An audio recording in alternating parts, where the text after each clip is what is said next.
सीटें हैं, कितने सीटें मिली? इस समय 18 इलेक्शन 18 है ना, यानी कि एनडीए के नेताओं ने बैठकर, ऐश्वर्या जी बैठकर एनालिसिस की है कि त्रिकोणी जो फाइट होती है हमारे लिए बैड है, triangular contest damaging JDU.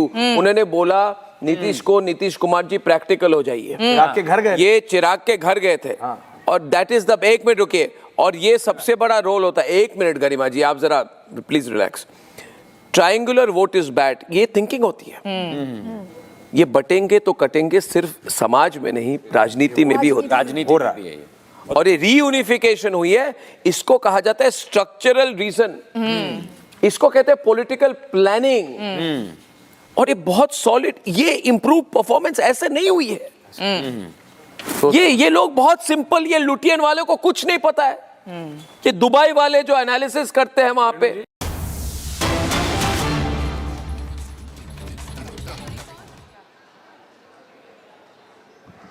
Ladies and gentlemen, we are getting a fresh CCTV footage that has now come in. The footage, this is the clearest footage of Delhi car bomber Umar Nabi. He has been spotted in Faridabad. The footage shows the car bomber and terror doctor Umar Nabi in Faridabad. Ladies and gentlemen, this is first on Republic, an exclusive CCTV footage that we have accessed. The footage clearly shows the terror bomber Umar Nabi sitting in Faridabad. This is the clearest footage of Delhi car bomber Umar Nabi. Remember, ladies and gentlemen, the focus is on the terror doctors and the widespread Jaish terror module that has resulted in the devastating Delhi 10/11 blast. We are accessing a fresh footage here. That is Umar Nabi, the visuals of which are on your screen. This is the fresh CCTV footage that we have accessed of car bomber and terror doctor Umar Nabi. He was spotted in Faridabad. This is a CCTV visual that is coming in from Faridabad. It's a fresh and a new CCTV footage that has been accessed. Ladies and gentlemen, we have been tracking the story very, very closely. Republic has had the largest team of reporters on ground getting you minute-by-minute updates, and this is a fresh CCTV footage that is on your screen.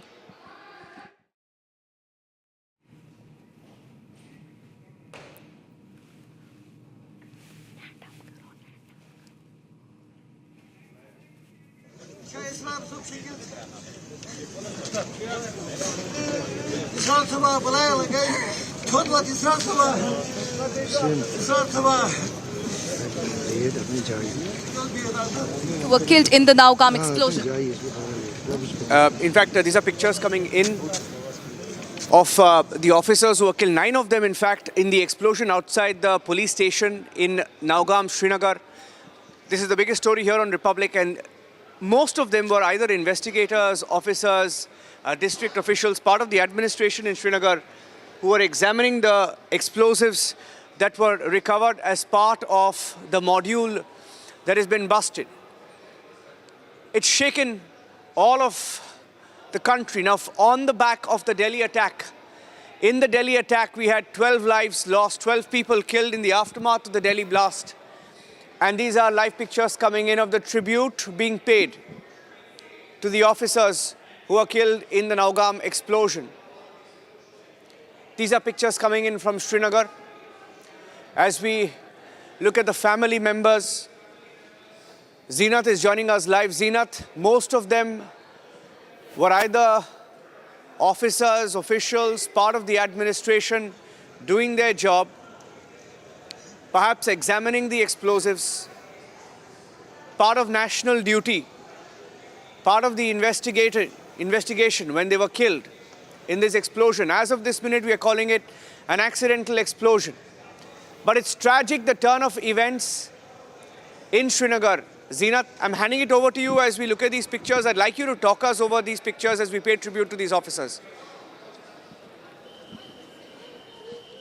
See, this is a team of the officers that were present doing the sampling of the material that was confiscated from Faridabad. So 9 people have been lost, and you see the coffins on the screen. In some time from now, there will be a wreath-laying ceremony, and it will be conducted by the LG Manoj Sinha, for which now the floor has been prepared at the PCR Kashmir. Meanwhile, we are also seeing the LG after landing in Srinagar at 1:45. He immediately rushed first to Ujala Hospital, where the majority of the injuries have been kept. Then he has come here at the SMHS hospital. My VJ Mubashir is showing the visual.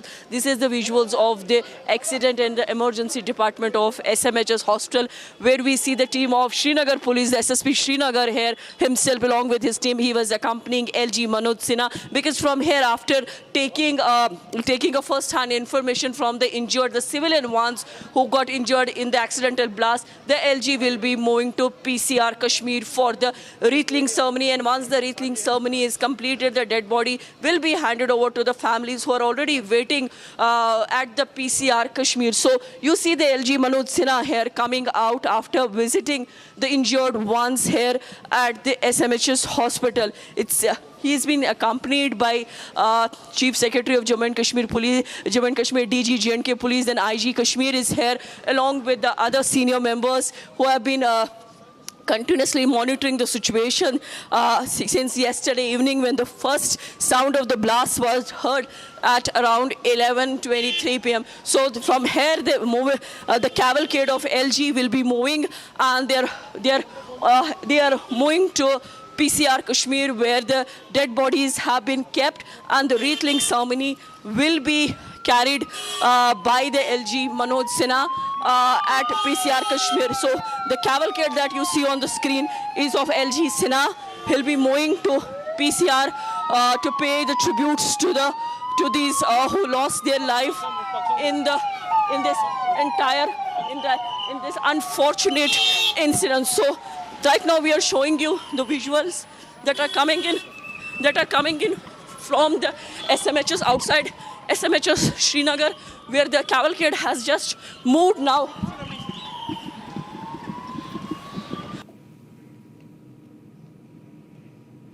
All right, we stay with those pictures that are coming in from Srinagar, ladies and gentlemen. Live visuals of the final tribute being paid to the officers who were killed in the explosion inside the Nowgam police station in Srinagar.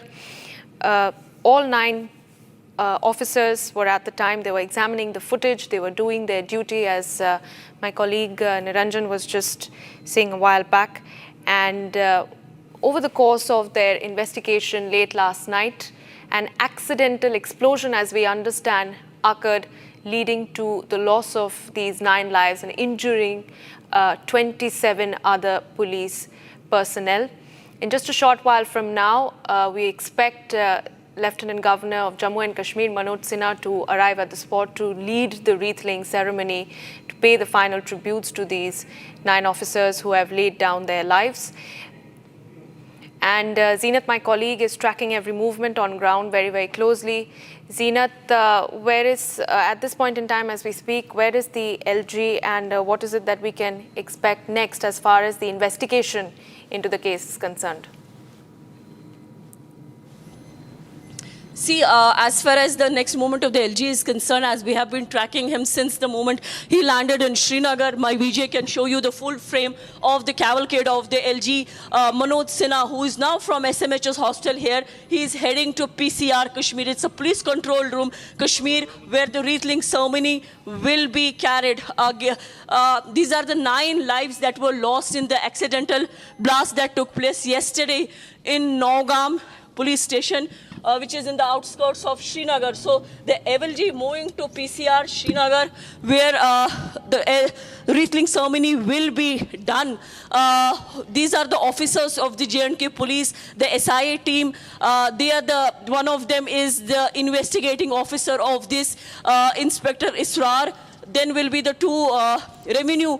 They are from the revenue department. The one tailor who was the part of this team for stitching the samples of that were recovered from the Faridabad, as the sources say that this was the 30 bags consignment that had come to Nowgam police station. 25 bags was stitched already, and now the 5 bags from where the samples were being taken, and unfortunately the substance turned unstable, with the result it triggered a blast. So As of now, 9 people have lost their lives in this entire incident, and roughly around 27 people have received the injuries. So we are showing you the cavalcade of LG that now is entering PCR Kashmir. So the visuals that we are seeing on the screen is of PCR Kashmir, where the cavalcade of LG, where the LG cavalcade is going inside, because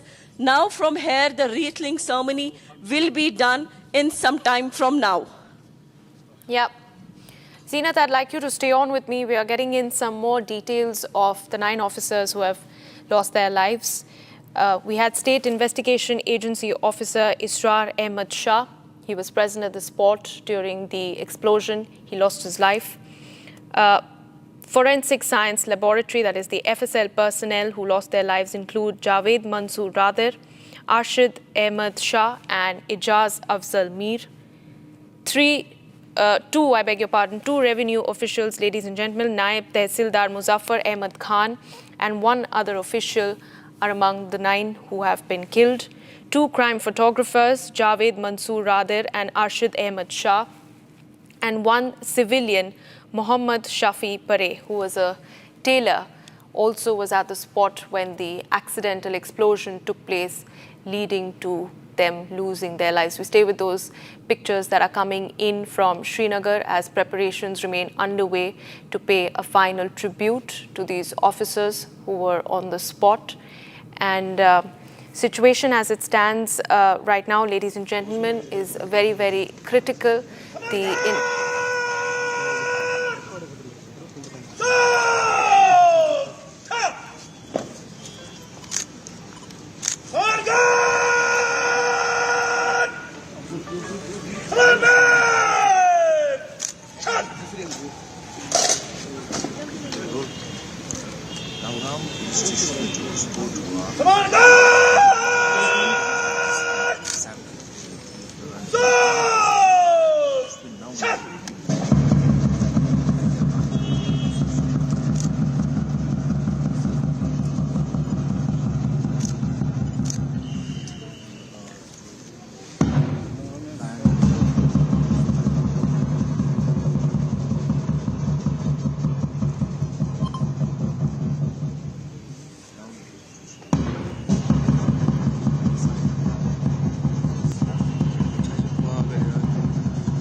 Collecting samples and collecting evidence. You see Manoj and Umar walking to the scene of offense, and he's accompanied by the digital chain of police. These are the chain of police is along with the movement of Naval, and these will brief and pay tribute to the scene policemen, and now he's walking with this police. But there are police families of those trained policemen who are going to meet, and they're trying to work that the Gujarat stands with them. The DGP has just said that we can work with the investment of the family of those who for the family, a tragic time for those who lay down their lives, and that's why it's important that the police stands together and basically show that the police, the family is not they will family will take care of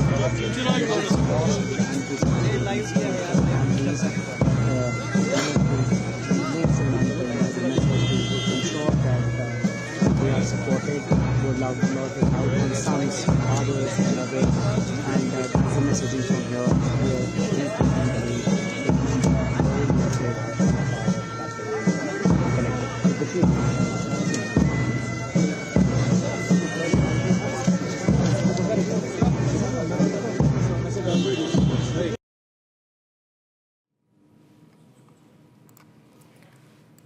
All right, those were the live visuals from Srinagar. We just saw Jammu and Kashmir Lieutenant Governor Manoj Sinha leading the wreath-laying ceremony in a tribute to the 9 officers who lost their lives in the Nowgam accidental explosion case.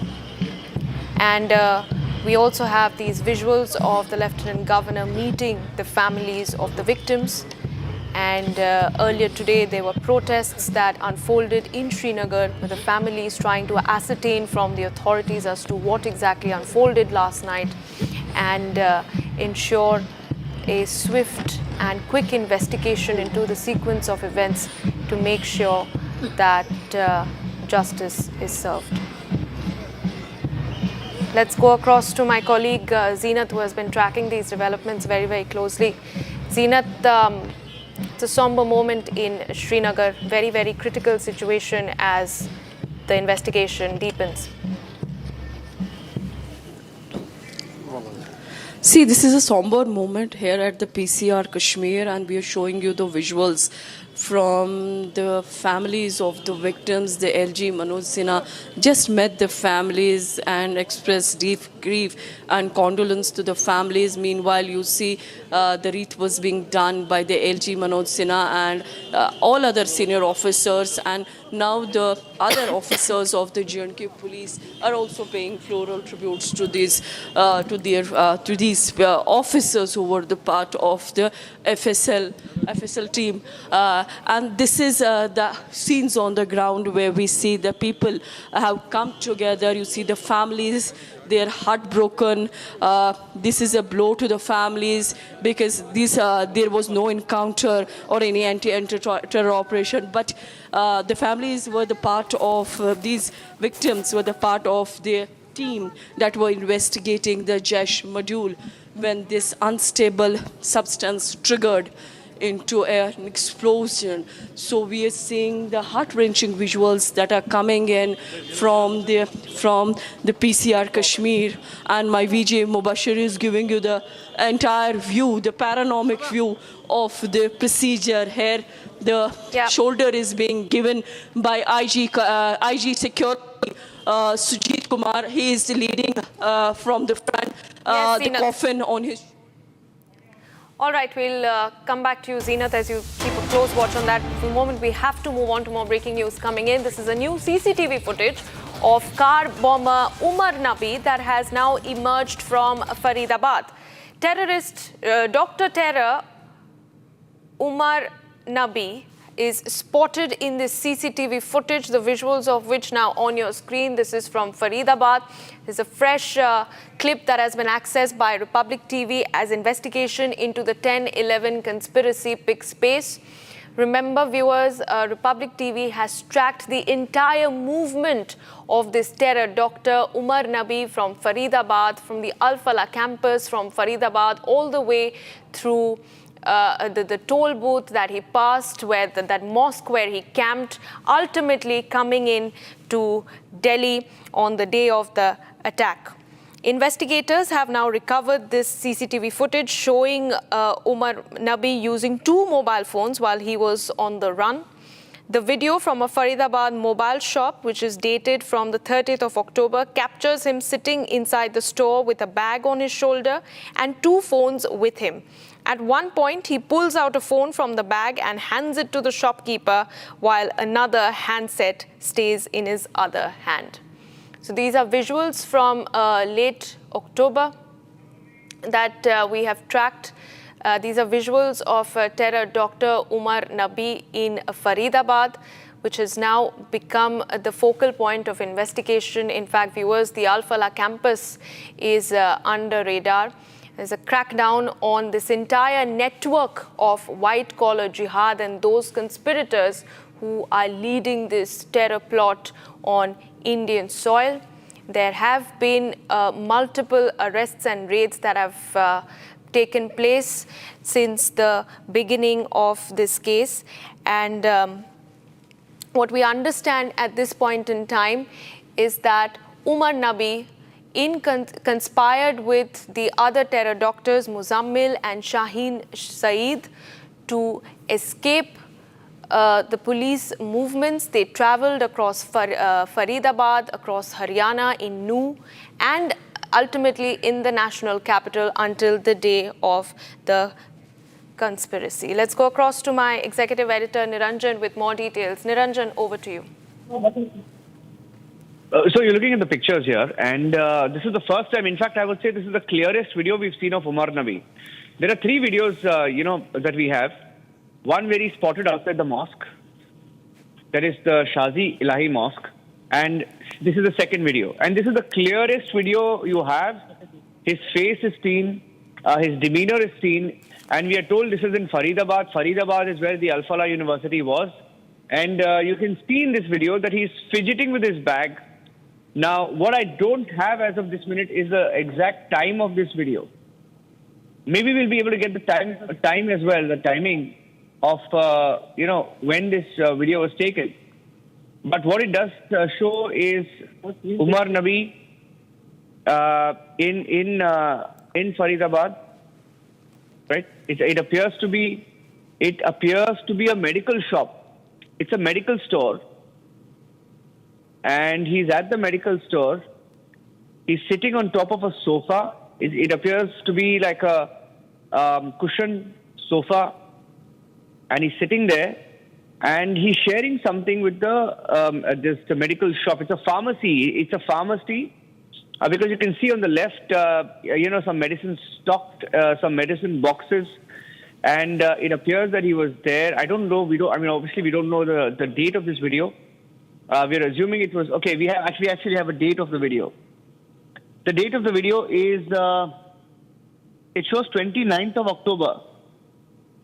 29th of October 2025, and 29th of October 2025 is when he was in Delhi, about roughly 10 days before the blast. It's about 10 days before the blast. Now this is what we know. I'm trying to get more details. In fact, there are some more reports coming in. Our reporters are saying that this particular video is from a mobile shop and not a pharmacy. So we'll try and check that.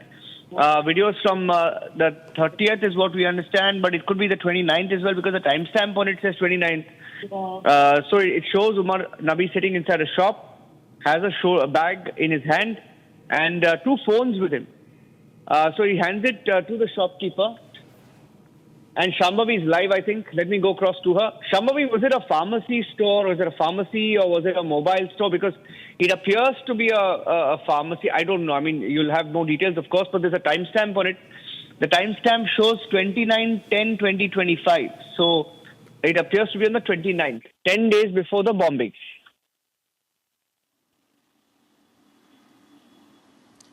Right, it is actually a mobile shop. You can see the accessories around, and this is actually, you can see that he took a couple of, he had two phones, one phone in his hand, and then he proceeds to take, open his bag, take another phone out, and then give it to the shopkeeper for charging. And the moment the phone is in his hands, in the shopkeeper's hand, you can see that Umar gets clearly visibly very restless, and he was constantly looking out because in previous videos, previous CCTV footages that we have seen, we can see Umar actually looking straight into the CCTVs. This has happened twice before, and in this picture also, this is the first CCTV footage where you can clearly see Umar's picture. In earlier pictures, in earlier videos, you could see that Umar was wearing a black mask most of the time.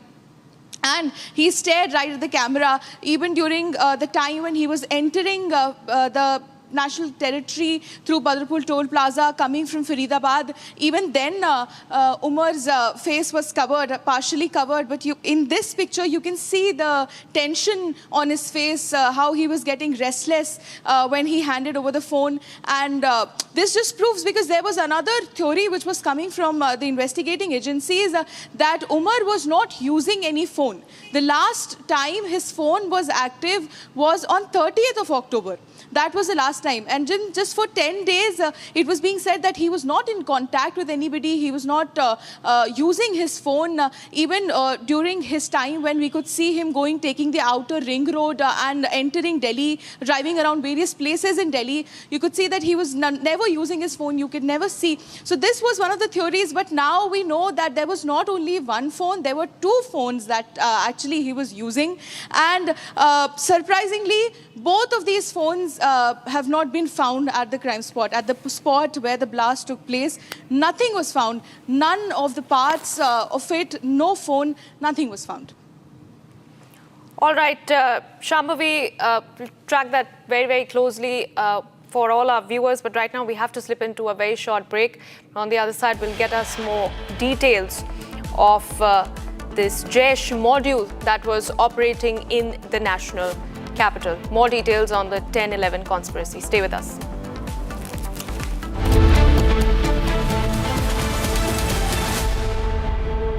दादी के हाथों का जादू और खुशबू से महकता घर, माँ की मुस्कुराहट और खाने की सुगंध। MDH गरम मसाला, क्योंकि हर रिश्ता है स्वाद से जुड़ा।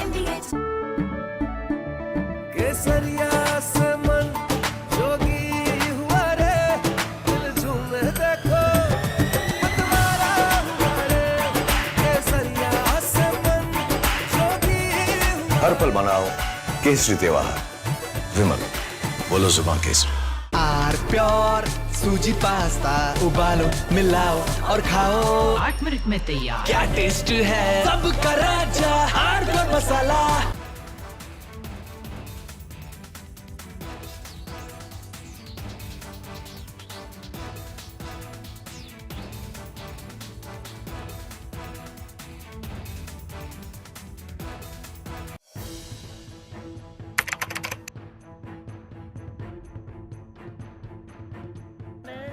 So in the past, we would see most of the terrorists who would get arrested, they would be like the people who would be working at a very low level. But today we have seen the white collar suspect.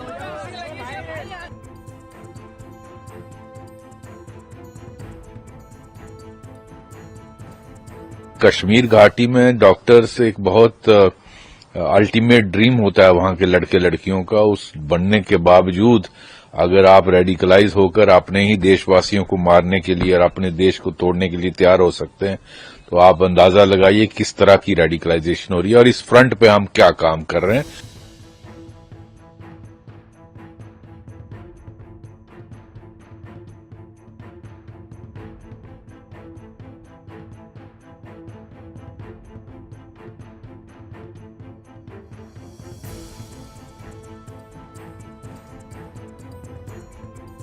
Our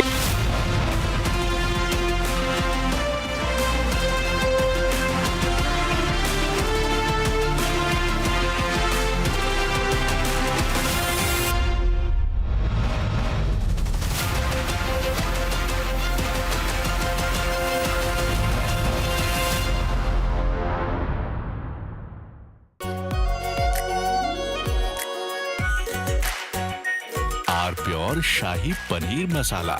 Delicious, healthy, every day.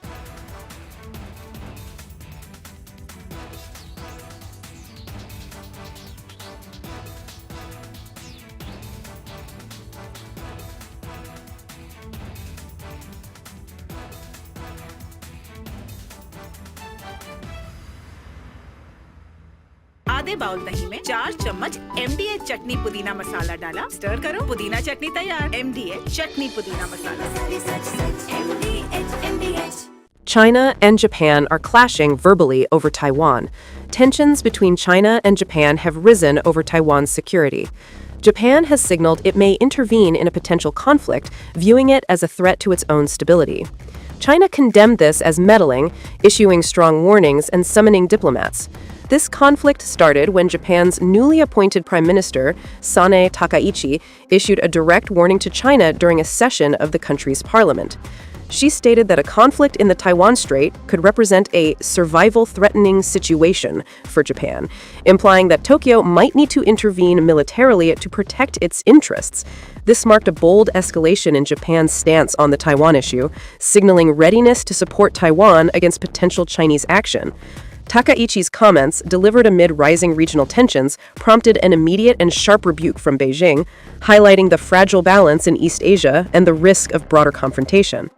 The remarks made by the Japanese leader on Taiwan constitute an interference in China's internal affairs and a serious violation of the One China principle and the basic norms governing international relations. Such words are extremely irresponsible. From Asia's largest news headquarters, setting the agenda for Bharat.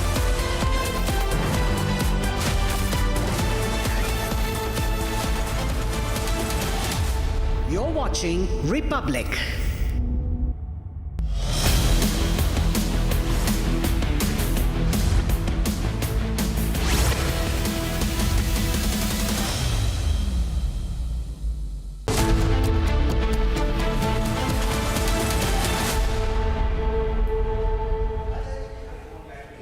Thank you for staying with us. Viewers, there are visionaries who build companies and there are pioneers who build nations. But only a few have changed the course of modern India with the quiet conviction and uncompromising integrity of Padma Vibhushan N.R. Narayana Murthy. On the next episode of Legends, we trace his remarkable journey, a story of discipline, innovation and the mind that coded India's future. Legends featuring N.R. Narayana Murthy tonight at 7 p.m. only on Republic TV.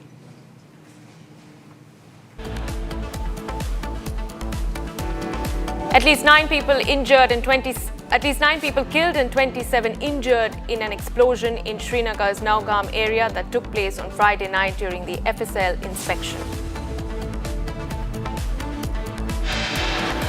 Unfortunately, during this course, last night, around 11:20 p.m., an accidental explosion has taken place. Any other speculation into the cause of this incident is unnecessary.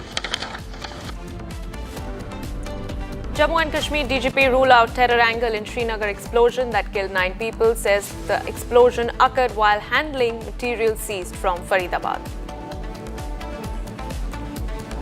Jammu and Kashmir Lieutenant Governor Manoj Sinha orders probe in Nowgam explosion that killed 9 people last night. Investigation into Delhi terror attack deepens. NIA detains 3 more doctors from Al Falah University. Complete focus on Al Falah campus. 15 doctors who were in contact with terrorist Muzammil go underground. Mobile phones of 15 doctors switched off. National crackdown on terror doctors. Medical body cancels registration of terror doctors Shaheen and Adil.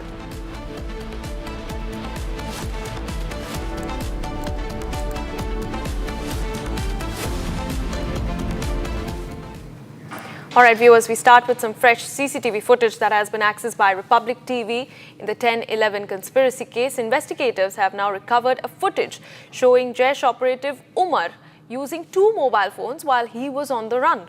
The video, which dates to the 29th or the 30th of October from a Faridabad mobile shop, captures Umar sitting inside the store with a bag on his shoulder and 2 phones with him. At one point, he pulls out a phone from the bag and hands it to the shopkeeper, while another handset stays in his other hand. The fresh CCTV footage that you now see on the right of your screens is now, which has been accessed by Republic TV. These are 3 clear footages that have come to the spotlight of terror doctor and bomber driver Umar Nabi. The first from the parking lot near the blast site. The second from Turkman Mosque from the same day, just a few hours before the blast took place. He had camped in that mosque. And this third footage, which is about 10 to 11 days before the terror attack in the national capital, is the clearest footage of terror doctor Umar Nabi from a mobile shop in Faridabad that has now been accessed by Republic TV. And initial details also suggest that he traveled from Faridabad to Delhi via the Delhi-Mumbai expressway, stopping at a roadside dhaba and a mosque along the way. The visuals, CCTV2 capturing the moment from Turkman Mosque. He entered Delhi through the Badarpur toll plaza wearing a mask and carrying a large bag. He then visited the Faiz-e-Ilahi Mosque near Ram Leela Maidan, camping there for over 10 minutes before leaving, and finally parked his car near Suneri Masjid in Chandni Chowk, where the explosion occurred. On your screens now are the fresh CCTV footage that has been accessed by Republic TV from 30th of October.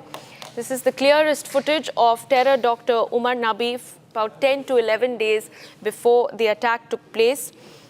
It shows him operating 2 mobile phones while he was on the run. This is a clip from a mobile shop in Faridabad. It captures him sitting inside the store with a bag on his shoulder, and he has 2 phones with him. He pulls out 1 phone from his bag and hands it to the shopkeeper while keeping the other handset with him. The footage is part of a larger investigation into the Red Fort blast, which has killed 13 people and injured over 20 others. All right, we have Shambhavi, my colleague, joining me live, tracking all these details. Shambhavi, this is the clearest footage so far that Republic TV has accessed of Umar Nabi. Give us more details that you can pick up.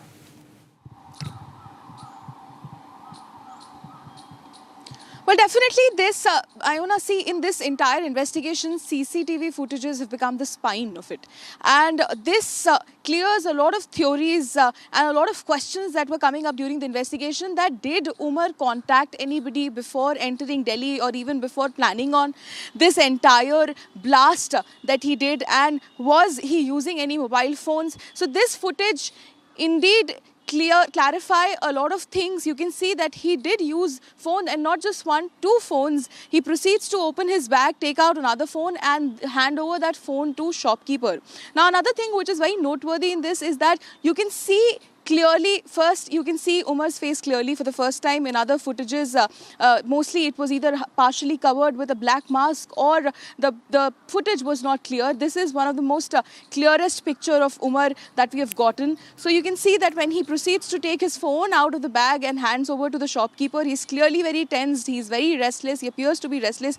He also appears to be looking around him, possibly finding a camera, because he had this thing where he stayed at the CCTV cameras all throughout his route that he took before actually carrying out the blast on 10th of November. So this appears to be a mobile shop, and he had 2 phones, although what the investigations are pointing towards is that he lightly disposed both the phones of before entering Delhi, because no phone or any particle related to it, any component related to it was found by the investigators at the blast spot. Right. Stay on with us, Shambhavi. We have another report that is coming in. Take a look at this, viewers. Right now we are here at the Red Fort blast spot. Now that is the same spot. This area till yesterday, even till today, just few minutes ago, that was cordoned off. And now Republic has come till here. We are showing you the exact spot. You see there is a cleaning going on there. They're cleaning off the divider. They're cleaning the road. There's a water tanker here to help with the cleaning process. Now this area is being cordoned off again, but we were constantly showing you the latest updates on what was happening, and now we have come just barely 20 meters away, the exact same spot where on 10th of November, 6:55 p.m., there was a blast in a Hyundai i20 by the conspiracy of the four major terrorist doctors, Dr. Adil, Dr. Mujammil, Dr. Shaheen and Dr. Umar. Umar is the same person who carried out this blast, and as you can see, now this area is being cordoned off again, this area is being barricaded again, and the same spot where you could see around 4 to 5 team members who are in a rigorous process of cleaning the divider, possibly cleaning the blood, the charcoal that came off when there was a blast. And you can also see that there is a water tanker to help to aid the process. There were constant collection of forensics by the Delhi Police Crime Branch FSL team, which was going on till just a few moments ago. But now we are showing you that still there are a lot of people with metal detectors who are detecting if there is any part which blew off in the blast from the cars whose carcass was there till a few moments ago. They're trying to find out if any other evidence is being left out by any chance, although there has been rigorous evidence collection going on since the day of the blast, since 10th of November. 6:55 p.m. is the time when the blast actually happened, and just few moments later when several teams, Delhi Police Crime Branch, Special Cell, Faridabad Police, every other security agency was here collecting the evidence, possibly investigating all the possible angles of the story. And now this area, and you could see that this area was completely cordoned off, was covered with several white sheets, was completely covered, and now that sheet has come down. They've taken out the sheet. They are in the process of cleaning the area. They are in the process of looking for any left evidence, any left metal parts, car parts, with the help of the squad, with the help of the metal detector. You can see several teams there in that orange jacket. Those are the teams who are carrying out the search. Then there are other members, there are other sanitation workers who are cleaning the area, who are cleaning the divider, cleaning the road with water pressure. And you can also see on the right side there is further cleaning going on.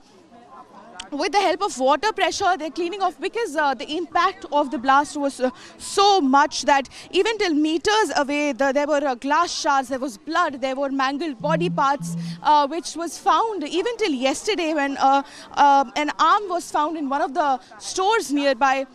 So this area is now being opened and will possibly be open for public use in a few days.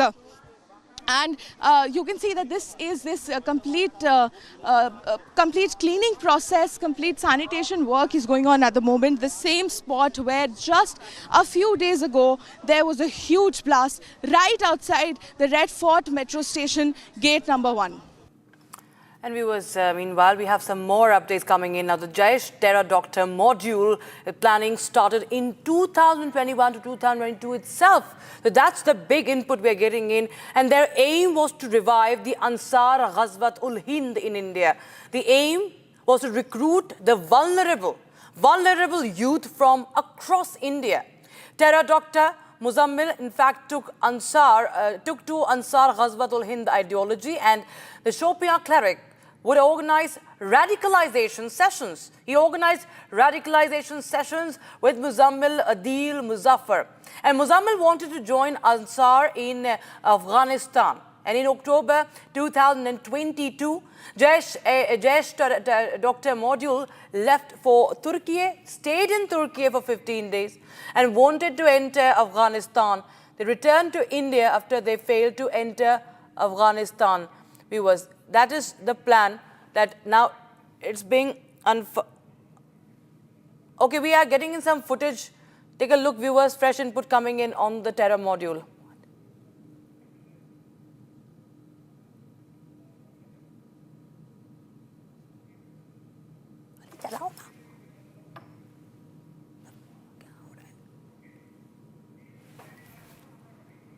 I can't understand what he's saying. Bloody hell.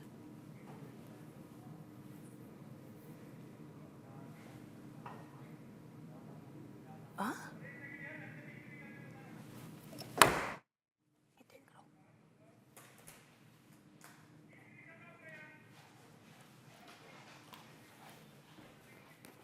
New picture of bomber Umar Nabi is emerging now. And this is the fresh image of Umar Nabi. As you can see, the first photo we got, he is wearing spectacles in that. And now we are getting this fresh visual of Umar Nabi. You can see the stethoscope, this doctor who was working as he was practicing in several hospitals. And now this is the car bomber. This is the Delhi car bomber, Umar Nabi. Fresh photo.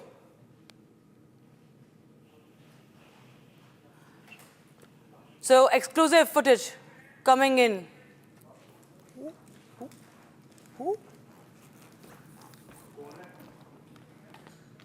Okay, Niranjan joining us on the phone line from Niranjan. Well, exclusive image of Delhi car bomber Umar Nabi on our screens now. Well, sorry for the chaos in the last few seconds because we've had back-to-back breaking updates coming in on the story. First up, this is for the first time. Let's put the label out there. For the first time, the doctor of death. The doctor of death, the Delhi car bomber, the doctor of death and the Delhi car bomber.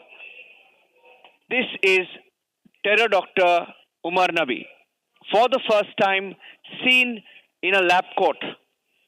Look at him posing. We don't have the details of when this photo was taken, but we have in the last 5 minutes broken two aspects of the story. The first aspect is the picture of the car bomber.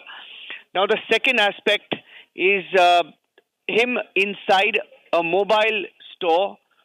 We don't know whether he was repairing his mobile, preparing his mobile, but obviously from the information that we've picked up in the last few days, we know that he was up to something. He had traveled to Srinagar, he'd come back to Delhi, and he came back without his mobile phone. What is extremely critical is that we know he came back, without his mobile phone. He traveled without his mobile phone, and these are pictures that are coming in. For the first time, we are seeing him in a lab coat.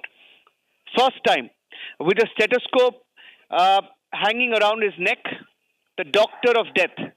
This is the car bomber, the man who blew himself up outside the Red Fort in the national capital, seen clearly. And what is very striking, very typical of a terrorist, look at how he looks different. I mean, his look is different in every single picture and video that you've seen. In one of the picture, you can see him with glasses, right? In the second picture, I mean, of course, he's not wearing spectacles here.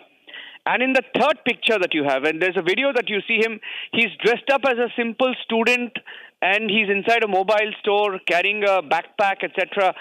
So there are three different visuals we have seen. Different kind of message that he was sending out at different locations. Typical deception tactics. This is Dr. Terror, Terror Dr. Umar Nabi, who's from Kashmir, spent some time in Anantnag, GMC Anantnag, then went to Al-Falah College. He was a professor there and eventually went on to become the car bomber of Delhi, seen for the first time. The picture that we are seeing of him for the first time in a lab coat, wearing a stethoscope around his neck, and we don't have a date on this picture, but this is as clear as it gets. It appears to be one of those typical display pictures that people click and put on their WhatsApp status. I don't know whether he would have done that, but certainly one of the images that perhaps investigators have pulled out, because this has come to us from agency sources, which means perhaps this was one of the pictures that they've been able to pull out from the data dump of this terror doctor, Dr. Umar Nabi. And let's take the two windows, please. If I can ask our teams to take the two visuals. One, you have a still picture of the car bomber. One, you have a video, CCTV of him 10 days before. Look at it, left of your screen. Rakshita, that's him. Yeah. He looks completely different in that one. I mean, looks completely different. Here he looks different. Maybe it's just shorter hair in the picture, but he looks from the CCTV of him outside the Shazi Ilahi Mosque, where he's looking back, looking over his shoulder. There he looks completely different, right? So all three images that you have, actually we have 4 images of him. One of him, the first picture that came, a mug shot of him wearing the spectacles, right? First is of the mug shot with spectacles. The first window we'll put the spectacle shots. Second, we will put of him seen outside the mosque. Third, we will put the picture of him at a mobile store. And the fourth time that he's been seen is in this, a picture in a lab coat. So you can map this man now, this car bomber, this terrorist, and Umar Nabi was critical to this entire Jaish terror doctor module, because Umar Nabi and Muzammil, together along with the radical Islamic cleric called Irfan Wage in Shopian, had together plotted the Delhi blast. And this is for the first time that we are seeing his picture, and this is for the first time, of course, so we're getting to understand his identity. Clearest images that we've had so far. So this Saturday, it's been a newsy day, given what has happened. And look at the unfortunate after effects of whatever has happened, right? Yeah. In Srinagar, you had 9 officers. Rakshita, it's so ironic, part of this investigation, they were there last night to simply investigate and look at the trail. They were studying the explosives, and while they were studying the explosives, there was this explosion. They're calling it accidental for now, and 9 officers have lost their lives. And the aftermath of this Jaish doctor module, 31 injured, 12 killed in Delhi alone, 9 officers killed in Kashmir alone, and 30 injured in Kashmir. So 30 injured in Delhi, 30 injured in Kashmir, 12 killed in Delhi, 9 killed in Kashmir. So that's 21 people who have died, 60 people who have injured. And imagine the madness of this entire terror module. Their plan was to unleash terror across the national capital, across different cities. And I'm going across to Shambhavi. Shambhavi is joining us live. She has the details of Umar Nabi and the entire module, and she's joining you. I think, Rakshita, you can take it forward with her. Over to you.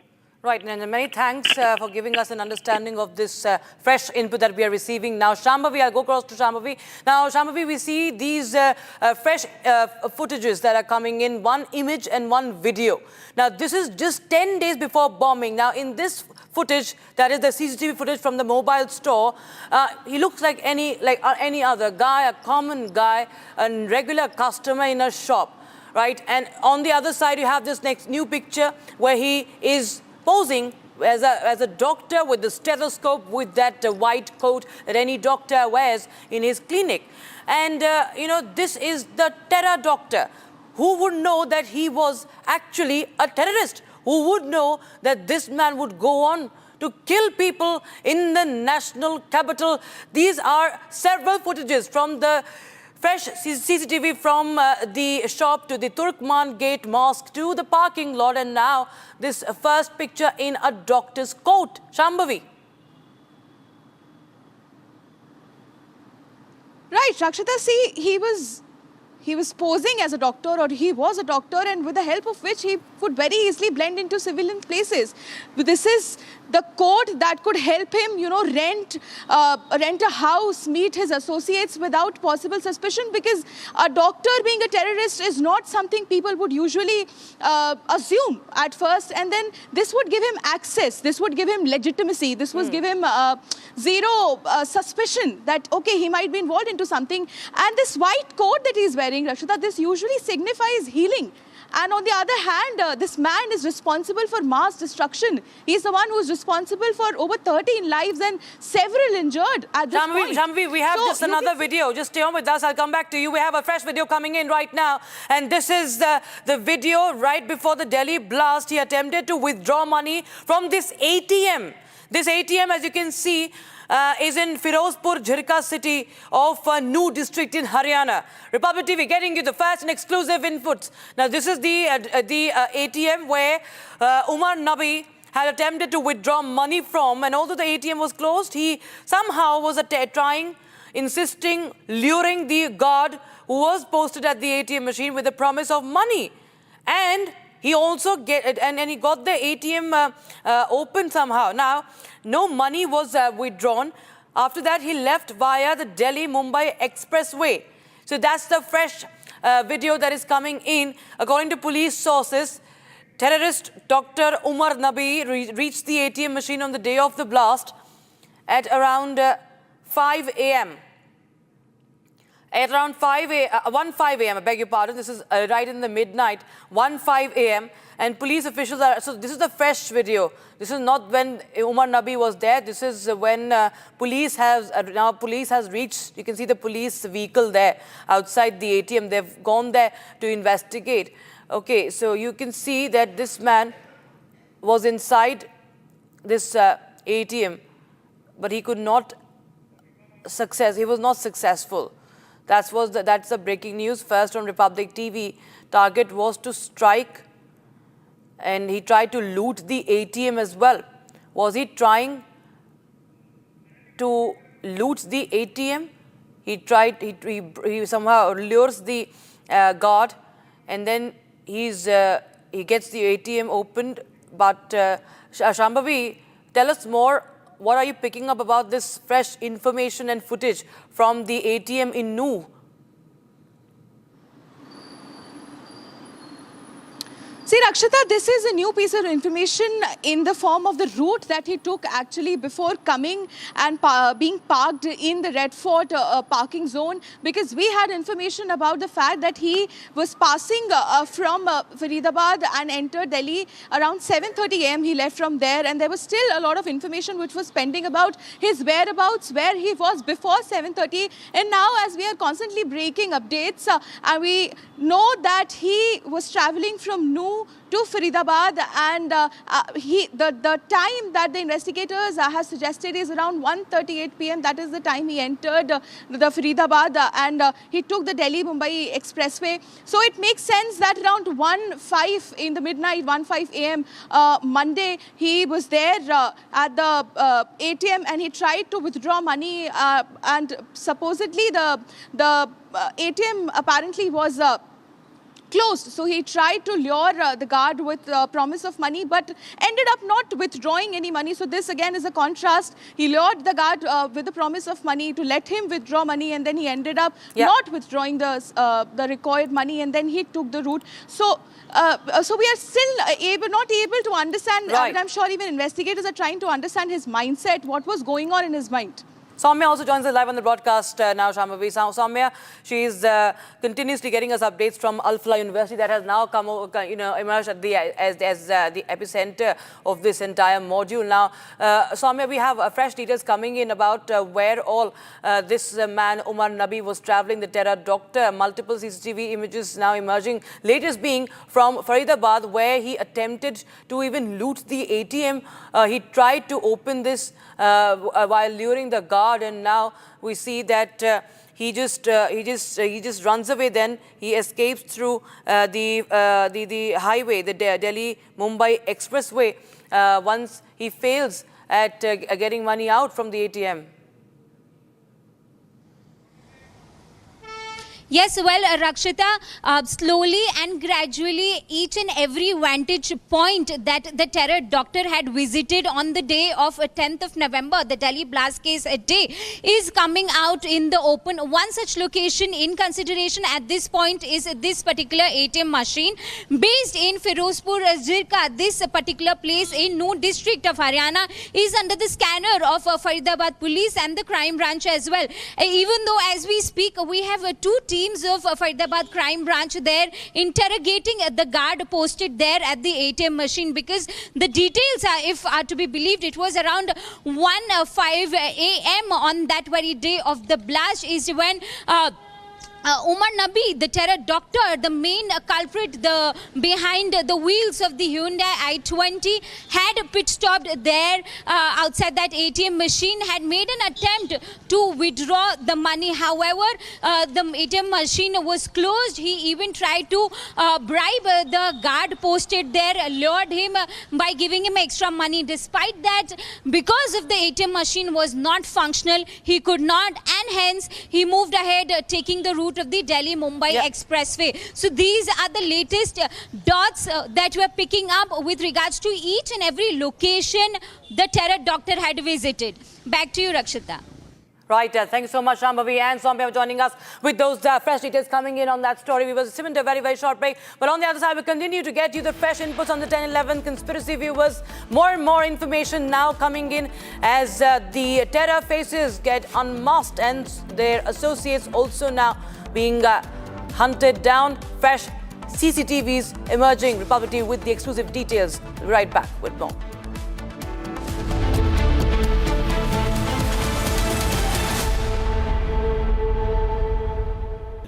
Amity has been ranked India's #1 not-for-profit private university for 11th year, with top 10 ranked institutions in management, engineering, biotech, law, mass comm, telecom, hospitality, fashion and more. Yet another top ranking for Amity University. अब छोलिया हो या लोबिया, सफेद चने या काले चने, सब कुछ मजेदार बने। केसरिया से मन जोगी हुआ रे, दिल झूमे देखो मतवारा हुआ रे। केसरिया से मन जोगी हुआ। हर पल मनाओ केसरी त्योहार। विमल, बोलो जुबान केसरी। थोड़े में ज्यादा स्वाद, यही तो है इसकी खास बात। वाओ मामा, क्या स्वाद है? अरे मेरे राजा, राजा और मसाला।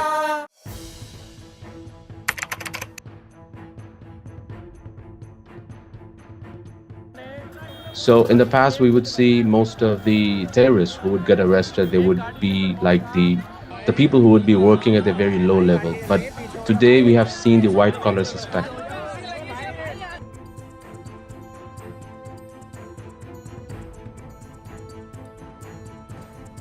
कश्मीर घाटी में डॉक्टर्स एक बहुत अल्टीमेट ड्रीम होता है वहां के लड़के लड़कियों का। उस बनने के बावजूद अगर आप रेडिकलाइज होकर अपने ही देशवासियों को मारने के लिए और अपने देश को तोड़ने के लिए तैयार हो सकते हैं, तो आप अंदाजा लगाइए किस तरह की रेडिकलाइजेशन हो रही है और इस फ्रंट पे हम क्या काम कर रहे हैं।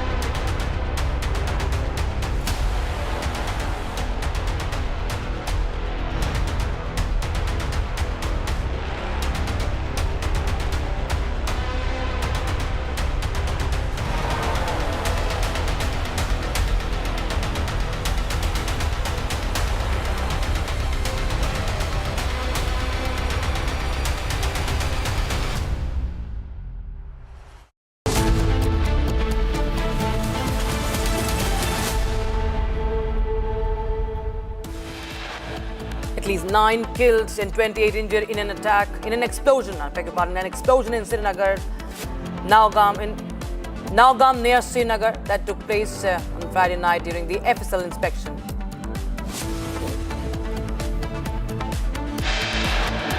Unfortunately, during this course, last night around 11:20 p.m., an accidental explosion has taken place. Any other speculation into the cause of this incident is unnecessary. Jammu Kashmir DGP rules out the terror angle in Srinagar explosion that killed 9 people, says the blast occurred while handling explosive materials seized from Faridabad. Jammu and Kashmir Lieutenant Governor Manoj Sinha orders probe in Nowgam blast that killed 9 people and left 28 injured last night. Investigation into Delhi terror attack deepens. NIA detains 3 more doctors from Al Falah University. So, complete focus now on the Al Falah campus in Faridabad. 15 doctors who were in contact with terrorist Muzammil go underground now. Mobile phones of the 15 doctors switched off. National crackdown on terror. Doctors' medical body cancels registration of these terrorists, Shaheen and Adil.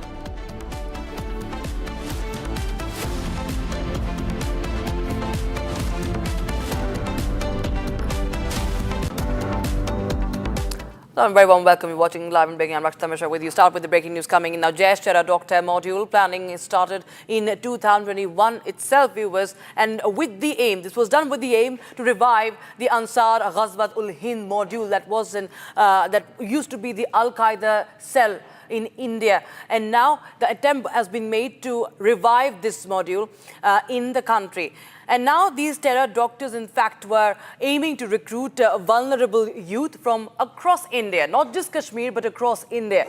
And the terror doctors, Muzammil, took to Ansar Ghazwat ul Hind ideology. He adopted that ideology, and the Shopia cleric organized radicalization camps. He organized radicalization sessions, and he did this with the help of Muzammil, Adil. He indoctrinated them, Muzammil, Adil, Muzaffar. And Muzammil, in fact, wanted to join the Ansar Ghazwat ul Hind in Afghanistan.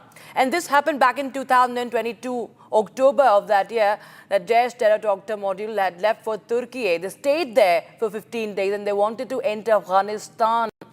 And then they returned to India after they failed to enter Afghanistan. So you understand, viewers, this is not something that happened just as something that happened after Pahalgam or after Operation Sindoor. Yes, they got emboldened. They were so frustrated that they attempted to carry out terror activity in Diwali. But the planning, viewers, has always been going on. That is what Pakistan does. That is what it, in fact, breeds the terrorist organizations like Jaish-e-Mohammed and Lashkar-e-Toiba, who have continued to bleed the innocents on Indian soil. And they have been planning this since 2021 and 2022. So, and we have, in fact, more and more details coming in from our sources. Soumya joins us live on the broadcast for more. This is the inside story, Soumya, that Republic TV is bringing to our viewers. These are the terror doctors. These are educated youth that has been indoctrinated, and they had full intentions to harm the innocents. They have done that also, but they had bigger plans. They were planning to strike MNCs. The economy was on that target.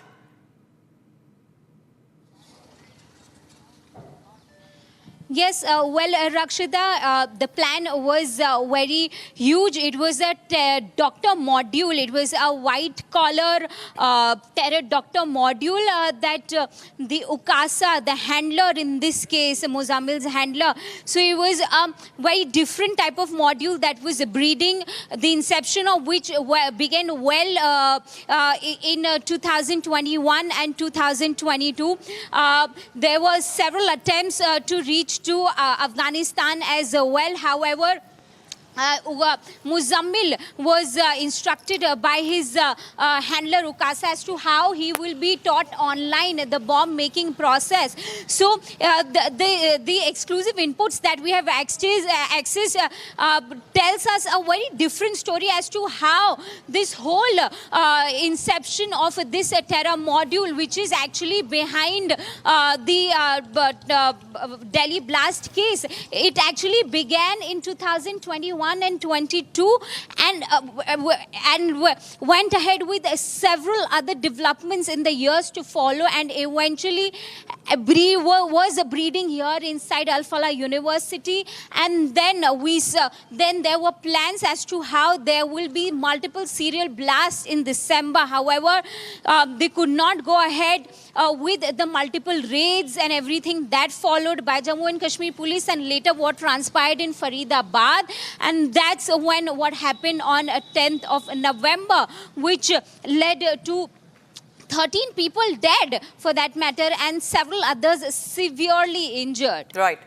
In fact, stay on with us. We have some more inside details that are coming in on the park handler and the bomb-making expert Abu Ukasa. This man was the handler, and he was with these terror doctors in Turkey. Now, he stayed close to the AFPAC border, the Afghanistan-Pakistan border, and he ran this entire doctor module. He was one of the handlers, in fact, who was orchestrating this whole, and he was from Pakistan. And he told Muzammil that he does not need to travel to Afghanistan. And he also went on to tell Muzammil, that is Ukasa, told Muzammil that he will impart online training how to make bombs. So how to make these bombs? We all know that there's been 3,000 kilograms of explosives that have been recovered. Now, this was the man, Ukasa, who is a Pakistan-based handler, but he was also in Turkey. Now, he was training them. He said that you don't need to go to Afghanistan, since he was there somewhere around Afghanistan-Pakistan border also. So apart from the visits to Turkey, he was there in Afghanistan-Pakistan border. Soumya joins us for more. Soumya, well, clearly we can understand that slowly and steadily these important details are emerging, that as to who was orchestrating this entire terror module and these activities. Now, Ukasa Abu Ukasa was stopping Muzammil from going to Afghanistan, and instead said that he will train them online as to how to make bombs.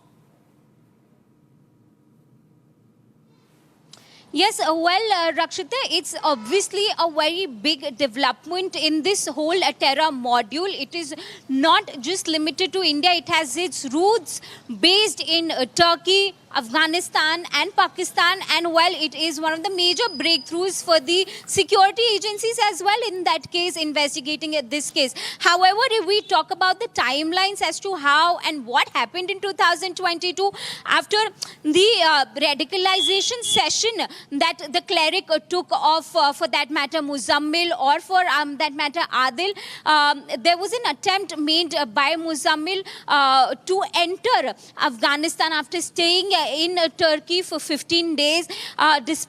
Because of the failed attempts, he could not enter Afghanistan. He was told by his handler, in his case Ukasa, that he will be imparted the lessons with regards to bomb making online. So these are the details that we are picking up as to how it goes way back in 2022. What we saw on 10th of November has its roots way back in 2022 and 2021, and has clear-cut links. Pakistan, Turkey, Afghanistan, how there were attempts made, for that matter, to enter Afghanistan. And stay on with us. We have now another important input, viewers. Republic TV is, in fact, piecing together this entire plot, this nefarious plot. Now, Terror Doctor module was setting up a base in Faridabad and Saharanpur. Ammonium nitrate and potash were procured in small batches. These explosives were being procured from shops in Sonipat, shops in Gurugram as well, all in Haryana. And the fresh lead coming up is that some shopkeepers had also questioned these terror doctors. And when they were questioned by them, the terror doctors showed medical ID. So some explosives were recovered from vehicle used by the module. Somewhere clearly we can see why this is a white-collar jihad module.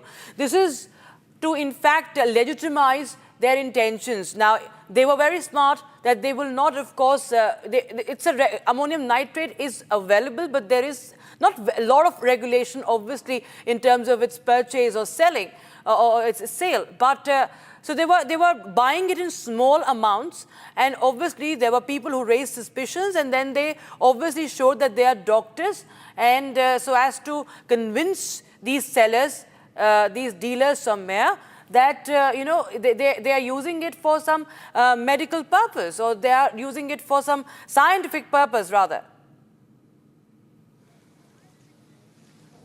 Yes, Rakshita, you very correctly pointed out how they used their profession as the perfect cover for what was about to happen. Their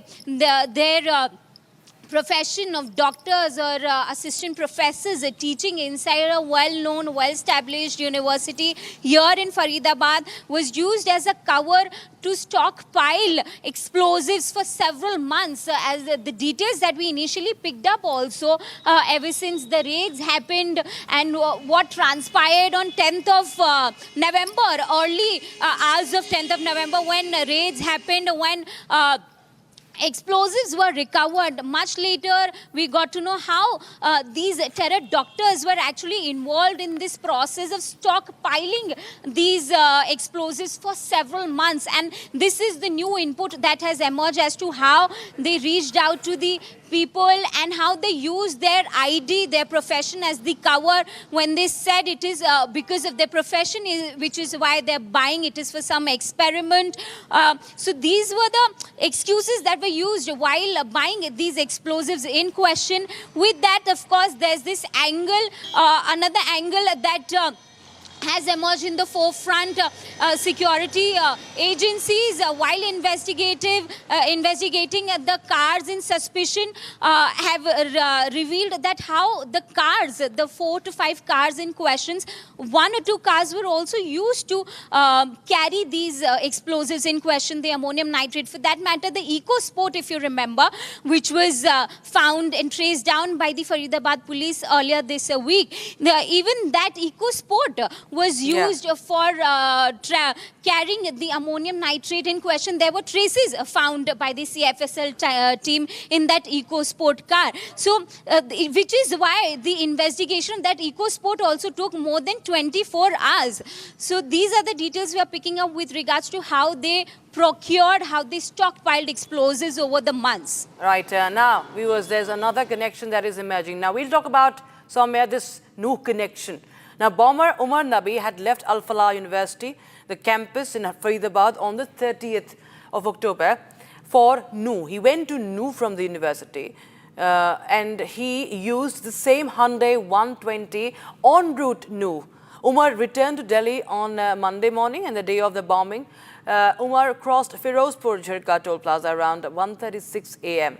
and he travelled to Srinagar on the 18th of October, returned on the 24th of October and left his 2 phones in Kashmir before returning to Delhi. So, Amir, so these are more important details that are coming in. His entire, all the activities have been now tracked. Before the blast, in the run-up to the blast, his whereabouts are being tracked. He travelled to Srinagar and then he was at the Al Falah University. Then he also travelled to NU, and it is also very much visible in this CCTV footage. Well, Rakshita, as the investigation is progressing, the investigative agencies here have been successful in tracing down each and every movement of the terror Dr. Umar Nabi, as to how from October 24th to October 30th, his movements from Srinagar to Al Falah to Delhi, and how specifically on the day of the blast, what route he took specifically with regards to at around 1:05 a.m. on the day of the blast, how he stopped by this ATM in Firozpur Zirka area of the NU district. He stopped there. He tried to get money from one such ATM there in Firozpur Zirka district of NU district, wherein he also tried to lure the guard posted there, but because the ATM was not functional, he could not withdraw any money, and later on he had to leave that place, and he eventually took the Delhi-Mumbai expressway to move ahead. So yes, the investigators have been successful in tracing and connecting all the pieces with regards to the movements of the main culprit here in this case, Umar Nabi, the main terrorist here, what were his locations, what were his movements 15 days ahead of the actual blast day, which is 10th of November. Right. Soumya, many thanks for joining us with those details on the multiple angles that we are piecing together now. Viewers, another important input that we're getting is in the entire terror plot is that how the doctor among the 3 ISIS operatives have been arrested last week by the Gujarat Anti-Terrorism Squad. Now, they were allegedly preparing the Ryson chemical, a highly toxic chemical, and they had surveyed the crowded food markets across 3 cities.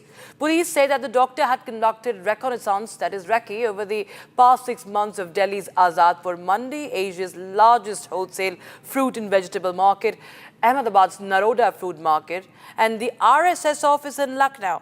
And these spots were chosen for their dense crowds, high public activity. They were being considered as their potential targets, and their preliminary questioning suggests that they were part of a larger ISIS-linked network with several sleeper cells operating across states. Here is the latest on this bio-lethal attack that was planned by Sayyid Mohiuddin, another terror doctor. Doctor Syed Mohiuddin का जो हैदराबाद का घर है, वहाँ से जो सारा scissor हुआ है, उसके बारे में बताइए। जो उसने कैस्टर सीड्स वगैरह परचेज किया था और उसने कुछ केमिकल मिला के और कुछ करना एक प्रोसेस बाकी था। जितना प्रोसेस हुआ है उसको सीज किया गया है और उसको सीज करने के बाद अभी एफएसएल में भेजा जाएगा और उसमें जो आएगा वो आपको आगे बताया जाएगा। सर, क्या ऐसा कह सकते हैं कि जो अभी हाल में सीज हुआ है, जो प्रोसेस हो चुका है, वो राइसिन है या नहीं, उस पे कुछ टिप्पणी कर सकते हैं? वो एक्सपर्ट जो है फॉरेंसिक साइंस के वो ही बता सकते हैं, क्योंकि उसका केमिकल एनालाइज किया जाएगा, उससे ही पता चलेगा कि व्हाट इज दिस क्या है। सर, जैसे राइसिन पूरी मीडिया में बात चल रही है, एटीएस ने भी बताया हुआ है कि ये बहुत ज़्यादा हजार्डस है, इवन मोर देन साइनाइड। तो कैसे ये जो सैयद हैं, इसको कैसे आइडिया आया ये बनाना है? क्या हैंडलर ने इसे इन्फॉर्मेशन दी थी या इसका खुद का आइडिया था? कैसे इसने रॉ मटेरियल प्रोक्योर किया, इसके बारे में? ये खुद ने कुछ मशीनरी भी परचेज की थी और उसको बताया गया था कि कैस्टर सीड्स वगैरह में उसने सर्च भी किया है कई सोशल साइट्स में कि इससे क्या बन सकता है, उससे क्या आर्म्स हो सकता है और डेंजर है, वो उसने बताया। ये वही कम्युनिकेशन है जो इनका हैंडलर बताया जा रहा है अफगानिस्तान में आईएस के पीछे अबू खदीजा, उसमें कई लोग उसके साथ सोशल साइट से कम्युनिकेशन होता था। उसमें कई पाकिस्तानी, कई और कंट्री के नंबर्स वगैरह मिले थे। उस हिसाब से लगता है कि ये कनेक्शन है। अच्छा सर, ये भी बताया जा रहा था कि इसको बहुत बड़ा फंड, करोर्स में फंड मिलने वाला था, जिसका कुछ अमाउंट इसको ऑलरेडी मिल चुका था। तो वो कितना था और कितना मिलना बाकी था? वो अभी जो उसके बैंक अकाउंट्स वगैरह उसको देखा जाएगा, या तो कोई हवाला नेटवर्क से उसको कहीं से जुड़ा है कि नहीं, वो उसको एनालाइज करके फिर हम लोग उसमें आगे बता सकते हैं कि एक्चुअली उसमें किस तरह से, किस नेटवर्क से वो पैसा उसको मिलने वाला था या मिला। सर, लेकिन क्या ये सही है कि मिलने वाला था इसको बड़ा अमाउंट इस पूरे प्लान के लिए? वो अभी नहीं बता सकते हैं क्योंकि ये इनिशियल स्टेज पे है और पुलिस कस्टडी में है।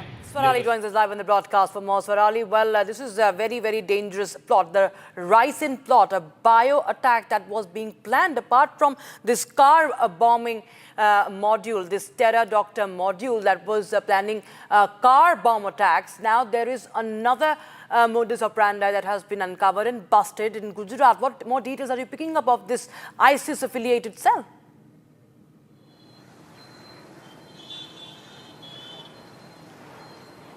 Yes, so let me tell you that India is bearing the forefront and the brunt of white-collar terrorism, and one of them being busted in Gujarat. If we are talking about Dr. Syed Mohiuddin, several raw material was procured and seized from his Hyderabad Rajendra Nagar residence. If we talk about it in detail, one blue barrel which contains hazardous material.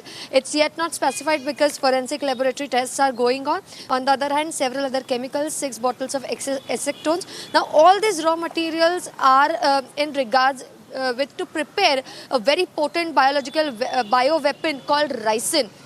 To understand the intensity and lethal attack that could have been executed by Dr. Syed Mohiuddin, who's a MBBS degree holder from China, we'll have to understand the technical details of this potent bioweapon. Now, according to the OPCW, that is the Organization for the Prohibition of Chemical Weapons, Ryson is listed in Schedule 1 in the CWC, that is Chemical Weapons Convention. It is odorless, it is colorless, so it becomes very difficult to identify this bioweapon. On the other hand, there is no antidote. It can be spread through food, water and air. So we can imagine the intensity of harm it could have caused to the Indian soil if this plan was executed, which got foiled by Gujarat ATS when Dr. Mohiuddin and his 2 subordinates were arrested by Gujarat ATS. Yes, absolutely. Many thanks, Swarali, for getting us those details coming in. In fact, Swarali also got us this in detailed report that shows how this could have been the most lethal bioterror attack on Indian soil if unleashed as planned by the terror accused terror doctor Syed Mohiuddin. India is bearing the brunt of white-collar terrorism, one of them being busted in Gujarat. To understand the lethal bioterror attack planned by Dr. Syed Mohiuddin, who is one of the major terror accused, hails from Hyderabad and has a medical degree from China. We will have to delve deeper into the technical details of potent poison called Ryson. According to the OPCW, which is Organization for the Prohibition of Chemical Weapons, Ryson is listed in Schedule 1 in the CWC, that is Chemical Weapons Convention. It has got no antidote, it is colorless, odorless, which makes it even more difficult to be identified. The various ways to use it is ingestion, inhalation and infusion, which means it can be spread across through food, water and air. You can imagine the harm it could have caused to the Indian soil. Let us come to the other technical details, as in the raw material which was seized from the Hyderabad, the residence of Dr. Syed. To be very specific, blue barrel containing hazardous material which is yet not specified because it's sent to FSL, several chemicals, 6 bottles of acetone, industrial solvent, seed oil press machine. There were other equipments which are used in the process of making this potent poison called Ryson, like seals, funnels and lot more. A very important update in this entire case is now it is to be seen what results are fetched from the FSL. The research that will go on and the investigation done by FSL will tell us more about this case, as in the material that is seized from his house, up till what extent he was successful in making this potent poison. All right, now shifting focus to what happened in Srinagar last night. It's a shocking CCTV footage now that's emerging of the explosion in Srinagar. The CCTV accessed by Republic TV shows the exact moment of the explosion near the Nowgam police station. A sudden, blinding flash of light, engulfing the camera lens, marking the intensity of the blast. While officials have confirmed that it was accidental, the visual evidence highlights the powerful impact at the site. Take a look.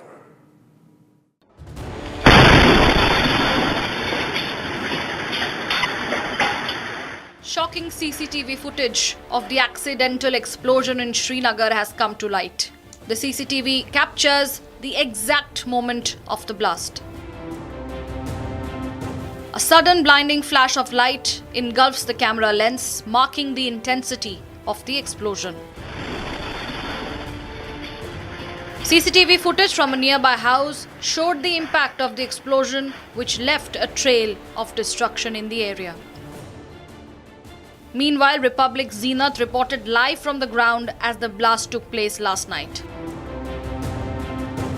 We are seeing the Srinagar police, the entire CRPF grid and Srinagar police here. This is the nearby location of this very police station where this incident has taken place, and there are possibilities of the casualties because there were the team of FSL, Nowgam police, the Srinagar police was here because the explosives that were recovered in all these days, the entire thing was kept here. So we are seeing this building in ashes.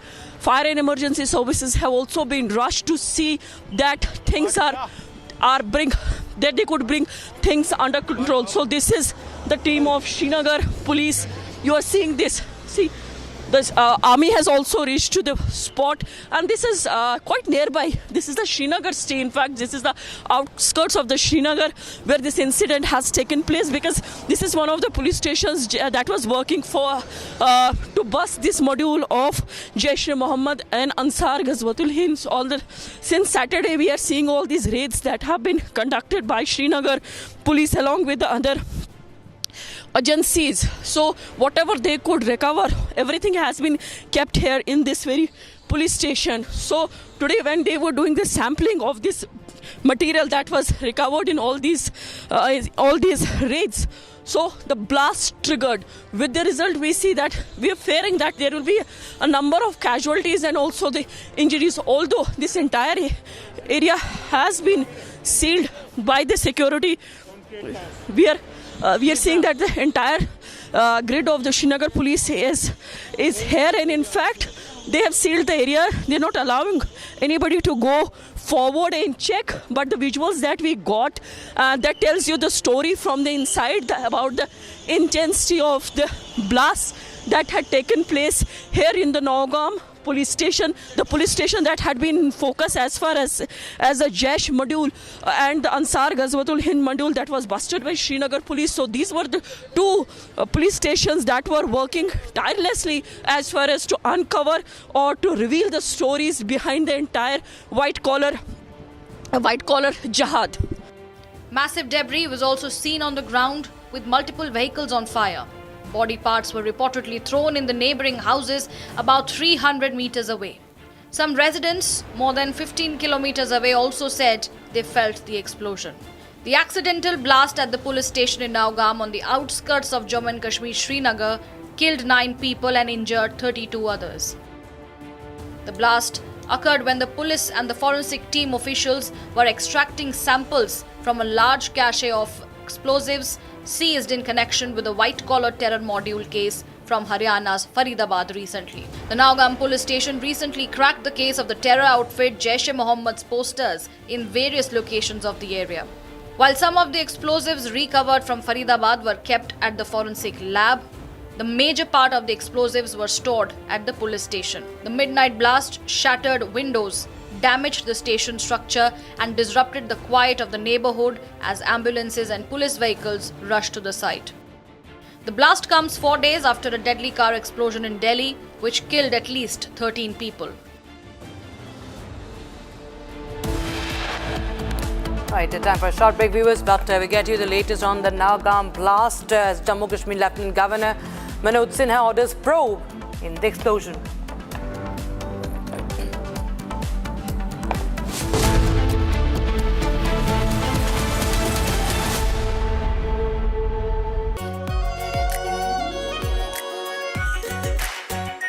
Are pure shahi paneer masala, delicious, healthy, everyday. इसको घर पे लगाओगे तो शादी का तो पता नहीं, पर घर पक्का नहीं टूटेगा।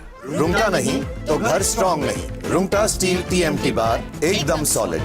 पहाड़ों में हाइकिंग स्टिक भी बन सकती है। आधे बाउल दही में 4 चम्मच MDH चटनी पुदीना मसाला डाला, स्टर करो, पुदीना चटनी तैयार। MDH चटनी पुदीना मसाला।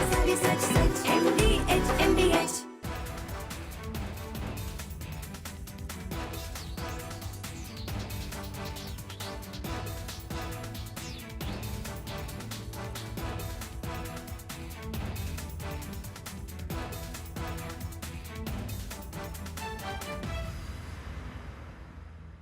थोड़े में ज्यादा स्वाद, यही तो है इसकी खास बात। वाओ अरे मेरे राजा केसरिया से मन जोगी हुआ रे दिल झूमे देखो मतवारा हुआ रे केसरिया से मन जोगी हर पल बनाओ कि From Asia's largest news headquarters, setting the agenda for Bharat.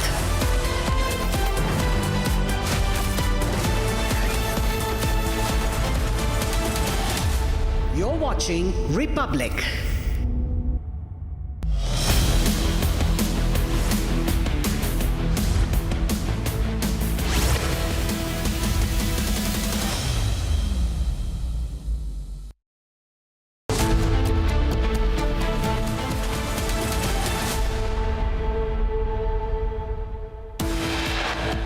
At least 9 killed and 28 injured in massive explosion at Srinagar's Nowgam police station that took place last night during FSL inspection.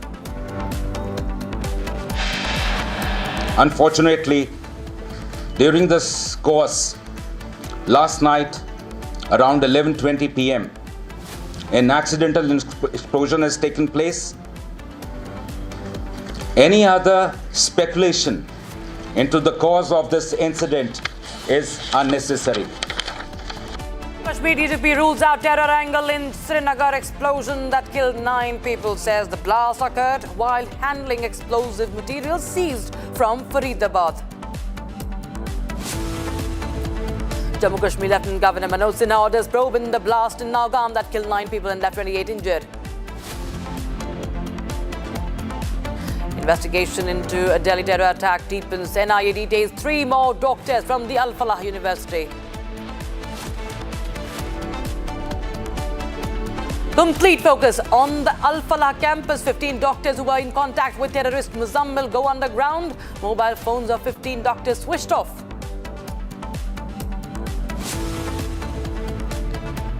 National crackdown on terror doctors. Medical body cancels registration of the terror Dr. Shaheen and Adil.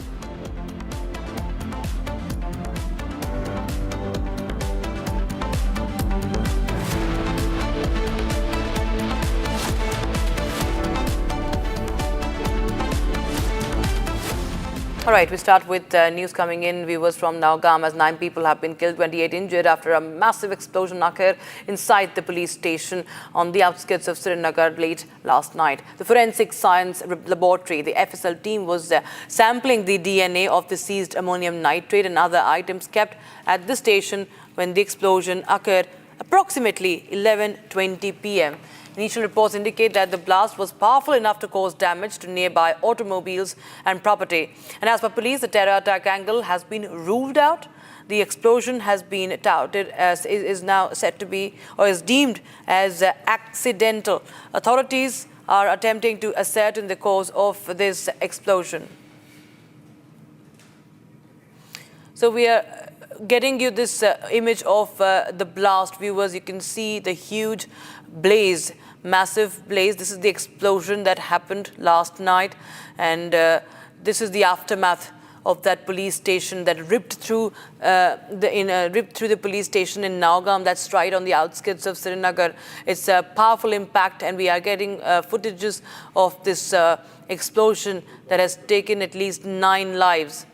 And we see that the Director General of Police, DGP Jammu Kashmir, has termed it an accidental explosion, saying that any speculations in this incident are unnecessary as the probe is underway.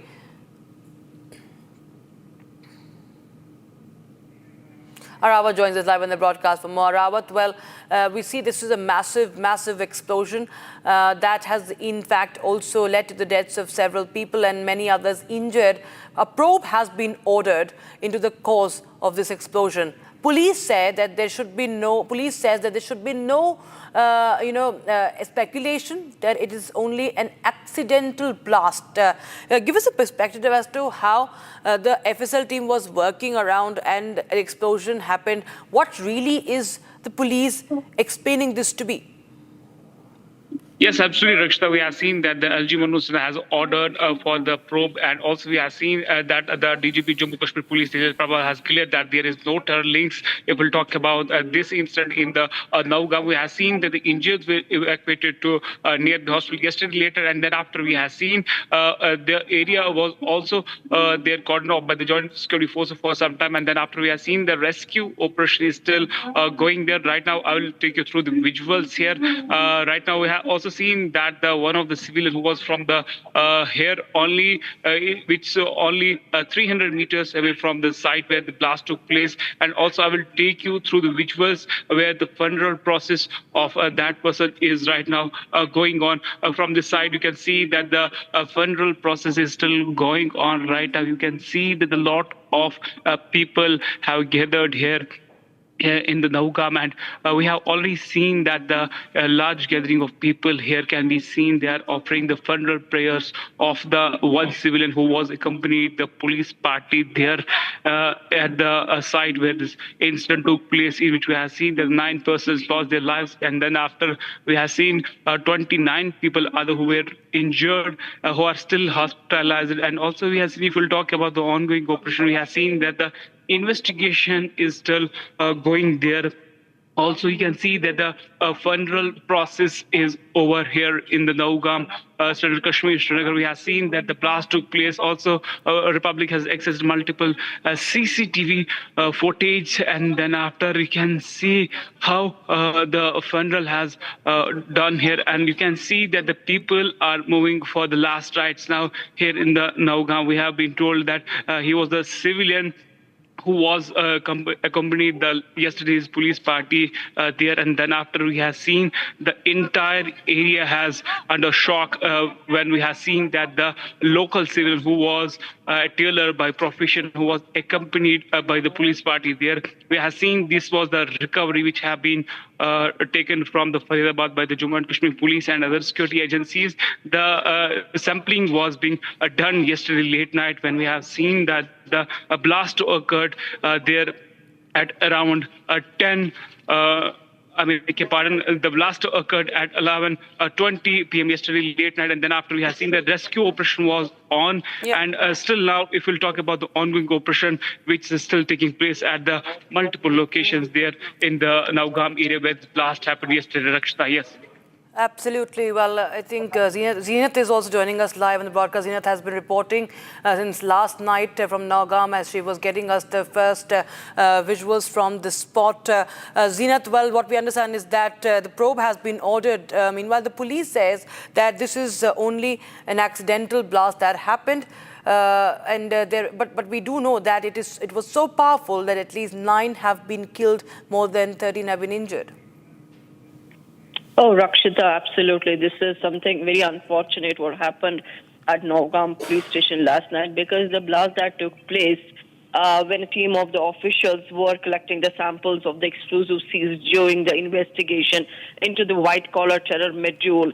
And as a part of the prescribed procedures, the samples of the recovery had to be forwarded for the forensic and the chemical examination. On account of the volumes nature of the recovery, the process was going on for the last 3 days by the FSL team at Nowgam police station. Unfortunately, during this course yesterday late night, somewhere around 11:23, an accidental explosion took place, and in this incident, the 9 cops lost their life, and somewhere around 27 sustained injuries. In fact, there have been the police personnel, the people from the revenue, the civilians, and also the FSL teams that were working. Meanwhile, if we take the count from today, there was a press brief of DG J&K Police, Nalin Prabhat, talking about and giving the details about the incident. Meanwhile, the focus shifted to Ujala Hospital, where around 18 people were injured, and they were getting the treatment at the general ward, where the 3 have been admitted at the ICU. Their condition still remains critical. Then LG Manoj Sinha also visited SMHS hostel where the civilian population, those who have been injured in this blast-like incident, because this had such an intensity that it shook the entire the adjacent houses, and the damages have come from there as well as the property, and some of the neighbors got injured. They too were evacuated and got admitted at the Sri Maharaja Hari Singh Hospital. And then LG moved to PCR Kashmir, Police Control Room Kashmir, where LG Manoj Sinha paid floral tributes to the 9 personnel killed in the accidental blast at the Nowgam station. The tribute to them at the PCR. He was accompanied by Chief Secretary Atul Dhillon. There was J&K Police DG was there, 15 Corps Commander Lieutenant General Prashant Srivastav, and all officials from the police and civil administration were present, and they all paid the floral tributes. Meanwhile, now the bodies has been dispatched by the J&K police to the native places where the last rites will be held. So one of the rites that is taking place of the Lambardar, or who was the part of this operation, who was assisting these teams. Presently at Natipura, the funeral prayers are taking place. Then another body has been dispatched to Kupwara, where from Inspector Asrar belongs. So this is something very unexpected, because on the one side we were seeing that J&K police in action, Srinagar police have been able to manage and get these white-collar doctors. There are 300 kg explosive ammonium nitrate were recovered, but the same ammonium nitrate was shifted from Faridabad to Srinagar. It was carried in one of the tempo van, and there was some around 30 bags, 25 bags were completed with the sampling being done by the FSL. Now only the 5 bags were left, and while they were doing the sampling, the unstable substance triggered. This was a highly inflammable material that exploded, and you see the intensity of the blast, because the dead bodies that have been recovered, many of them scattered into the pieces around the locality, and even the bodies that have been recovered continues to be charred ones. So that is another emotional trauma for the J&K police, for those who are the kith and kin of these victims. The bodies have returned in coffin, but they are the charged ones. So meanwhile, we are seeing the LG administration geared up with its machinery. LG has ordered the probe for the entire matter. So this is something very, this is coming on the unexpected lines that what happened in the Nowgam police station in the outskirts of Srinagar, where this blast triggered last night. So we are seeing that on the one side there is a mourning, there are the funerals, the family is in deep crisis. We are seeing the somber atmosphere, because this was all in relation to the probe that the Srinagar police was doing. What I'm picking from the sources, and also the kind of intensity that we see from the blast side, that the material, the evidences, the documents that have been recovered during the investigation of this Jaish-e-Mahmood, everything has been destroyed, and because all that material was also kept in the police station. So this is something very, the J&K police have been working very hard to collect the evidences, but now that evidences have too been destroyed in this entire blaze.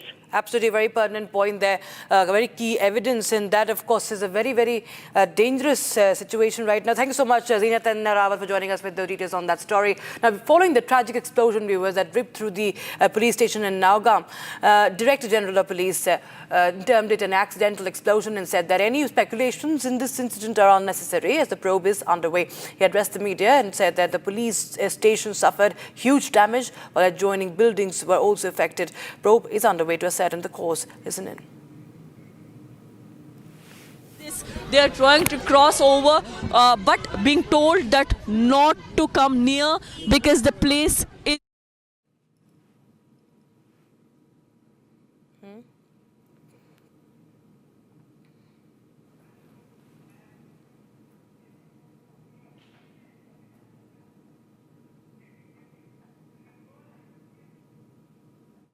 It was 11:20 when a loud bang was heard in the central Kashmir's Nowgam, when we have heard that the blast took place in the police station premises. We have already seen that the investigation in the case of Faridabad, where from the recovery was made by the joint security forces of the Jammu and Kashmir police, was reported, and then after we have seen at 11:20 the loud bang was heard, and you can see this is a damage that had happened yesterday late night. It indicates that the intensity of the blast was too high. You can see that this is the newly constructed complex here at the Central Kashmir Srinagar. It's around some 30 to 40 meters away from that very police station where we have seen that the blast happened yesterday late night. If my VJ can pan camera from this very side, you can see that the brick wall has completely damaged, and then after you can see there not only this, also the glass wall is also broken out. Also,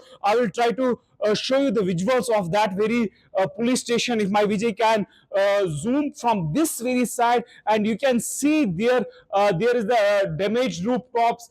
That's the exact location of the police station. Republic is the only channel which is showing you this report. That's the only and exact location of that very site where this incident has happened late last night. And also from this very side, you can see that these kind of damage have been not only reported here, but also we have got the information from other districts too, that in the South Kashmir and other parts of the Kashmir has reported the same kind of destruction as we have seen. And you can see there in the visuals how the situation is. This is the damage that have been reported after the yesterday's blast in the Central Kashmir Srinagar. But we have seen that all the officials on the ground, and they are monitoring the situation very closely, as we have got the input from the DGP Jammu and Kashmir that there is no terror angle into it. But yes, we have seen that the accidental explosive was exploded there, and then after we have seen that the investigation has already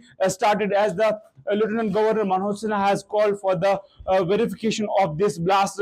But yes, if we'll talk about the ongoing situation, we have seen that all the security chiefs and other of the various agencies are on the ground. From this very side, you can see this is the entire area, and special checkpoints have been established at the various sensitive locations along the national highways. And also we have seen that the everything is being monitored very closely by the authorities. Also, we have seen since the yesterday late night when this incident happened, we have seen that the authorities on the ground, and they are monitoring every single activity on the ground, how it happened, and also the things are being investigated now.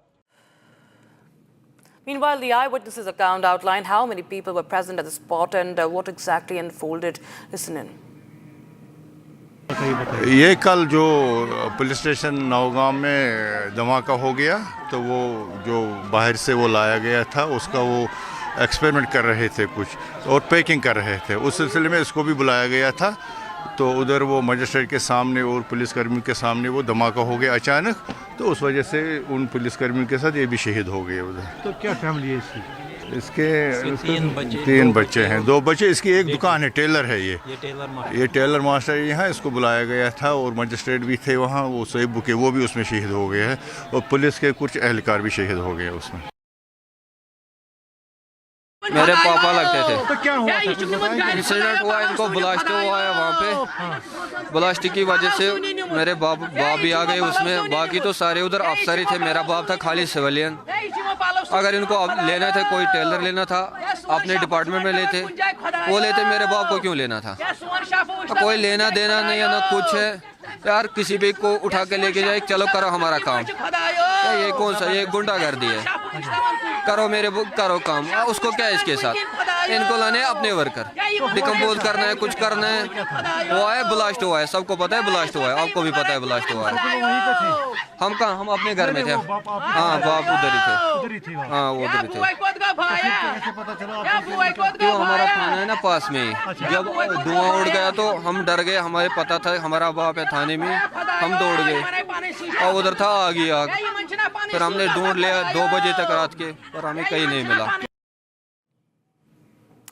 Now, this blast in Nowgam police station occurred while a police and forensic team was examining explosive materials seized from Faridabad, part of the 2,900 kilogram chemical cache that was recovered from an arrested doctor in the case. Now, 9 people have been killed, several others left injured. Huge explosives, nearly 2,900 kilograms of ammonium nitrate was recovered from Faridabad near Delhi. These seized explosives were brought to Srinagar for forensic investigation. But an unfortunate and accidental incident occurred last night. The explosives detonated accidentally during the FSL investigation.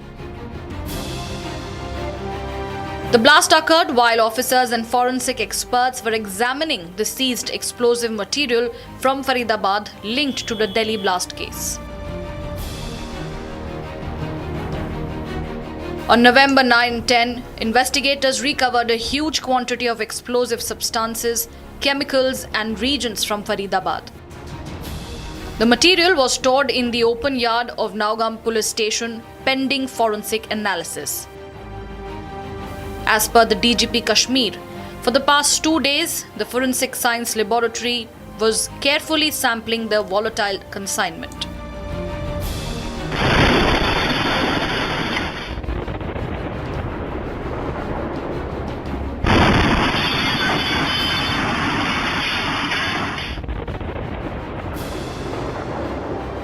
Despite the extreme caution, at around 11:20 p.m. last night, the accidental explosion ripped through the site. Unfortunately, during this course, last night around 11:20 p.m., an accidental explosion has taken place. Any other speculation into the cause of this incident is unnecessary. In this unfortunate incident, 9 people have lost their lives.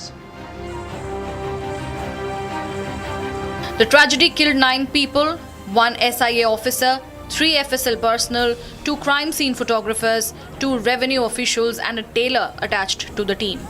Blast की वजह से मेरे बाप भी आ गए उसमें, बाकी तो सारे उधर अफसर ही थे, मेरा बाप था खाली सिविलियन। अगर इनको लेना था, कोई टेलर लेना था, अपने डिपार्टमेंट में लेते, वो लेते, मेरे बाप को क्यों लेना था? कोई लेना देना नहीं है ना कुछ है यार, किसी भी को उठा के लेके जाए, चलो करो हमारा काम। ये कौन सा, ये गुंडागर्दी है, करो काम, उसको क्या है इसके साथ? इनको लाने अपने वर्कर, डिकम्पोज करना है, कुछ करना है, वो आए ब्लास्ट हुआ है, सबको पता है ब्लास्ट हुआ है, आपको भी पता है ब्लास्ट हुआ है। On the other hand, 27 police officers, 2 revenue staff and 3 nearby civilians were left injured and immediately rushed to the hospital. It is to mention that the Nowgam police recently cracked the case of a terror module based on leads taken from a poster. During investigation of FIR number 162 of 2025 of Nowgam police station, a huge cache of explosive substances and chemicals were recovered. The recovery was kept securely in an open area of the police station. All the agencies involved in the investigation are working together in a coordinated and scientific manner. As a part of standard and prescribed procedure, the recovered chemical and explosive samples were being forwarded for further forensic and chemical examination. Because of voluminous recovery, the said process was continuously attended for about last 2 days by following the standard operating procedure. Owing to unstable and sensitive nature of the recovery, it was being handled very carefully under the expert supervision. Meanwhile, a full inquiry has been launched to determine the exact cause of the explosion.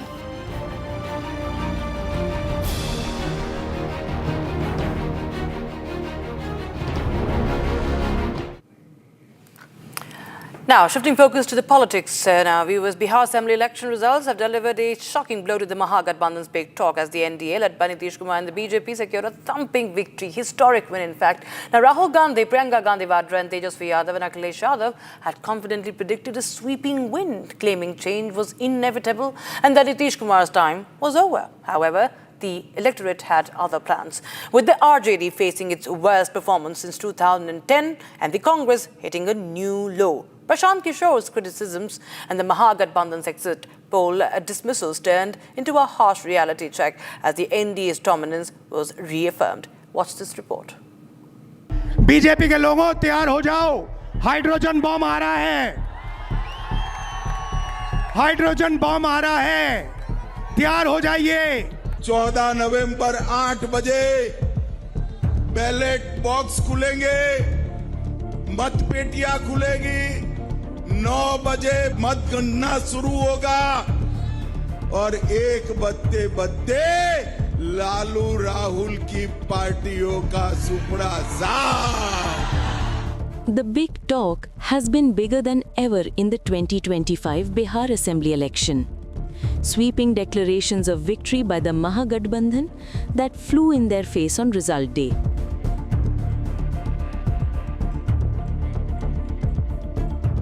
यहाँ पे गठबंधन के chief minister Tejashwi ji बनेंगे, मैं आपको बता रहा हूं।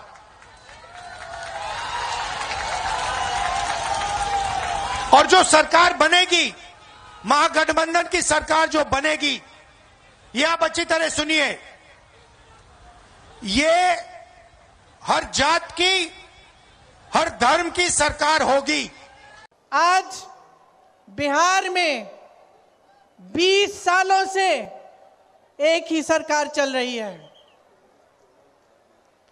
और ये सरकार जैसे जैसे साल बीतते गए वैसे वैसे बिहार से चली ही नहीं। आज बिहार की सरकार नीतीश जी नहीं चला रहे हैं, उनको चलाने दे ही नहीं रहे हैं। आज यहाँ की सरकार केंद्र से चलती है। पिछले 20 साल में नीतीश जी ने कितने फूड प्रोसेसिंग प्लांट चालू किए? देखिए, बिहार में बदलाव के लिए जनता ने वोट दिया है और बिहार में बदलाव होने जा रहा है। नई उम्र के तेजस्वी मुख्यमंत्री बनने जा रहे हैं और इंडिया गठबंधन, महागठबंधन को रोकने के लिए बीजेपी जानबूझ करके एग्जिट पोल करा रही है और अपने लोगों से एग्जिट पोल करा रही है। नीतीश कुमार को हटाना हम आपको बता रहे हैं। 5 वर्ष आप बताइए, राशन कार्ड बनाने में 2-2.5 हजार रुपया घूस लिया है कि नहीं लिया है? जो 20 साल में ये सरकार नहीं कर पाई है, 20 महीने में तेजस्वी इस काम को पूरा करने का काम करेगा। आज एनडीए का सीएम का चेहरा कौन होगा पता नहीं है। अमित शाह कह दिए कि अब जब चुनाव हो जाएगा तो विधायक लोग तय करेगा कि मुख्यमंत्री का चेहरा कौन होगा। यानी एक बात तो तय है, नीतीश कुमार जी को अमित शाह और भाजपा के लोग दोबारा मुख्यमंत्री बनाने नहीं जा रहे। ये संकेत देता है कि बिहार की जनता ने तय कर लिया है कि हमें बदलाव चाहिए, हमें परिवर्तन चाहिए। नीतीश कुमार जी का समय हो चुका है। एनडीए गठबंधन की सरकार आनी है, एनडीए को घर बिठाना है, बिल्कुल साफ है। मेरी प्रतिक्रिया ये है कि पूर्ण बहुमत के साथ महागठबंधन की सरकार बनने जा रही है और जिस तरह के एग्जिट पोल आ रहे हैं वो पूरी तरीके से वही इशारा कर रहे हैं, क्योंकि आज की बम्पर पोलिंग इस बात को बता रही है कि महागठबंधन भारी बहुमत से जीत रहा है। नीतीश कुमार तो सीएम बनेंगे ही नहीं। आज तो चुनाव खत्म हो गया, रिजल्ट आ जाए, नीतीश कुमार तो सीएम बनेंगे नहीं। मैंने तो बहुत पहले से कह रहा हूं, इनकी लास्ट पारी है ये, उनको तो इस्तेमाल किया जाता है बस। नीतीश जी की जिस तरह वो काम नहीं कर पाए, दौरे नहीं कर पाए और जिस तरीके से उनको नजरअंदाज भाजपा ने किया है, उससे बीजेपी की सीटें कम होंगी, जेडीयू की भी कम होंगी। कुल मिला के मैं कह सकता हूं कि एनडीए वहां पिछले चुनाव के मुकाबले जो 5 साल पहले हुए था, काफी कम सीटों के साथ आएगी और इसका सीधा लाभ राहुल गांधी और तेजस्वी की जोड़ी को मिलेगा। तो एग्जिट पोल पर तो किसी को आज की तारीख में भरोसा नहीं है। किसकी तरफ से बनाए जाते हैं, कैसे बनाए जाते हैं, बताने की जरूरत नहीं है। जहां तक पर्सनल असेसमेंट का मामला है, मैं यही कह सकता हूं कि वहां पर बीजेपी और नीतीश कुमार की पोजीशन खराब है और ये फीडबैक आ रहा है कि उनको इस बार वोट उस तरह नहीं मिलेगा जितना जैसे पहले उन्होंने किया। और दूसरी बात है, राहुल जी ने सही कहा कि बिहार को बर्बाद कर दिया नीतीश कुमार ने और बीजेपी उसकी सहयोगी है।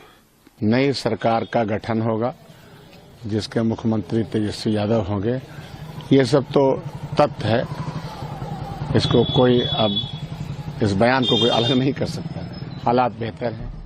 The result establishes RJD's worst every performance since 2010, the Congress's worst ever performance since 2010, Nitish's best performance since 2010, and BJP's biggest knockout in Bihar since 2010. As a result, the Congress is quick to blame the EVMs and Election Commission for. I'm not even talking about any party right now. The contest is directly between the Election Commission of India and the people of Bihar. And let's see who wins. Modi! Modi! Modi! Modi! Narayana Murthy! Narayana Murthy! हृदय से अभिनंदन और वंदन पानी प्रधानमंत्री नरेंद्र मोदी जी का कर रहे हैं। इतनी बड़ी ऐतिहासिक विजय प्रधानमंत्री मोदी जी के नेतृत्व में हुआ है।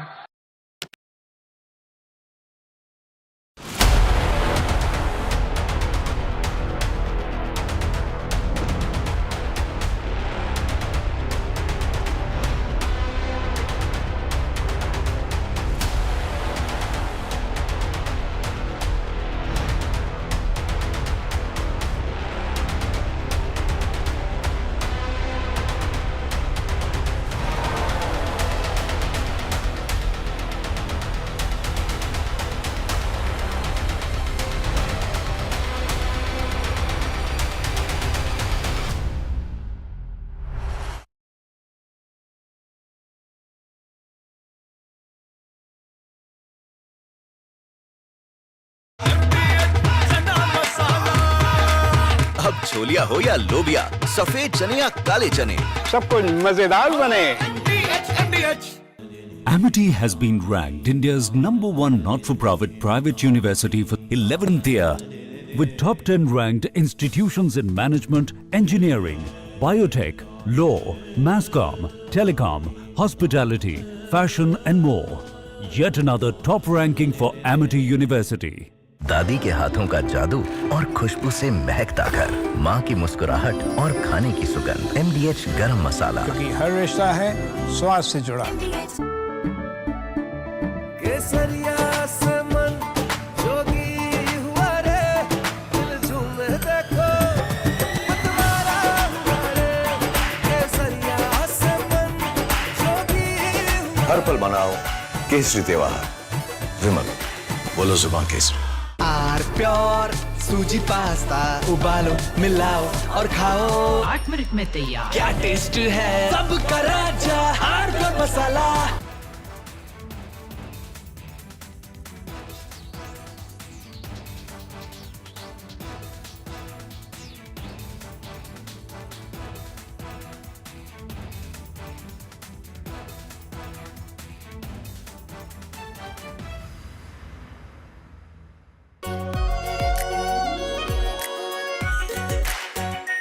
Our pure shahi paneer masala, delicious, healthy everyday. The Startup Festival at Startup Park, Bengaluru began with optimism and ambition hallmarks of CEO Shafi Shaukat. Dedication to building the ultimate startup ecosystem. Among the distinguished guests was Mohammad Haris Nalapad, General Secretary of Bengaluru Youth Congress, celebrated for his commitment to youth leadership and inclusive progress. Nalapar's speech ignited a wave of enthusiasm as he shared his vision for a united, forward-looking Bengaluru. The ability to put up something like this is not easy. They need a lot of risk that has been taken. I appreciate them, and especially in a city like Bangalore where talent is immense and they need a channel to route it. The talent needs to reach here and find a way to get out. So I was saying about Incubate Nation. It's a company that gives you you have an idea, you want to start a startup, but you are still working somewhere, you don't have full-time job. They will help you incubate it. They will take your idea, they will do the marketing, they will help you with everything. They'll pay salaries also until you get up and running. So it's a great opportunity. I would like to congratulate the team that's doing this job, Shafi and Abbas and the entire crew that has put this together. Thank you.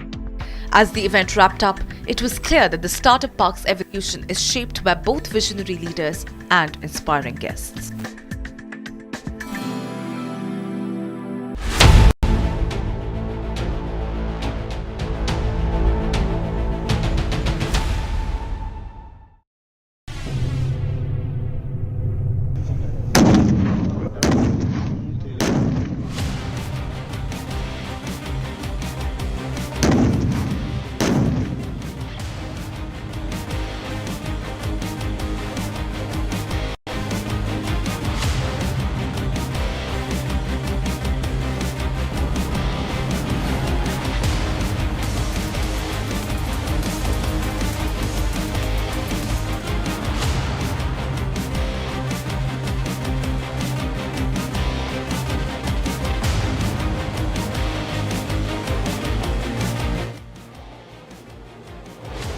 In 2025, India's armed forces undertook Exercise Thrishul, a massive tri-service war game designed to test and sharpen cooperation between the Army, Navy and the Air Force. From the parched sands of Jaisalmer to the surf of Gujarat, Thrishul demonstrated unprecedented jointness and self-reliance.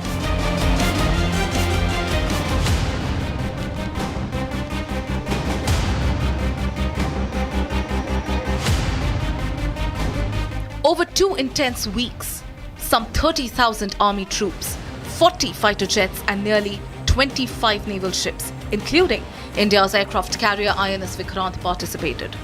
The drill culminated in Amphibious 2025, a large-scale amphibious landing off Madhavpur beach in Gujarat. All of this seen through deep military access only Republic TV can bring.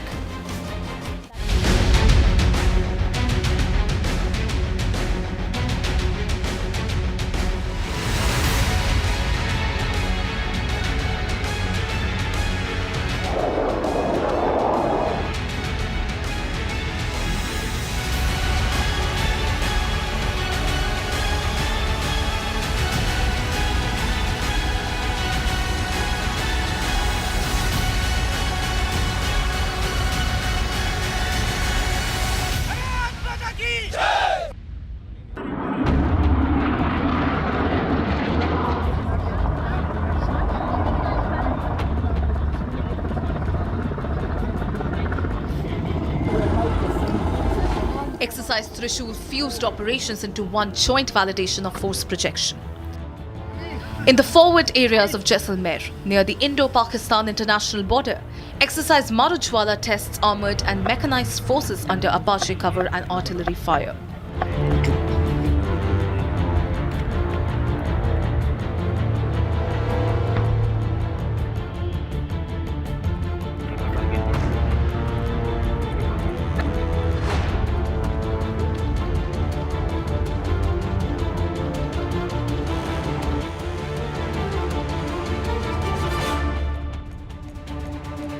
It is the might of the Indian Army that we are showing you from the international border. Roughly 50 kilometers from the Indo-Pakistan international border, this is the Bhishma tank, the T-90, the might of the India's battle tanks. And this is the India's main battle tank. I'll request Rawatji to come this way as we move along with this giant to the areas of this desert. That how this desert is ruled by the T-90 Bhishma. As we move, you will see the desert all along. This desert is in the Rajasthan, And as we speak, this is the area where Indian armed forces are carrying out exercise Thrishul.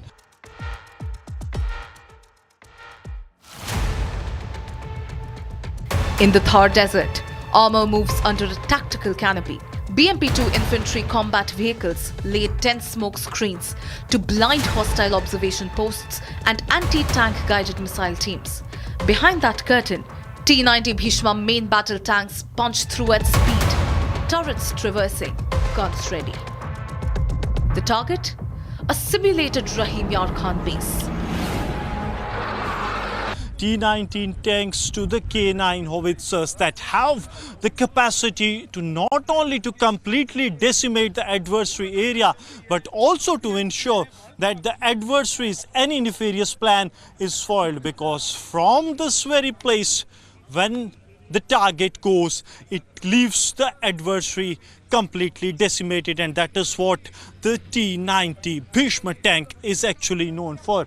Apart from these Bhishma tanks, we also have these precision weapons that have the accuracy as precise as 0 meters, so that the adversary's attempt can be destabilized. And then is the K9 howitzer tanks, those who are capable to actually go into 40 to 50 kilometers into the enemy's territory.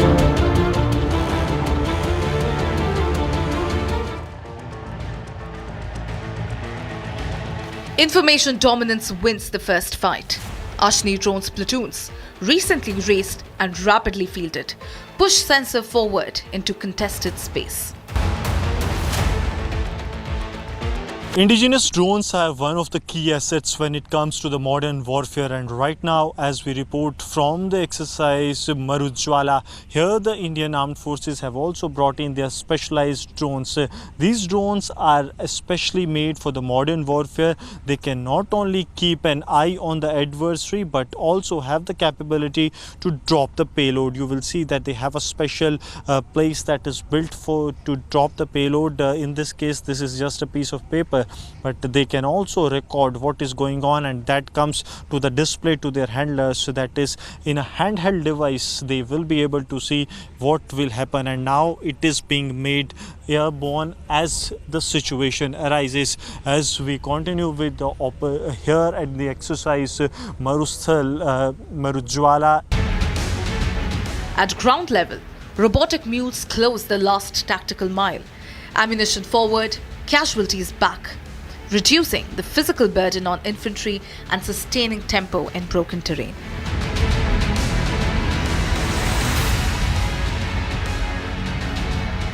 Behind me are the formidable Ashni platoon inducted into the Indian Armed Forces. Around 380 of these platoons have been inducted, and they provide pivotal coverage to the battlefield.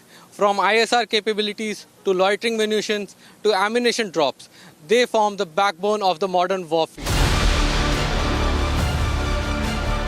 In exercise Akhand Prahar, formations train for speed, resilience and lethality. Rudra Brigade executes combined arm maneuvers, infantry, armor and artillery, moving in lockstep. Bhairav Commando battalion drills breaching and special mission tasks, blurring the line between conventional and unconventional operations.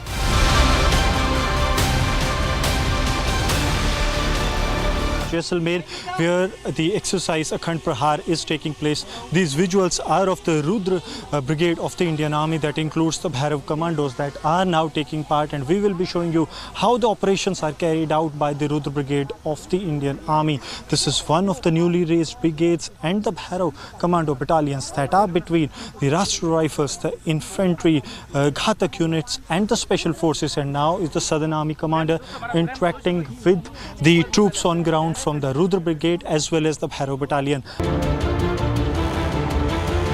On the western coastline at Porbandar, Amphex 2025 brings India's amphibious doctrine from the planning table to the surf line.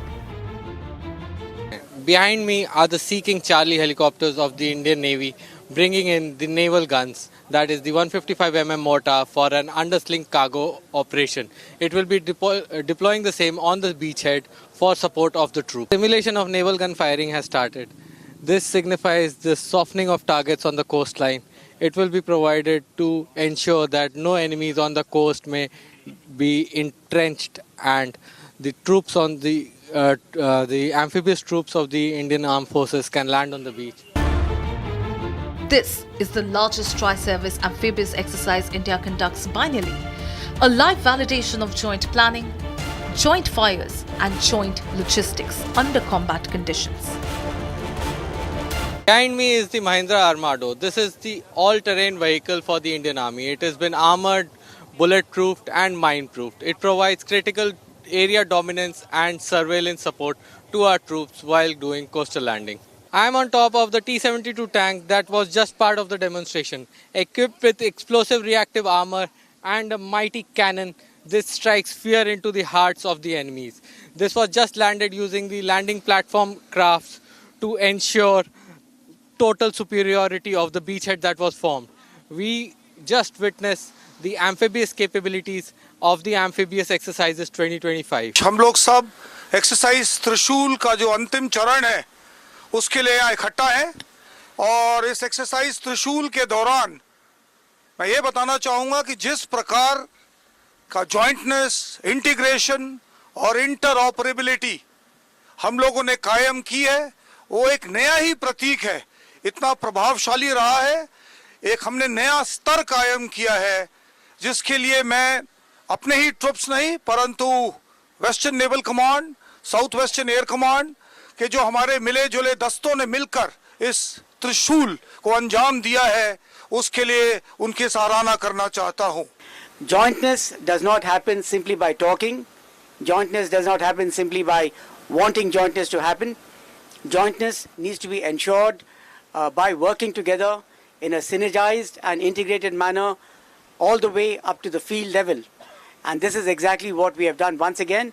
And all of us go back quite happy that we have utilized this opportunity well and we are stronger because of this opportunity. As has been covered earlier also, has been a continuous process, a continuous activity that the three commands in this area have been undertaking for the past many years.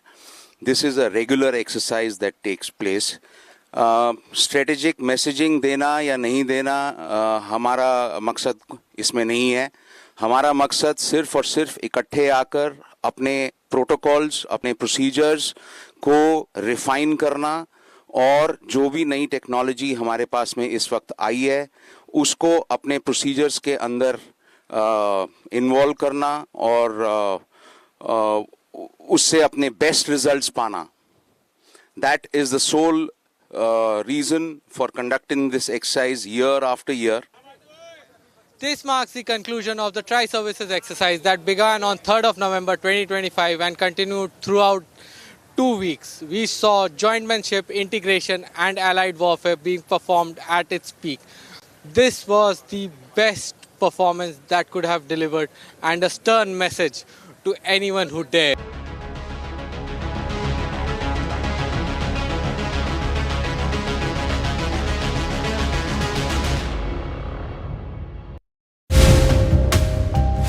Over the golden sands near Jodhpur, the skies come alive.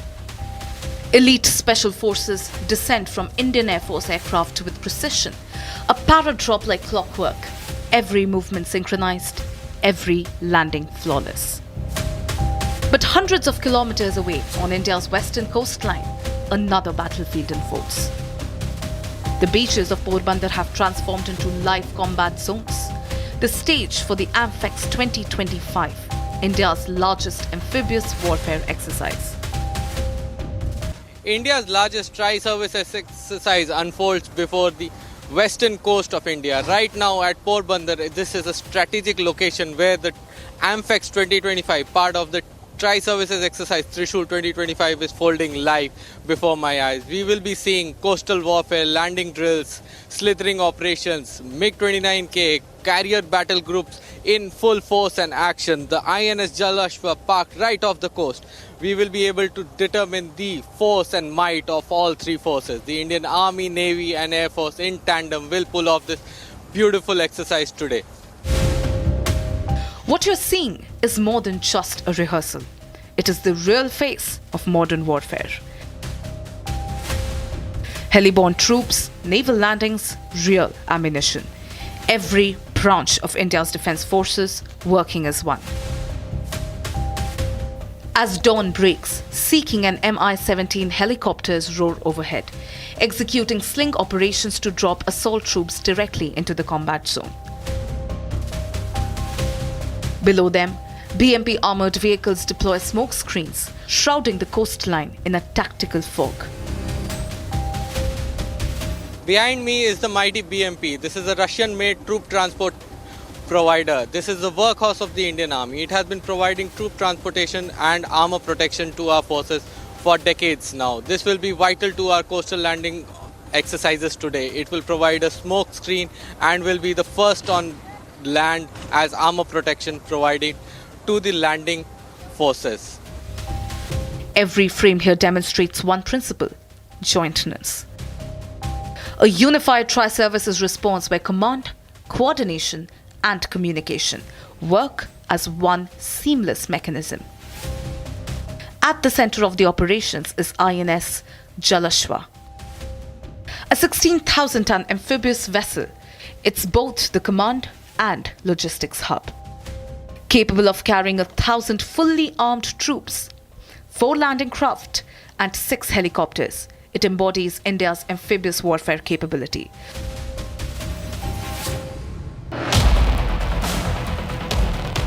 What elevates AMFEX 2025 is the integration. Ashni Brigade's drones scout inland, feed targeting coordinates to artillery units and relay real-time imagery to commanders. The battlefield is no longer blind. It is data-driven, it is predictive.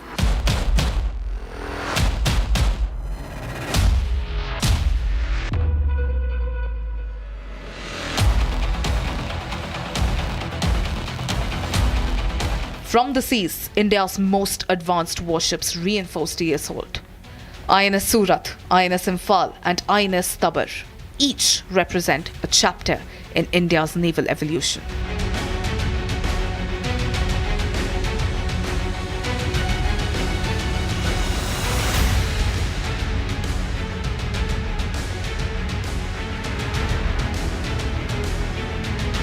INS Surat, the destroyer, redefining maritime firepower.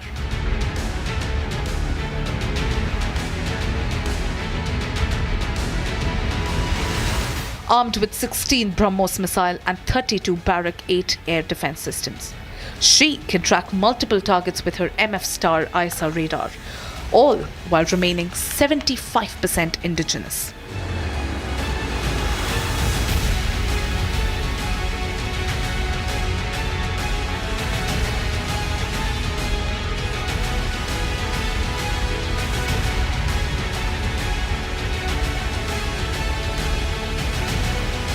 INS Imphal, India's pride from the northeast.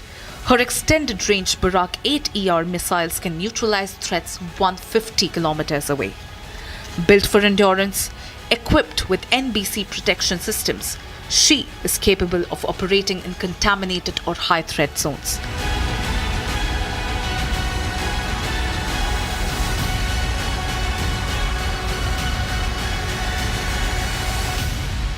INS Tabar, the veteran. 2 decades of active duty, now refitted with BrahMos missiles and upgraded defensive systems. Agile, dependable and battle-proven, she is the fleet's reliable workhorse.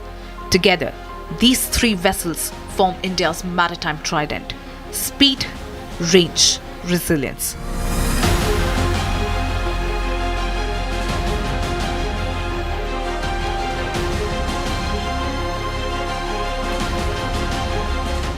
Overland, sea and the sky, the message is crystal clear. India's military readiness is not an aspiration. It is an operational reality.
Secret recipe MDH का जीरा SIP जल जीरा मसाला। SIP SIP जीरा SIP MDH का जल जीरा SIP MDH का जल जीरा सिप। केसरिया से मन जोगी हुआ रे, दिल झूमे देखो मतवारा हुआ रे। केसरिया से मन जोगी हुआ। हर पल मनाओ केसरी त्योहार, विमल बोलो जुबान केसरी। थोड़े में ज्यादा स्वाद यही तो है इसकी खास बात। वाओ मामा क्या स्वाद है। अरे मेरे राजा सबका राजा और मसाला।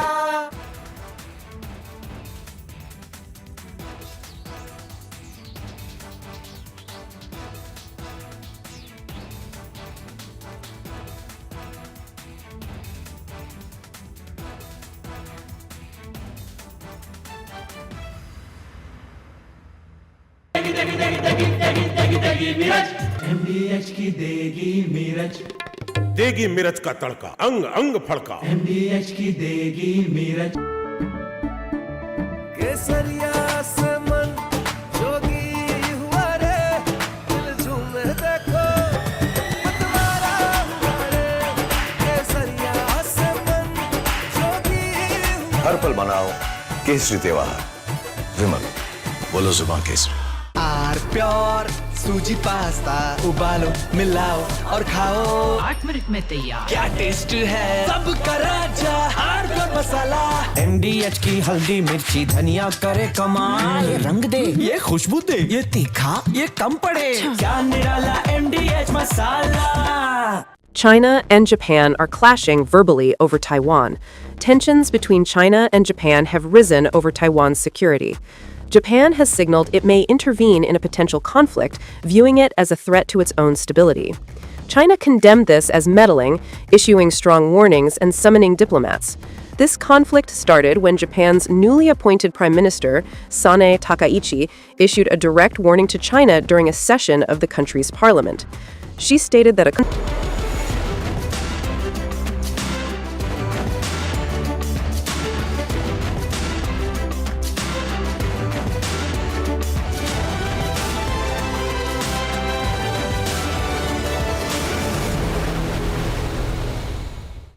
सीक्रेट रेसिपी MDH का जीरा सिप जल जीरा मसाला। सिप सिप जीरा सिप MDH का जल जीरा सिप MDH का जल जीरा SIP.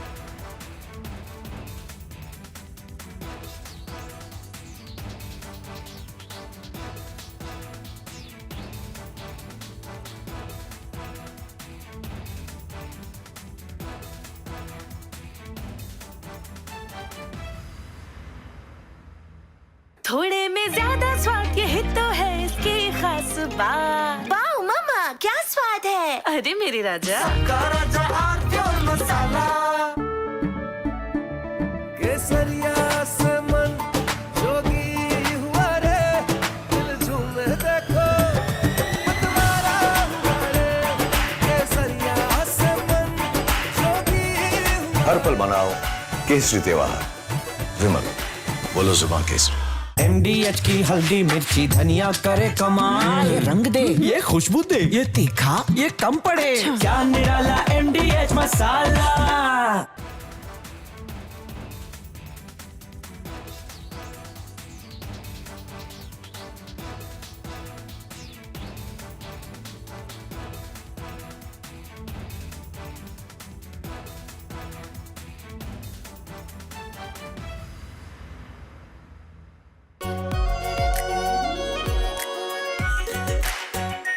Are pure shahi paneer masala, delicious, healthy, everyday. China and Japan are clashing verbally over Taiwan. Tensions between China and Japan have risen over Taiwan's security. Japan has signaled it may intervene in a potential conflict, viewing it as a threat to its own stability. China condemned this as meddling, issuing strong warnings and summoning diplomats. This conflict started when Japan's newly appointed Prime Minister, Sanae Takaichi, issued a direct warning to China during a session of the country's parliament. She stated that a conflict in the Taiwan Strait could represent a survival-threatening situation for Japan, implying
from Asia's largest news headquarters,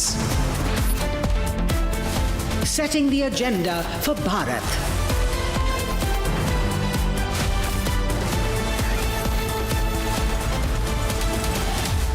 You're watching Republic.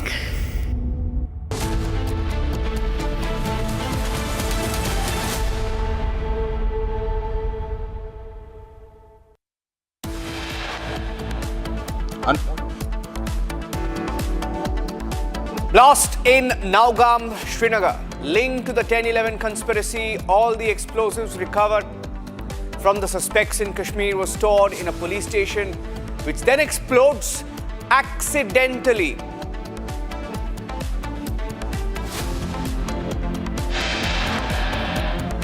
Nine lives lost in the Srinagar explosion. Almost 300 kilograms of ammonium nitrate and other explosives that were stored being examined just mysteriously go off.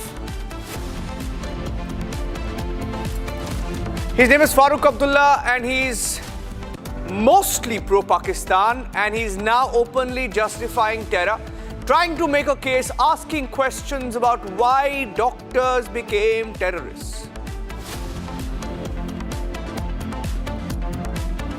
The doctor of death will show you his face. We have the face of Dr. Umar Nabi, the car bomber. There is a picture that is emerged of him, a CCTV video that's emerged of him. We'll show you that in just a few minutes.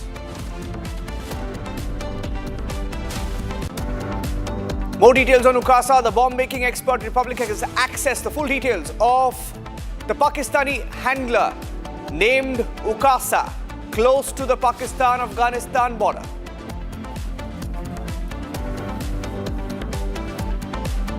"15 Al-Falah doctors under scanner, wanted in the Jaish terror module, now on the run." This campus called Al-Falah, it appears, was the biggest terror den.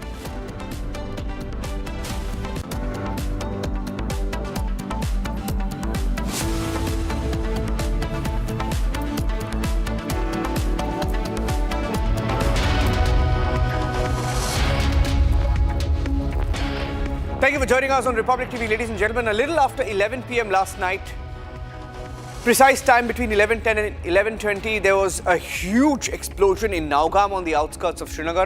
Technically, it's within the Srinagar city limits. And we are tracking that story closely. Now, let me bring you some more related news. Pakistan narco-terror module has also been busted by the Jammu and Kashmir police as they go all out. So someone is not happy with the kind of crackdown that's underway in different parts of the country, including in Jammu and Kashmir, in the Delhi NCR region. And 3 kgs of heroin worth 15 crore rupees seized in the raids. The Pakistan narco-terror module was busted by the Jammu and Kashmir police. We have a confirmation that's coming in. And here is a response, the official response of why this is critical. Pakistan pushing terror. We're telling you all about that. Listen in. Jammu Kashmir police ने जो है पाकिस्तान से लगातार operate हो रहे एक heroine module को जो है भंडाफोड़ किया है। 2 लोगों की गिरफ्तारी हुई। बात करने के लिए एसएसपी जम्मू जोगिंदर सिंह हमारे साथ मौजूद हैं। सर, बड़ी कामयाबी मिली है क्योंकि बड़ी मात्रा में 3 किलोग्राम के करीब जो है नार्कोटिक्स रिकवर हुआ। पाकिस्तान से मॉड्यूल ऑपरेट होता था, क्या जानकारी है? देखिए, अभी तक हमने जो 2 लोगों को अरेस्ट किया है, इसमें उनसे हमने ये नार्कोटिक्स जो है वो सब्सटेंस जो है वो बरामद किया है। अभी तक की जो हमारी इन्वेस्टिगेशन है वो ये सिग्नल करती है कि इसके तार कहीं ना कहीं जो है पाकिस्तान के साथ जुड़े हुए हैं। इसमें हमने पूरे मॉड्यूल को आइडेंटिफाई कर लिया है। उसकी पकड़ धकड़ के लिए काम जारी है।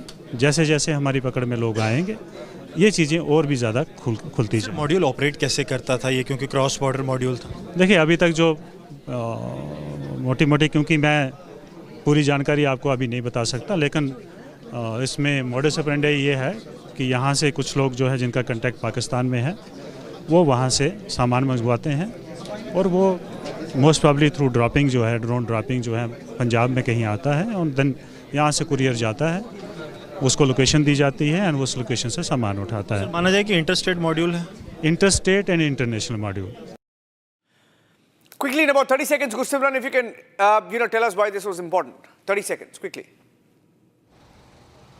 Niranjan, it is very important. Reason being that they were operating on the behest of the Pakistani handlers, and they were getting their narcotics in Punjab from there. They were getting it here, selling that, and the money was being used for the terror activities. This comes as a success for the Gandhinagar police, because in the heart of the city, this module has been busted. This was operating for last 6 months, and now their handlers sitting across the border, as well as this entire chain of command that is there of this module, that has been identified. And as we speak, the multiple raids are underway, because this is not only the narcotics module, but this has longer links with the narco-terror module. So that is being largely worked upon by the Jammu and Kashmir police, especially in the heart of the Jammu city. This module has been busted by the Gandhinagar police in the last couple of days long operation that they have carried out in Ranjan.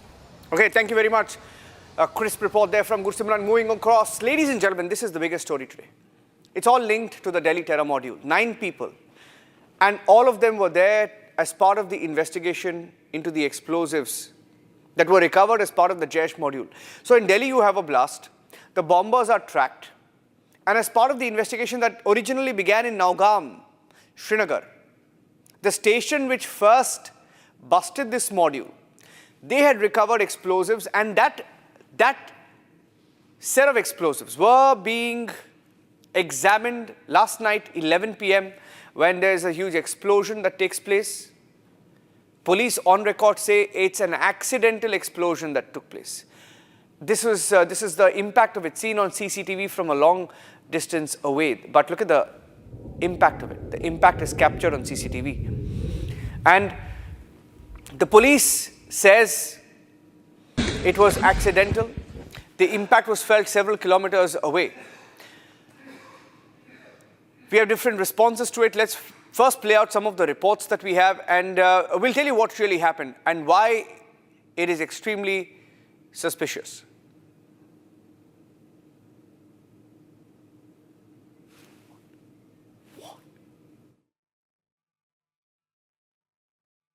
It was 11:20 when a loud bang was heard in the central Kashmir's Nowgam. When we have heard that the blast took place in the police station premises, we have already seen that the investigation in the case of Faridabad, where from the recovery was made by the joint security forces of the Jammu and Kashmir police, was reported. And then after we have seen at 11:20, the loud bang was heard, and you can see this is a damage that had happened yesterday late night. It indicates that the intensity of the blast was too high. You can see that this is the newly constructed complex here at the Central Kashmir Srinagar. It's around some 30 to 40 meters away from that very police station where we have seen that the blast happened yesterday late night. If my VJ can pan camera from this very side, you can see that the brick wall has completely damaged, and then after you can see there not only this, also the glass wall is also broken out. Also, I will try to show you the visuals of that very police station. If my VJ can zoom from this very side, and you can see there is the damaged rooftops. That's the exact location of the police station. Republic is the only channel which is showing you this report, that's the only and exact location of that very site where this incident has happened late last night. And also from this very side, you can see that these kind of damage have been not only reported here, but also we have got the information from other districts too, that in the South Kashmir and other parts of the Kashmir has reported the same kind of destruction as we have seen. And you can see there in the visuals how the situation is. This is a damage that have been reported after the yesterday's blast in the Central Kashmir Srinagar. But we have seen that all the officials on the ground, and they are monitoring the situation very closely, as we have got the input from the DGP Jammu and Kashmir that there is no terror angle into it. But yes, we have seen that the accidental explosive was exploded there, and then after we have seen that the investigation has already started, as the Lieutenant Governor Manoj Sinha has called for the verification of this blast. But yes, if we talk about the ongoing situation, we have seen that all the security chiefs and other of the various agencies are on the ground. From this very side, you can see this is the entire area, and special checkpoints have been established at the various sensitive locations along the national highways. And also we have seen that everything is being monitored very closely by the authorities. Also, we have seen since the yesterday late night when this incident happened, we have seen that the authorities on the ground and they are monitoring every single activity on the ground, how it happened, and also the things are being investigated now.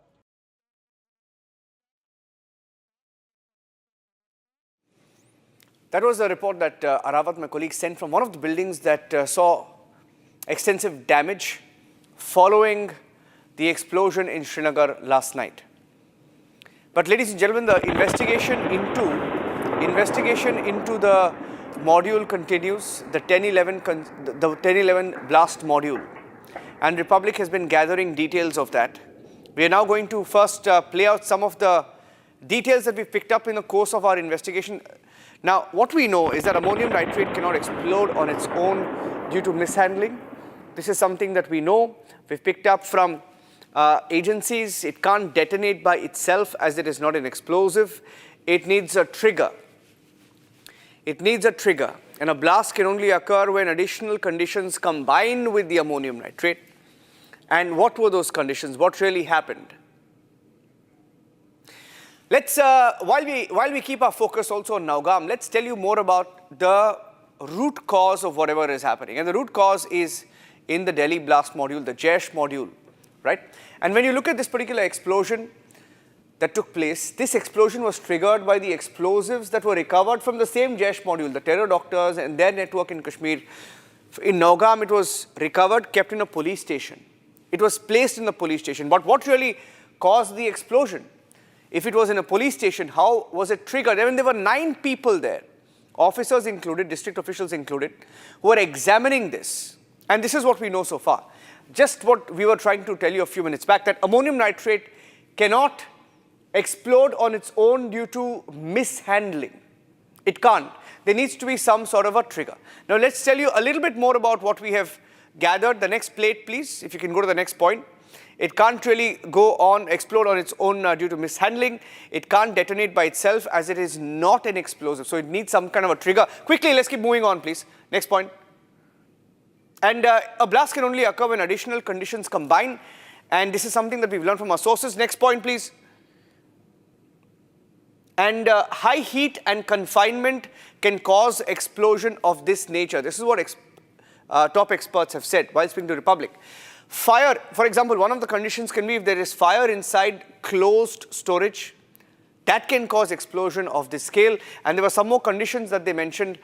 They also mentioned contamination of ammonium nitrate with fuel or oils that can cause such an explosion. So were any of these conditions at play in Nowgam at the police station where it took place? Another condition where such an explosion can take place when there are explosives in the vicinity. Aluminium or organic material can also help trigger such an explosion. This is what we have heard from experts. And as we look closer into what really happened, we will go to the next point of the conspiracy. Angle 2, okay. Let's tell you that in the course of our investigation, we've been able to pick up some more details. If I can pull up the details of that today, there were 4 or 5 different angles that we picked up. First is how this entire Jaish module was planned. We hear from our sources that the planning itself, it didn't just happen one fine day that they woke up and decided to carry out the blast. The planning itself started in 2021 and 2022. Adil Ratar, Muzammil, critical. And their aim was to revive the Ansar Ghazwat-ul-Hind. Ansar Ghazwat-ul-Hind. And they were in touch with Pakistani handlers. Essentially, as part of this module, they targeted vulnerable youth across India. Not just Kashmiri youth, but vulnerable youth across India. Right?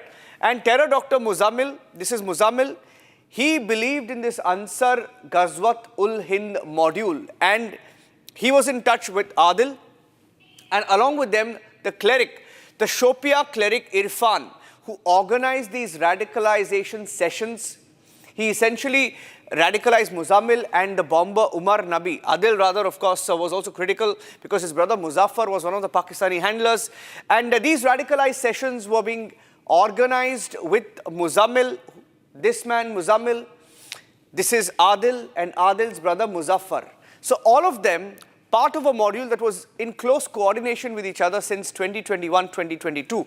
Now, this is how the planning began. From 2021-22, they had some ideology, believed in Ansar al-Ghazwatun, and let's tell you what they did after that. Now, there was a key meeting in Turkey that we know about, and that meeting took place somewhere in 2022, we are hearing.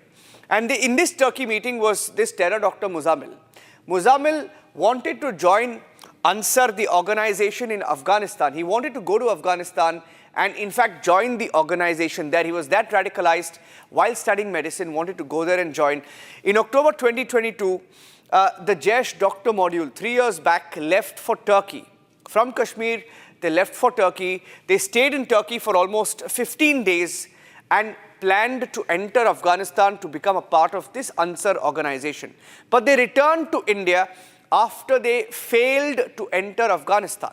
They couldn't enter Afghanistan, they were in Turkey, they met in Turkey, but for some reason they were convinced later on to come back. And that is what we know about this Turkey meeting. But a critical meeting did take place. Turkish government has put out a press release saying that they have no role in the Delhi blast.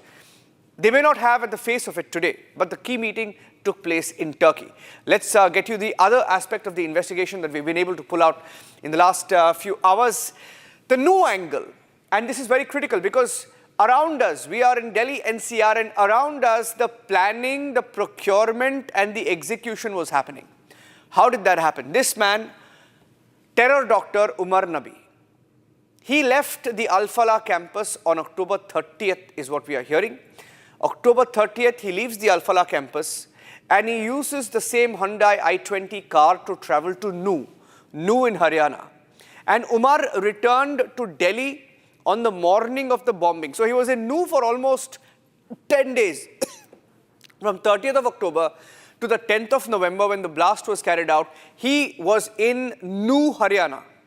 That is what we know. And he returned to Delhi only on the morning of the bombing, which has also been captured, by the way, when he's entering the toll plaza. If you can go to the next point, there are some more details of that. The bomber crosses the Firozpur Jirka toll plaza around 1:36 a.m. This is from New, and that too has been captured on camera. And he traveled earlier to Srinagar on the 18th of October. So we've been able to piece his journey. 18th of October, he leaves for Srinagar, returns to Delhi on the 24th, and then on the 30th goes to New, and on the 10th of November enters Delhi again, the morning of the bombing. So he wasn't just at the Al-Falah campus, he was moving around. And the bomber, when he returned to Delhi from Srinagar, left his two phones in Kashmir while returning to Delhi just to avoid being tracked. So look at his movement. A bomber about to kill people leaves the Al-Falah campus almost 20 days before the blast, travels to Kashmir, comes back, goes to another district for almost 10 days, returns on the morning of the bombing, doesn't have phones on him, triggers the blast. Let's go to the next angle that we've been able to uncover. There is a role of a key mystery handler called Ukasa that is coming to light.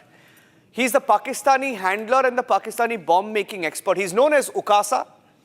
Ukasa is the Pak bomb expert, Pakistani handler, and Abu Ukasa stayed close to the Afghanistan-Pakistan border is what we are given to understand. And all of these killers, the terror doctors, were in touch with him. Abu Ukasa he essentially is the mastermind of the Jaish doctor module. And he was in Pakistan. And he stopped Muzammil from going to Afghanistan is what we are hearing. Because Muzammil, one of the terror doctors, wanted to go to Afghanistan and join the organization Ansar there. But he was stopped by Ukasa, who then promised to impart online bomb training to him. He told him, I will give you the bomb training. And he stopped him from going to Afghanistan because he wanted Muzammil and the entire Jaish module to carry out attacks in India. And that is why he told them, I will impart online bomb training to all of you. And ladies and gentlemen, when you look at all of this, it is clear how radicalized they were. Radicalized by the ideology of terror, radicalized by Muslim clerics sitting in Shopian, Kashmir. And then you have politicians, ruling politicians in Jammu and Kashmir try and justify it. You won't believe what Farooq Abdullah said. In fact, let's tell you what Farooq Abdullah said. Farooq Abdullah, when asked a question, first talks about the handling. He says the explosives were not handled well in Nowgam. And then he says all of Kashmir, all Kashmiris are being looked at suspiciously. And then he makes a very interesting comment. He says we must think why these doctors killed themselves and killed others. Trying to justify terror, ladies and gentlemen. This is Farooq Abdullah. Take a listen. आप white terrorism कहें, red terrorism कहें, terrorism है। वैसे वजह क्या हुई? क्या वजह है कि इन लोगों को इतना बड़ा फैसला करना पड़ा कि अपनी जान भी देनी पड़ी और इतना बड़ा एक्सप्लोजन करके बेगुनाहों को मारना पड़ा? क्या वजह है? और यही सिर्फ नहीं है, हमारे कितने बच्चों को आज मुसीबतों का सामना करना पड़ रहा है, वो घरों से निकाला जा रहा है, का कसूर नहीं है, वो नहीं जानते ये चीज़ें, इसीलिए बाहर पढ़ रहे हैं कि अपना फ्यूचर बना सके, वतन के साथ आगे बढ़ सके। मगर आज हर कश्मीरी पे निशान है। क्या आसामी पे होता है जब वहाँ एक्सप्लोजन होता है, या छत्तीसगढ़ में होता है? कहीं ना कहीं हमारी इन्वेस्टिगेशंस में गलतियाँ हैं, कहीं ना कहीं तो हम फेल हो रहे हैं अपनी इंटेलिजेंस में। उनको तो मारना पड़ेगा। ईडी को इस्तेमाल करने के बजाय छोड़ दीजिए और ये देखिए, अपनी इंटेलिजेंस विंग को मजबूत कीजिए कि उससे हम लोग इस मुश्किल से निकल सकें। कब तक हमने ये खून खराबा देखने को होगा? कब तक? नाउम्मीद तो कभी किसी को होना नहीं चाहिए। अगर हमने नाउम्मीद होना है तो फिर तो कुछ रहा ही नहीं। हमें उम्मीद करनी है कि रास्ता निकलेगा जब ये उस तरफ कुछ सोचेंगे। वो वतन भी जो हमारा नेबर है, वो कब तक ये करता रहेगा? कब तक? उन्हें भी सोचना चाहिए। वो तो ऐश में बैठे हुए हैं और हर मुसलमान पे यहाँ पे वो कुछ करते हैं तो निशाना बांधा जाता है। जिम्मेवार वो हैं, हम पाकिस्तानी नहीं हैं। यहाँ के हिंदुस्तानी मुसलमान जो हैं, हिंदुस्तानी मुसलमान हैं, वो कभी पाकिस्तानी मुसलमान नहीं बने। Major Samarpal Tur joining us live. Major Tur, I'll play that part again, but there is a critical part where he says they were doctors and they took lives, they took their own lives. We need to understand why it happened, right? That is the problem we have with Umar Abdullah. Not about talking about Asif Munir, blaming Pakistan. Now, all of that is okay, right? Tried and tested. But today, when people in Kashmir are also being killed, and when several terror modules are being investigated, for him to try and justify, make an argument for and study, probe, investigate why terror. I mean, it's crazy that after all of this, you're still asking why people pick up arms, why people want to kill people. Niranjan, it is very, very shameful to have seen this visuals and statements by Mr. Farooq Abdullah. And he is behaving like a typical radicalized Maulvi who's giving very wrong statements. And I mean, he is so shameless that his first statement should have been that he should have condemned the attack. He should have condemned the Fedayeen terrorists, but he has not done that. In fact, he is asking us that what was the reason that they became Fedayeens? The white-collar terrorists? I mean, with what audacity? He is trying to justify, or is he trying to justify or reason that what led to them becoming radicalized? Mr. Farooq Abdullah, kindly nab all those Maulvis who are radicalizing the white-collar working doctors, lawyers and educated children and adults in the society. First, clear the muck within, clear the filth within, and then introspect. You cannot first give a statement by saying ki what led them to do this. It is the failure of the Mr. Farooq Abdullah himself. ये इन्हीं के state के बच्चे हैं और ये इन्हीं को ही unradicalize नहीं कर सके. No, but Major Tur, you know, interesting that in the course of that statement, he also talks about statehood. I heard him make a very controversial statement. He says, will Field Marshal Asim Munir decide when we should get statehood or how we will get statehood or whether statehood will eventually come?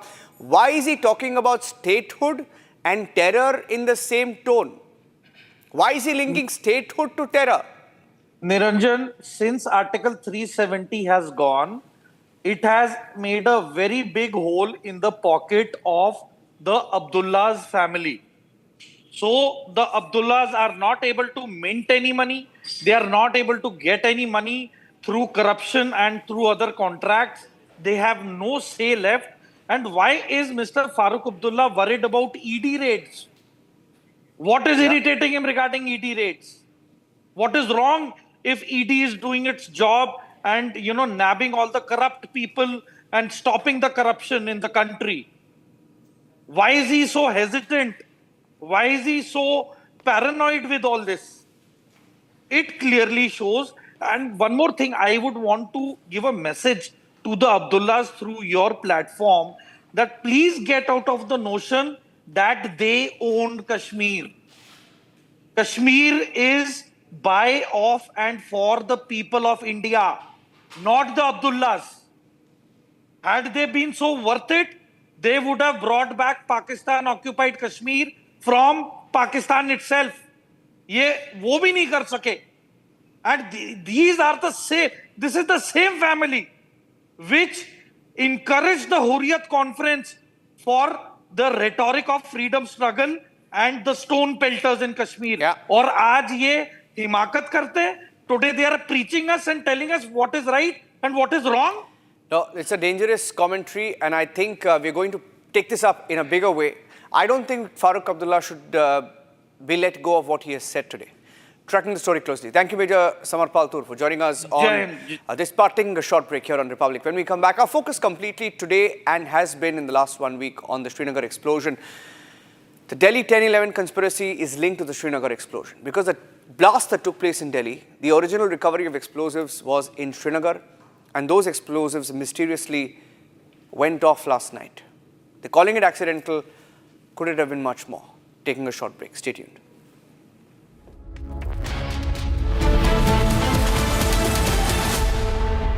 दादी के हाथों का जादू और खुशबू से महकता घर, माँ की मुस्कुराहट और खाने की सुगंध। MDH गरम मसाला, क्योंकि हर रिश्ता है स्वाद से जुड़ा। केसरिया से मन जोगी हुआ रे, दिल झूमे देखो मतवारा हुआ रे। केसरिया से मन जोगी हुआ। हर पल मनाओ केसरी त्योहार। विमल, बोलो जुबान केसरी। आर प्योर सूजी पास्ता, उबालो मिलाओ और खाओ। 8 मिनट में तैयार। क्या टेस्ट है, सबका राजा आर प्योर मसाला।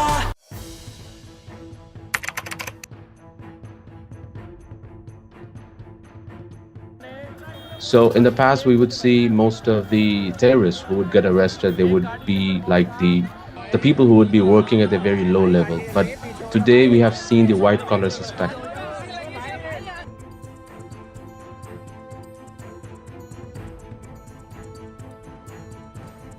कश्मीर घाटी में डॉक्टर्स एक बहुत अल्टीमेट ड्रीम होता है वहां के लड़के लड़कियों का। उस बनने के बावजूद अगर आप रेडिकलाइज होकर अपने ही देशवासियों को मारने के लिए और अपने देश को तोड़ने के लिए तैयार हो सकते हैं, तो आप अंदाजा लगाइए किस तरह की रेडिकलाइजेशन हो रही है और इस फ्रंट पे हम क्या काम कर रहे हैं।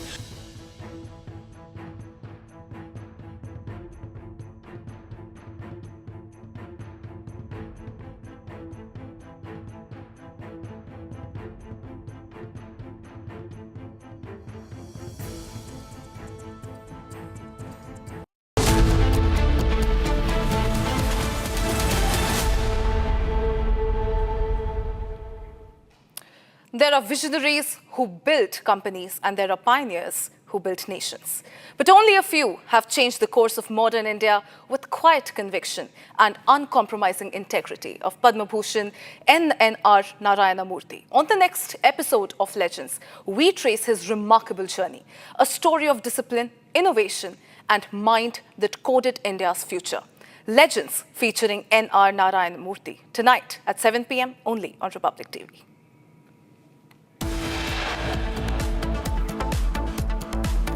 J&K police authorities rule out terror attack angle in Nowgam police station explosion, say incident was accidental.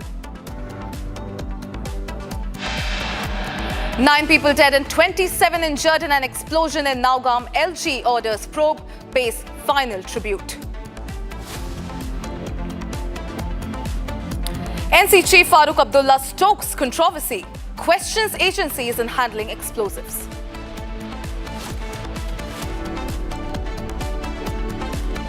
More skeletons stumble out of closet. Fresh CCTV footage emerges of Umar Nabi at a pharmacy 10 days before the blast. Complete focus on terror mastermind and Pakistani handler Ukasa, the bomb-making expert linked to the terror doctors.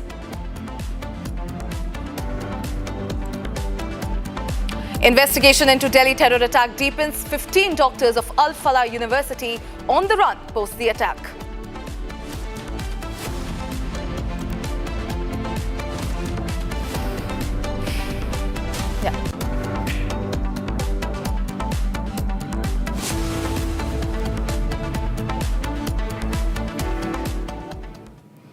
Following the tragic explosion that ripped through Nowgam police station in J&K Srinagar on Friday night, Director General of Police termed it as an accidental explosion and said that any speculations in the incident are completely unnecessary as the probe is currently underway. Now, addressing the media, the police also said that the police station suffered a huge damage, while adjoining buildings were also affected. Now, a probe is currently underway, viewers, to ascertain the cause of the explosion that left 9 dead in the tragic incident. The following reports will now take you through the sequence. Take a look. It was 11:20 when a loud bang was heard in the central Kashmir's Nowgam. When we have heard that the blast took place in the police station premises, we have already seen that the investigation in the case of Faridabad, where from the recovery was made by the joint security forces of the Jammu and Kashmir police, was reported. And then after we have seen at 11:20, the loud bang was heard. And you can see this is a damage that had happened yesterday late night. It indicates that the intensity of the blast was too high. You can see that this is the newly constructed complex here at the Central Kashmir Srinagar. It's around some 30 to 40 meters away from that very police station where we have seen that the blast happened yesterday late night. If my VJ can pan camera from this very side, you can see that the brick wall has completely damaged, and then after you can see there not only this, also the glass wall is also broken out. Also, I will try to show you the visuals of that very police station. If my VJ can zoom from this very side, and you can see there is the damaged rooftops. That's the exact location of the police station. Republic is the only channel which is showing you this report. That's the only and exact location of that very site where this incident has happened late last night. And also from this very side, you can see that these kind of damage have been not only reported here, but also we have got the information from other districts too, that in the South Kashmir and other parts of the Kashmir has reported the same kind of destruction as we have seen. And you can see there in the visuals how the situation is. This is a damage that have been reported after the yesterday's blast in the Central Kashmir Srinagar. But we have seen that all the officials on the ground, and they are monitoring the situation very closely, as we have got the input from the DGP Jammu and Kashmir that there is no terror angle into it. But yes, we have seen that the accidental explosive was exploded there, and then after we have seen that the investigation has already started, as the Lieutenant Governor Manoj Sinha has called for the verification of this blast. But yes, if we'll talk about the ongoing situation, we have seen that all the security chiefs and other of the various agencies are on the ground. From this very side, you can see this is the entire area, and special checkpoints have been established at the various sensitive locations along the national highways, and also we have seen that the everything is being monitored very closely by the authorities. Also, we have seen since the yesterday late night when this incident happened, we have seen that the authorities on the ground and they are monitoring every single activity on the ground, how it happened, and also the things are being investigated now. Now, meanwhile, eyewitness accounts outline how many people were present at the spot and what exactly unfolded on that night. Listen into this report. ये कल जो police station Nowgam में धमाका हो गया, तो वो जो बाहर से वो लाया गया था उसका वो एक्सपेरिमेंट कर रहे थे कुछ और पैकिंग कर रहे थे। उस सिलसिले में इसको भी बुलाया गया था, तो उधर वो मजिस्ट्रेट के सामने और पुलिसकर्मियों के सामने वो धमाका हो गया अचानक, तो उस वजह से उन पुलिसकर्मियों के साथ ये भी शहीद हो गए उधर। तो क्या फैमिली है इसकी? इसके तीन बच्चे हैं, 2 बच्चे, इसकी एक दुकान है, टेलर है ये टेलर मास्टर यहाँ, इसको बुलाया गया था और मजिस्ट्रेट भी थे वहाँ, वो सही बुके वो भी उसमें शहीद हो गए हैं और पुलिस के कुछ एहलकार भी शहीद हो गए उसमें। मेरे पापा लगते थे। तो क्या हुआ? इंसिडेंट हुआ, इनको ब्लास्ट हुआ है वहाँ पे। ब्लास्ट की वजह से मेरे बाप भी आ गए उसमें, बाकी तो सारे उधर अफसर ही थे। मेरा बाप था खाली सिविलियन। अगर इनको लेना था, कोई टेलर लेना था अपने डिपार्टमेंट में लेते, वो लेते, मेरे बाप को क्यों लेना था? कोई लेना देना नहीं है ना कुछ है यार, किसी भी को उठा के लेके जाए, चलो करो हमारा काम। ये कौन सा, ये गुंडागर्दी है, करो काम, उसको क्या है इसके साथ? इनको लाने अपने वर्कर, डिकम्पोज करना है, कुछ करना है। हुआ है, ब्लास्ट हुआ है, सबको पता है ब्लास्ट हुआ है, आपको भी पता है ब्लास्ट हुआ है। हम कहाँ, हम अपने घर में थे। हाँ, बाप उधर ही थे। हाँ, वो उधर ही थे। तो हमारा थाना है ना पास में ही, जब धुआं उड़ गया तो हम डर गए, हमारे पता था हमारा बाप है थाने में, हम दौड़ गए और उधर था आग। फिर हमने ढूंढ लिया 2 बजे तक रात के, पर हमें कहीं नहीं मिला। All right, joining me live is my colleague Zeenat. Zeenat, if you could tell our viewers who are just tuning into the bulletin, what exactly transpired on that night? If you could tell our viewers the timeline of the incidents happening, and also, the sources have told Republic that ammonium nitrate cannot explode on its own accord. So how exactly did that explosion take place? What are your sources telling you on the ground? Zeenat. See, as far as the ammonium nitrate is concerned, definitely it cannot explode on its own unless and until you have the chemical around or there is some other chemical that is added to this very component. Meanwhile, as far as the investigation goes and within their sources from the department, I'm being told that it was not only the ammonium nitrate, but rather the chemicals in the room were also there, plus the ammunition and the arms of these police personals who were working. So that all has added and it has triggered the blast in Nowgam police station. The blast took place around 11:23 p.m. last night when the bang was heard and people rushed towards what actually happened, and it was the flames were coming out from the police station, in which some 9 people lost their life because there was the FSL team, the SIA team, and also the photographers who were doing the photography and the videography of the entire procedure that was being followed as the case was supposed to be taken over by the SIA. In this incident, the 9 people lost their life. As DGP in his press, while he was reading the press note, said that it is nothing, there is no terror angle, rather it was an accidental blast that took place. We have been seeing in the daytime the LG Manoj Sinha providing all assistance for the recovery of those who have been injured.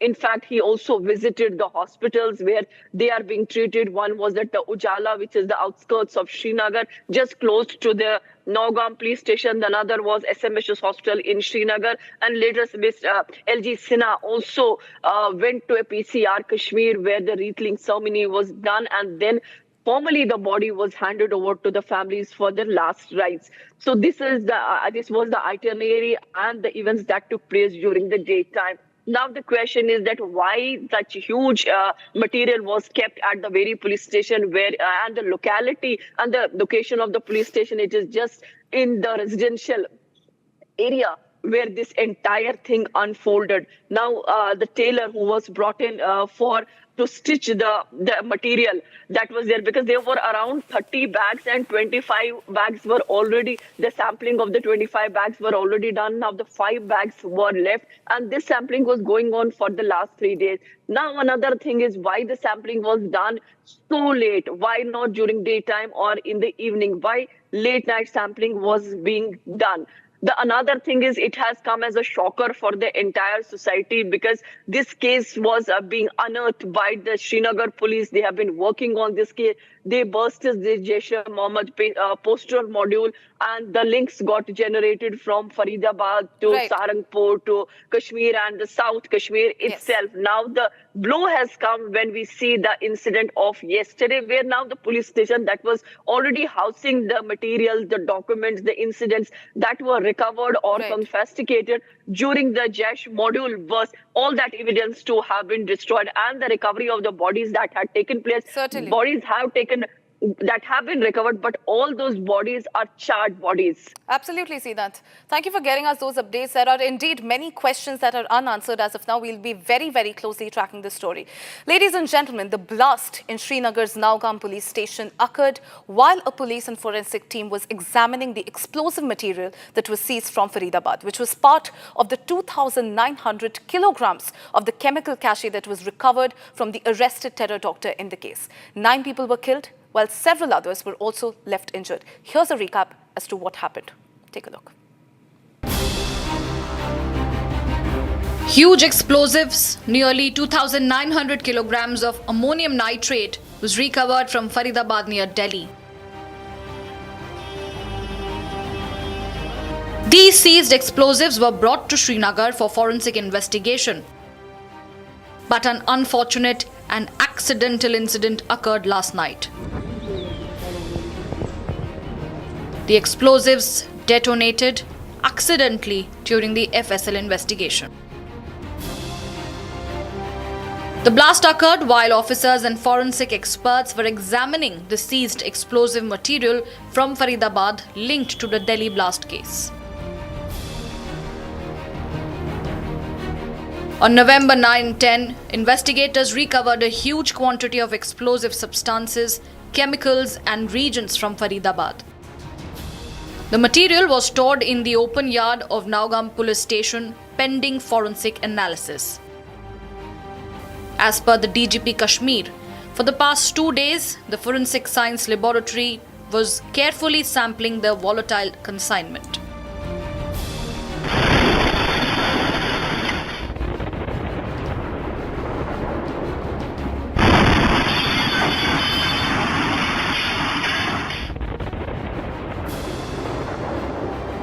Despite the extreme caution, at around 11:20 p.m. last night, the accidental explosion ripped through the site. Unfortunately, during this course, last night, around 11:20 p.m., an accidental explosion has taken place.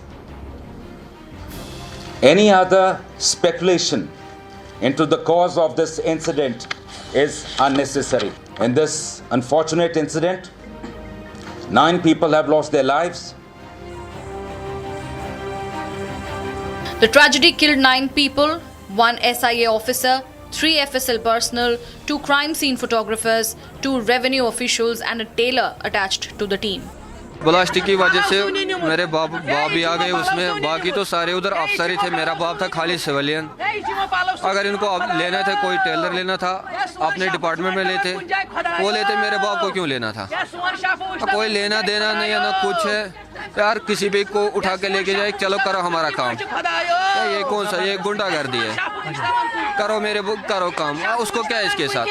इनको लाने अपने worker, decompose करना है, कुछ करना है। वो है ब्लास्ट हुआ है, सबको पता है ब्लास्ट हुआ है, आपको भी पता है ब्लास्ट हुआ है। On the other hand, 27 police officers, 2 revenue staff and 3 nearby civilians were left injured and immediately rushed to the hospital. It is to mention that the Nowgam police recently cracked the case of a terror module based on leads taken from a poster. During investigation of FIR number 162 of 2025 of Nowgam police station, a huge cache of explosive substances and chemicals were recovered. The recovery was kept securely in an open area of the police station. All the agencies involved in the investigation are working together in a coordinated and scientific manner.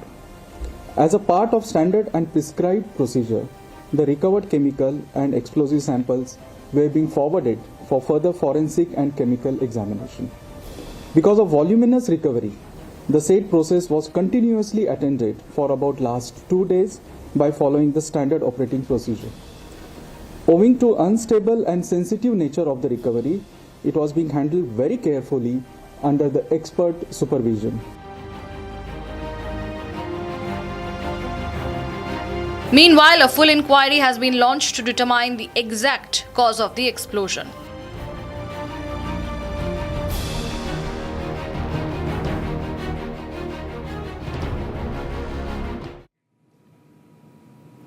A doctor among 3 ISIS operatives arrested last week by the Gujarat anti-terrorism squad was allegedly preparing ricin, which is a highly toxic chemical, and had surveyed crowded food markets across 3 different cities.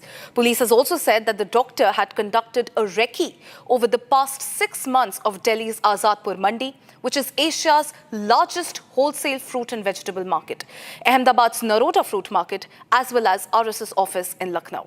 Now, these spots that was chosen for their dense crowd and high public activity were being considered as potential targets. Preliminary investigation and preliminary questioning also suggests that they were in fact part of a larger ISIS-linked network with several sleeper cells operating across the states. Here is the latest on this lethal biochemical attack that was planned by Dr. Syed Mohiuddin.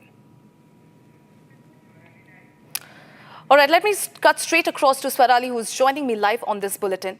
Swarali, this is yet another development that is coming to the fore. This time, it is another doctor who has now been nabbed, and this is none other than the lethal ricin attack that we have been very, very closely tracking. If you could tell our viewers what exactly led to this arrest of this particular terror doctor.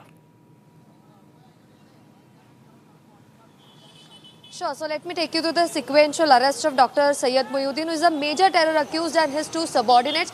Now, Gujarat ATI has got the lead that Dr. Syed Mohiuddin is travelling from Hyderabad towards Ahmedabad to receive the dead parcel that was being dropped by others to Azad and Suhail, who hail from Uttar Pradesh. So they nabbed him at the Adalat toll plaza near Ahmedabad, and during the investigation, 30 live cartridges and total 3 pistols were procured from his material. Now, other than that, a very alarming raw material which is used to produce ricin was also seized from his belongings. Castor seeds and oil were also seized from the car from where he was nabbed. Now, talking about the technical details of this very potent poison called ricin, it is scheduled in the list 1 of CWC, that is Chemical Weapons Convention. So we can imagine the intensity and harm it could have caused if this terror plot was unleashed in the Indian soil. It is odorless, colorless, so it becomes very difficult for it to be identified. On the other hand, there is no antidote for ricin. Now, it can be inhaled, ingested or infused in the human body, which means it can be spread through food, air, even through water. So we can imagine the intensity of the attack if it could have been, if it could have taken place. Now, this Dr. Syed Mohiuddin, who hails from Hyderabad, has a medical degree from China and was in contact with several foreign forces and even handlers. One of the major being Abu Khadija, who belongs to ISKP ideology. He has the alignment with that extremist ideology, and his location is traced on Afghanistan-Pakistan border. Syed was in constant contact with Abu Khadija and even other several foreign forces. On the other hand, he was also supposed to receive a huge amount of finance to execute this entire terror module.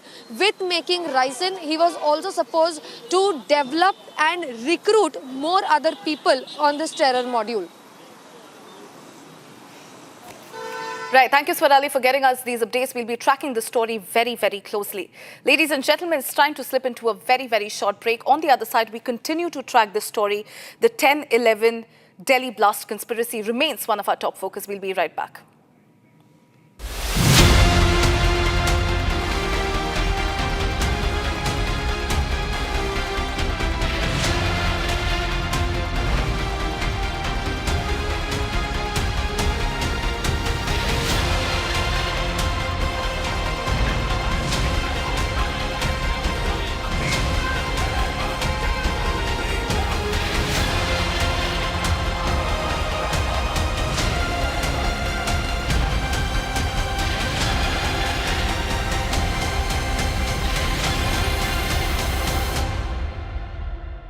आधे bowl दही में 4 चम्मच MDH चटनी पुदीना मसाला डाला, stir करो, पुदीना चटनी तैयार। MDH चटनी पुदीना मसाला।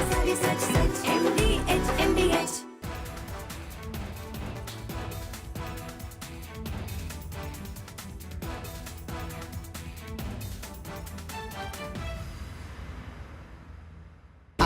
प्योर सूजी पास्ता उबालो, मिलाओ और खाओ, 8 मिनट में तैयार। क्या टेस्ट है, सबका राजा हार्डकोर मसाला।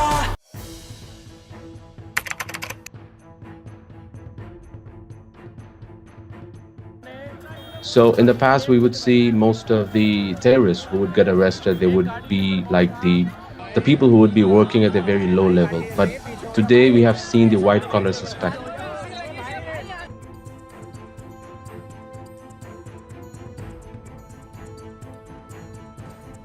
कश्मीर घाटी में डॉक्टर्स एक बहुत अल्टीमेट ड्रीम होता है वहां के लड़के लड़कियों का। उस बनने के बावजूद अगर आप रेडिकलाइज होकर अपने ही देशवासियों को मारने के लिए और अपने देश को तोड़ने के लिए तैयार हो सकते हैं, तो आप अंदाजा लगाइए किस तरह की रेडिकलाइजेशन हो रही है और इस फ्रंट पे हम क्या काम कर रहे हैं।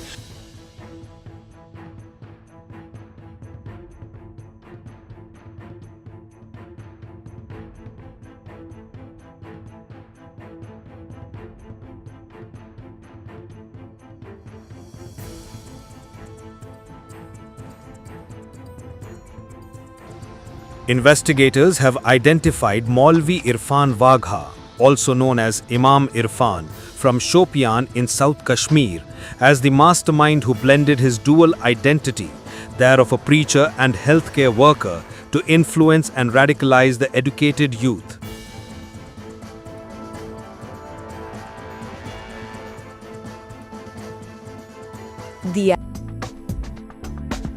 Startup Park by IQ Ventures continues to redefine Bengaluru's landscape for creativity and entrepreneurship. The spirit of innovation was matched by the energy of special guest Arjun Rampal, renowned actor and model. It's lovely to be here, and to all the people who've come here with ideas, to all the people who want to start their startups, from my heart I wish you all the best, and I hope you get tremendous amount of success, and whatever investment you get from here, I hope you can quadruple it and return it and have a very, very successful life. So God bless, good luck. If you want to do something big, act. Instead of planning, instead of thinking too much about it, just start doing. Everything in the world, everything in the world, everything in the universe will come to you, like Arjun sir coming to us and giving us blessings. And only thing that is stopping you in the world is your mindset. And if you think that you can't do something, just understand one thing: you are way, way, way more powerful than you think. Together, they reminded everyone that Bengaluru's startup spirit is driven by creativity, vision, and collective support of a community led by passionate changemakers.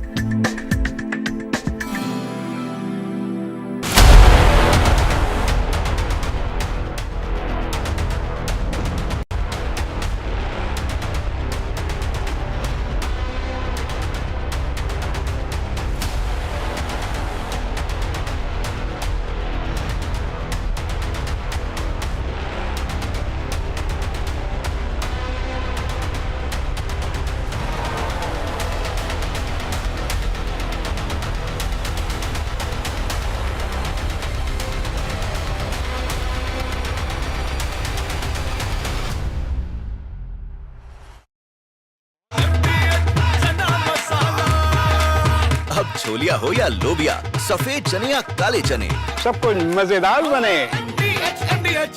इसको घर पे लगाओगे तो शादी का तो पता नहीं, पर घर पक्का नहीं टूटेगा। रुंगटा नहीं तो घर स्ट्रॉन्ग नहीं। रुंगटा स्टील TMT बार एकदम सॉलिड। पहाड़ों में एक हाइकिंग शिप भी बन सकती है।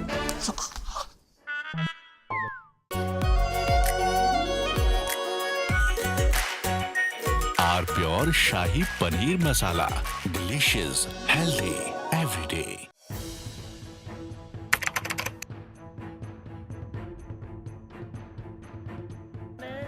So in the past, we would see most of the terrorists who would get arrested, they would be like the people who would be working at a very low level. But today we have seen the white collar suspect.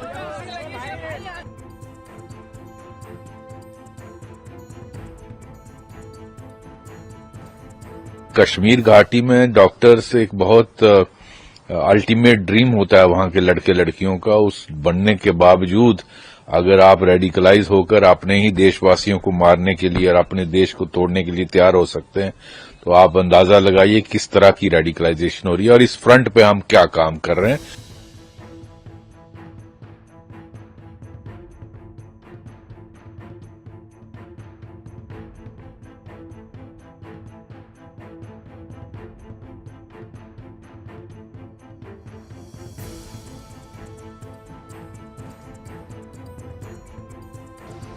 Investigators have identified Maulvi From Asia's largest news headquarters,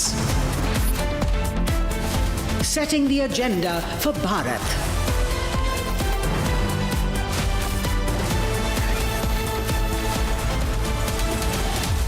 You're watching Republic.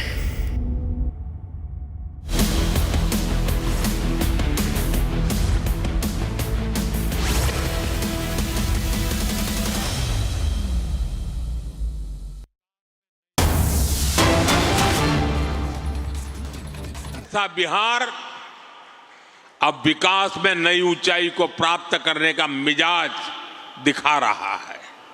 इस चुनाव में उस मिजाज के दर्शन हुए हैं। बिहार की माताएं बहनें और बिहार के नौजवान, महिला, युवा, ये एक ऐसा माई कॉम्बिनेशन बना है जिसने आने वाले अनेक दशकों की राजनीति का नींव मजबूत कर दी है दोस्तों। और जो राजनीति का भेषु लोग हैं, जो राजनीति पर विवेचना करते हैं, उनको कई महीने लगने वाले हैं बिहार के चुनाव नतीजों का क्या क्या प्रभाव होने वाला है इसका एनालिसिस करने में। और मैं साफ मानता हूं, हिंदुस्तान की राजनीति में इस चुनाव में आपने देखा होगा, पिछले 2 साल से बिहार में ये जमानती नेता जो जमानत पर घूम रहे हैं, वे बिहार में जा करके जातिवाद का भाषण देते रहते थे और उनसे जितनी ताकत थी उन्होंने जातिवाद का जहर फैलाने की थी। और पुराने जमाने से उनको लगता था शायद इससे उनका खेल हो जाएगा। बिहार के इस चुनाव ने जातिवाद के उस जहर को पूरी तरह नकार दिया है। ये देश के लिए बहुत ही उज्जवल संकेत है। बिहार के अंदर सार्वजनिक कार्यक्रमों में गैर कानूनी तरीके से जमीन ने कब्जा करके, मकानों को कब्जा करके जो वक्फ बना दिया जाता था,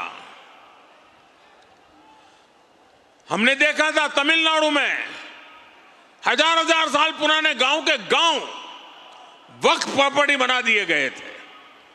देश भर में चिंता बन पड़ी थी। तब जाकर के हमने पार्लियामेंट में कानून पास किया वक्फ को लेकर के।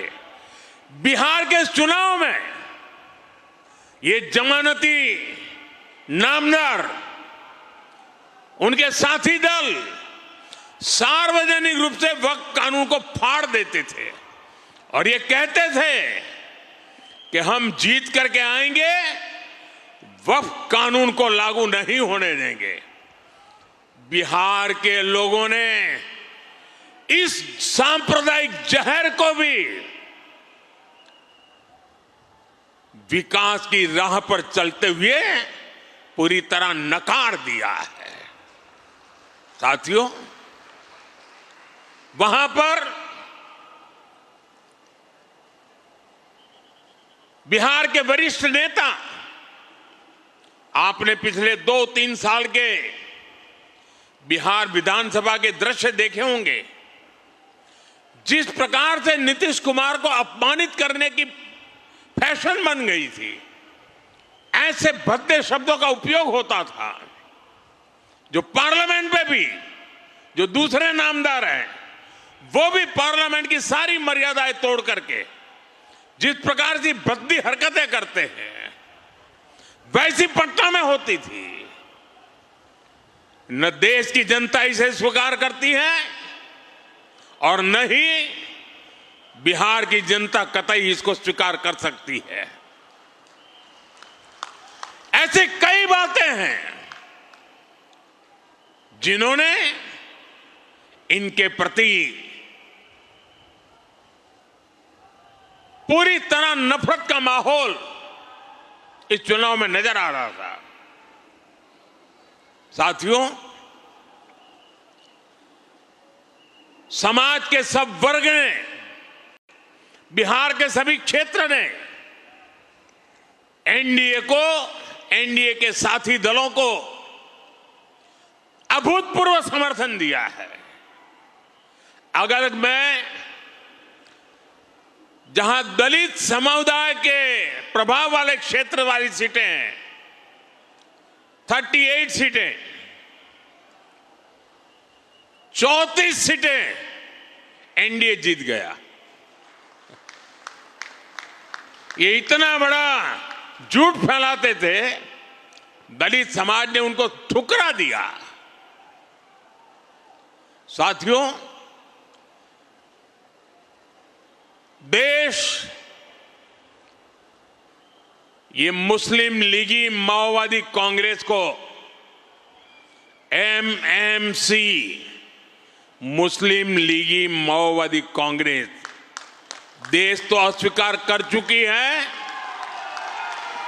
कांग्रेस पार्टी में जो राष्ट्रीय विचारों से पले बड़े लोग हैं, जिन्होंने कभी इंदिरा जी और राजीव गांधी जैसे लोगों के नेतृत्व में काम किया है, ऐसे कांग्रेस का बहुत बड़ा वर्ग ये नामदार की हरकतों से दुखी है। वो कहते हैं अब कांग्रेस को कोई बचा नहीं सकता है। ये हालत हो गई है। 1-2 दशक में 50-60 साल तक एक चक्री राज करने वाले लोग इस प्रकार से खत्म हो जाएं, ये साफ साफ उनके लिए आत्मनिरीक्षण का विषय है। वे अपने साथियों को भी पराजय के कारण नहीं समझा पा रहे, वे अपनी पार्टी को भी पराजय के कारण समझा नहीं पा रहे हैं, और इसलिए सरल रास्ता ढूंढ लिया है। कभी ईवीएम हरा देता है, कभी इलेक्शन कमीशन हरा देता है, कभी मतदाता सूची का शुद्धिकरण हरा देता है। एक ऐसी बहानेबाजी उन्होंने खोज ली है। वो बहानेबाजी खुद को तो शायद कुछ दिन ठीक रखेगी, लंबे अरसे तक उनकी कैडर को स्वीकार्य नहीं होगा। मुझे मालूम है, पार्लियामेंट में जब युवा कांग्रेस के सांसद मिलते हैं, जो फर्स्ट टाइम कांग्रेस के सांसद है या उनके इंडिया अलायंस के सांसद है, वो मिलते हो कहते हैं साहब क्या करें, हमारी जो कैरियर खत्म हो रही। मैंने कहा क्या हुआ? बोले हमें संसद में बोलने का अवसर ही नहीं मिल रहा है, हर बार संसद को ताला लगा दो, यही करते रहते हैं। वो अपने क्षेत्र में जवाब नहीं दे पा रहे हैं। वो कह रहे अगर हम हमारे क्षेत्र के विषयों को संसद में नहीं उठाएंगे तो दोबारा हमें कौन भेजेगा। पूरा युवा वर्ग कांग्रेस का जो पहली बार पार्लियामेंट में आया है, वे अपने भविष्य को लेकर के चिंतित हो गया है। साथियों, ऐसी स्थिति में हमारी जिम्मेवारी और बढ़ जाती है। हमें विकास की नई ऊंचाइयों को पार करना है। हमें विकसित भारत के संकल्प को पूरा करके रहना है। दोस्तों, मैं जानता हूं स्वदेशी उनके मुंह से नहीं निकलता है, आत्मनिर्भर भारत उनके मुंह से नहीं निकलता है, विकसित भारत बनना चाहिए वो नहीं निकलता है, क्योंकि उनकी प्राथमिकता ही यह देश नहीं है, यह देश के लोग नहीं है, ये देश के लोगों का भविष्य नहीं है। मैं नौजवान साथियों को कहना चाहता हूं,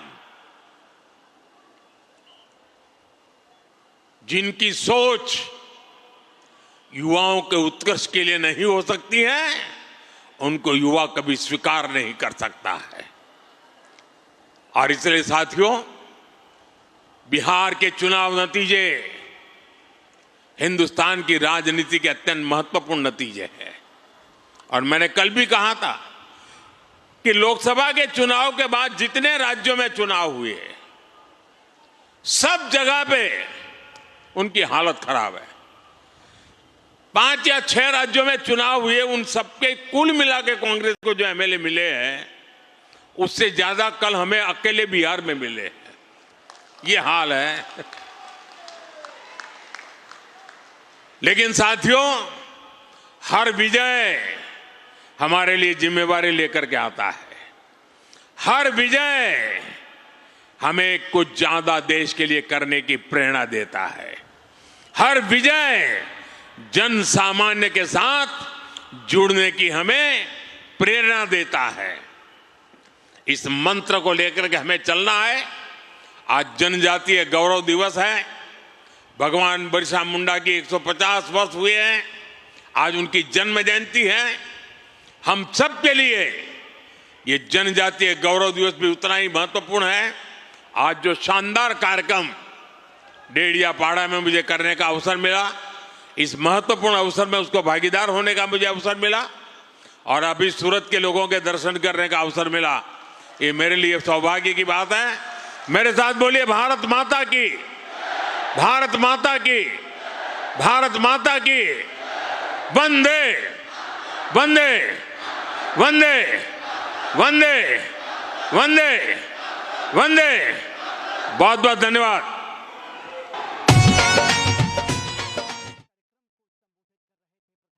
Development push and of course the big landslide victory in Bihar. Okay, now we begin with the latest edition of 6 Stories at 6 viewers. Very warm welcome. I'm Rakshita Mishra with you, and today the top story is the massive explosion that shook Nowgam, just right in the outskirts of Srinagar.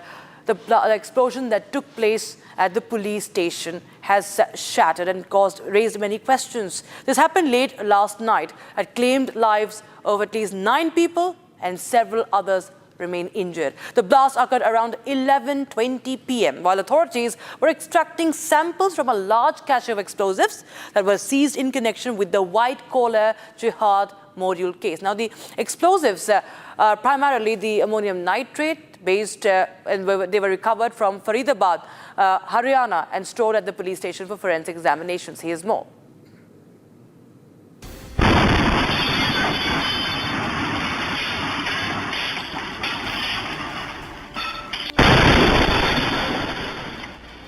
A calm Friday night disrupted by a massive explosion exactly at 11:20 p.m.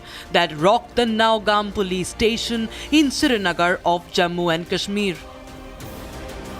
Leaving a trail of destruction and chaos, the blast claimed the lives of 9 people who were present at the site. They were examining the recovery of explosives.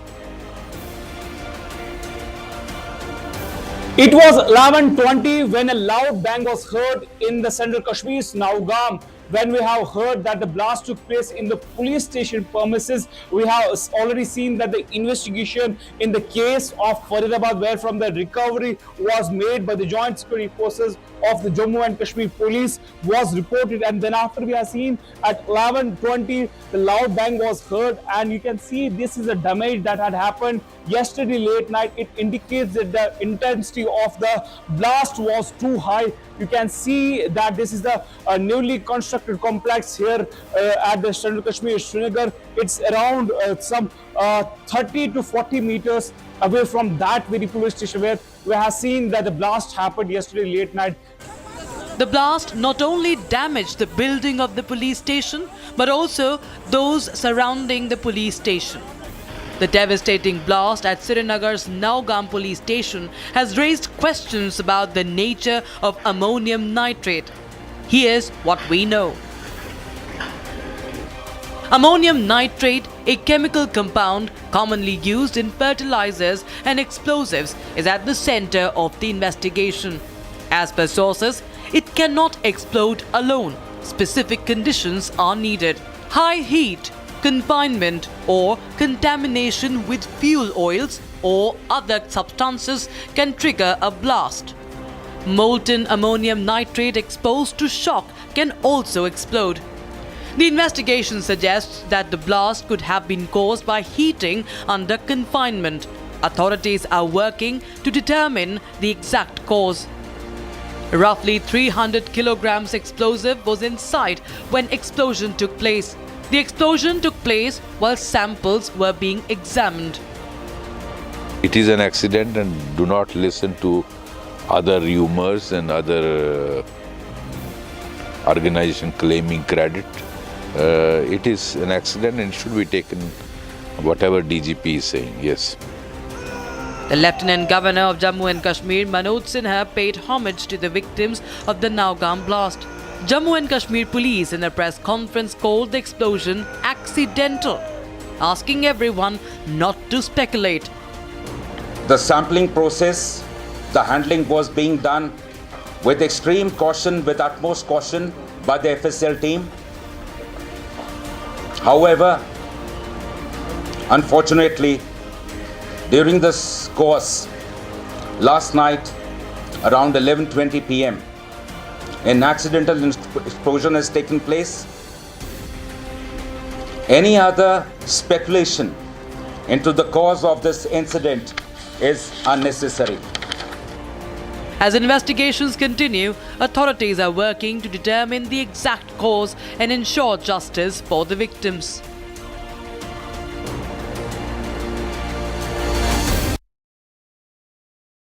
People were killed in the blast at Delhi's Red Fort, and many have been injured. What should have been a united front, that would have united the nation in condemning terror, is now actually seeing right the opposite. And these are the same voices every time crying, lamenting the crackdown against terror and sympathizing with the killers. Investigators are tracking those responsible for the deadly strike. And senior leaders from Jammu and Kashmir, that Kupkar gang, is stirring controversy with their statements that appear to justify the terror narrative. In the latest, it's Farooq Abdullah who has stirred a row with his remarks, where he goes on to ask that one must introspect that why these terror doctors chose the path they were on, isn't it? 13 lives lost in Delhi Red Fort blast. Innocents bleed, but the Muftis and Abdullah continue to shed tears for the killers. And this time they have gone on to justify terror. National Conference leader Farooq Abdullah stated that every Kashmiri is now being looked at with suspicion and questioned why Kashmiris are being blamed for every incident. He said there is a need to understand why these terror doctors have turned to violence, as he demanded a fair probe into what led to the blast. आप white terrorism कहें, red terrorism कहें, terrorism terrorism है। मसीह वजह क्या हुई? क्या वजह है कि इन लोगों को इतना बड़ा फैसला करना पड़ा कि अपनी जान भी देनी पड़ी और इतना बड़ा एक्सप्लोजन करके बेगुनाहों को मारना पड़ा? क्या वजह है? The former J&K CM also referred to Pakistan's involvement and alleged that the blast seemed to be controlled by its army chief Asim Munir. And in a sharp question, he asked whether Munir would now decide when Jammu and Kashmir gets its statehood back. क्या हमारा फैसला field marshal Asif Munir साहब को करना है? क्या वो फैसला करेंगे कि हमारा स्टेटहुड कब आएगा? इसका जवाब देना मुल्क को। ये तो उनके इशारों पे चल रहा है, मुझे दिखता है। वो जब भी चाहेंगे ब्लास्ट करेंगे, जब चाहेंगे हमें लटकाएंगे। तो क्या मिला वतन के साथ रहकर? यही बदहाली। Meanwhile, PDP chief Mehbooba Mufti followed a similar tone. She urged authorities not to harass family members of those only under suspicion. Mufti called for a fair treatment and due process, saying relatives should not be punished for someone else's alleged actions. एक तो इसकी investigation जल्द होनी चाहिए और साफ सुथरी investigation होनी चाहिए। दूसरा, जिन खानदानों से ये ताल्लुक रखते हैं, उनके माँ बाप भाई बहन वो मुजरिम नहीं है, उनको मुजरिम मत समझो। क्योंकि मैंने खुद देखा टीवी पे जिस तरह एक डॉक्टर के बाप, उसका क्या कसूर है, उसके मुंह पे काला कपड़ा डाल के उसको धक्के घसीटा जा रहा था। ये अच्छी बात नहीं है। Such statements at a sensitive time could divide opinion when the country needs unity.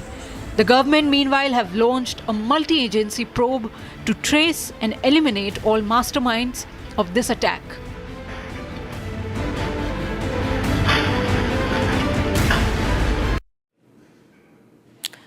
In a bold move and in a message that is being sent out to the terrorists, the security forces demolished the house of bomber Umar Nabi, one of the main accused from the Delhi car blast that claimed 13 lives. The house is located in Pulwama of South Kashmir and was razed using explosives, sending a clear message to those harboring or supporting terrorist activities and the terrorists on Indian soil. Once the house of terror Dr. Umar Nabi, this building now lies in ruins. In a swift and decisive action, the house of terror Dr. Umar Nabi, situated in Jammu and Kashmir's Pulwama, was brought down by security forces using explosives. The operation was carried during the intervening night of November 13th and 14th. The consequence was the result of Umar Nabi being involved as one of the main accused in the Delhi 10/11 terror blast case. Agencies have identified Umar as the one who drove an explosive-laden I-20 Hyundai car on the 10th of November near the Red Fort area. Most of his family, including his parents, brother and sister-in-law, resided in the two-story house with a small front yard. To avoid any casualty, the forces safely evacuated the house beforehand. The demolition of Nabi's house is a significant step towards dismantling his network and sending a strong message to those contemplating terror activities. And as the Gujarat ATS, the anti-terror squad, pieces together what it believes is a Ryson terror plot, a biochemical terror plot, new material has been recovered from the main accused's Hyderabad flat now. That is raising serious concerns. Hazardous liquids, seed oil processing machines and chemicals have been found. Investigators say that these point to a crude home setup to make the deadly toxin Ryson. Probe now stretches from Hyderabad to Uttar Pradesh. Here's the full story. The Gujarat ATS has seized a blue drum labelled hazardous, a seed oil press, bottles of acetone and several other tools, all believed to be a part of a crude home-based attempt to produce Ryson. a poison 200 times more lethal than cyanide. These items, seized from the Hyderabad home of 35-year-old Dr. Ahmed Mohiuddin Syed, the main accused, investigators say, who was trying to isolate and process ricin from castor beans to carry out a major terror attack. All the seized material has now been sent to the Forensic Science Laboratory. It's called ricin. So it is a poisonous compound which is highly potent. He had conducted the preliminary preparation process of it. We yet to ascertain where it is and how we could recover from it. How he is going to use it, how he is going to plan it is something which is part of the investigation going forward. But yeah, he accepted that he was in the process of making a compound of such sort. Terror Dr. Syed is the key accused at the center of this bioterror module involving the lethal chemical agent ricin. Teams have also recovered nearly 4 liters of castor oil and 3 pistols with 30 live rounds when they intercepted the accused. In a huge success for Gujarat anti-terrorism squad, 3 terrorists have been arrested from Gujarat itself.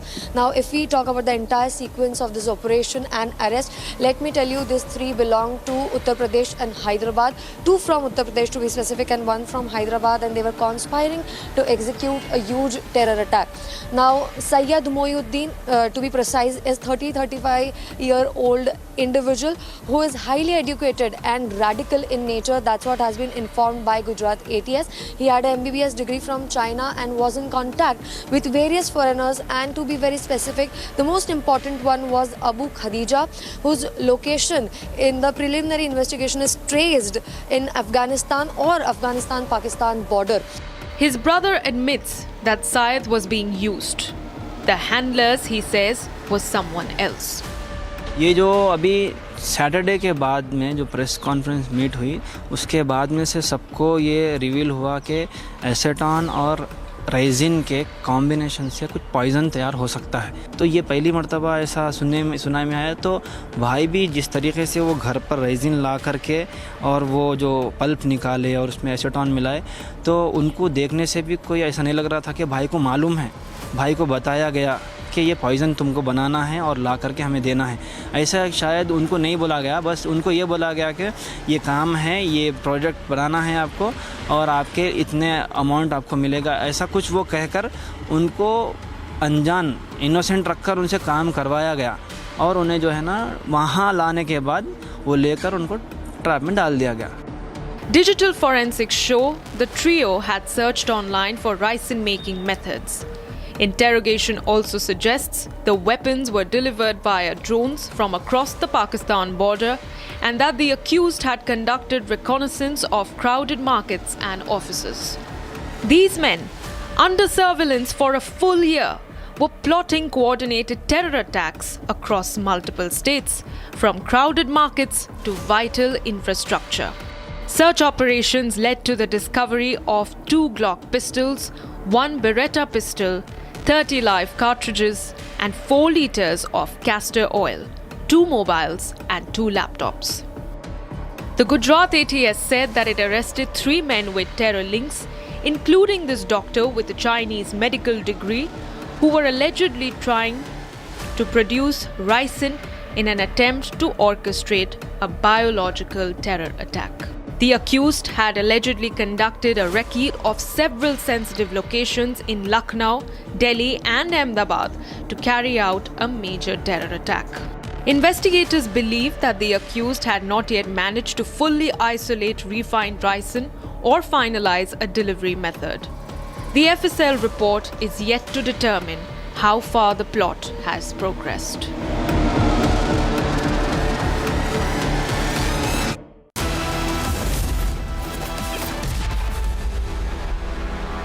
थोड़े में ज्यादा स्वाद, यही तो है इसकी खास बात. वाओ मामा, क्या स्वाद है. अरे मेरे राजा, सबका राजा आर्थिक मसाला. केसरिया से मन जोगी हुआ रे, दिल झूमे देखो मतवारा हुआ रे. केसरिया से मन जोगी हुआ. हर पल मनाओ केसरी त्योहार. विमल, बोलो जुबान केसरी. अब छोलिया हो या लोबिया, सफेद चने या काले चने, सब कुछ मजेदार बने।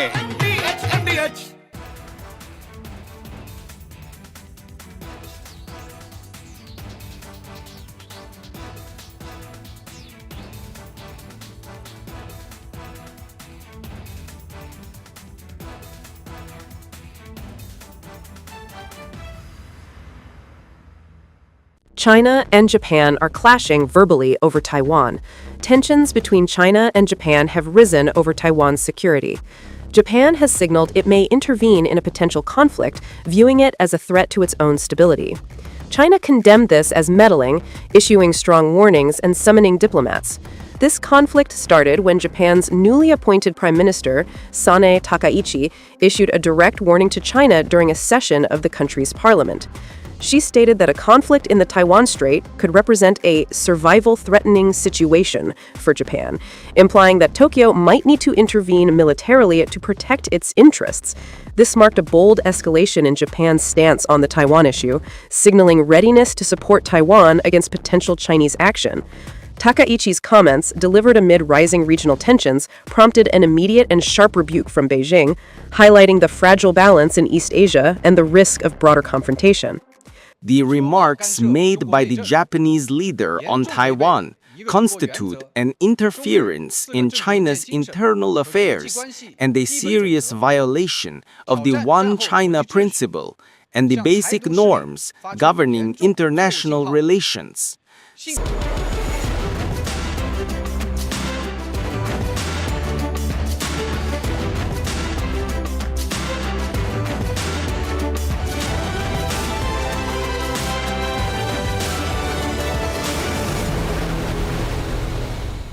थोड़े में ज्यादा स्वाद यही तो है इसकी खास बात। वाओ मामा क्या स्वाद है? अरे मेरे राजा। Some places feel like they've been waiting for you, where every piece speaks of legacy, from diamonds that celebrate ambition to festive gold that honors tradition. LD Sons.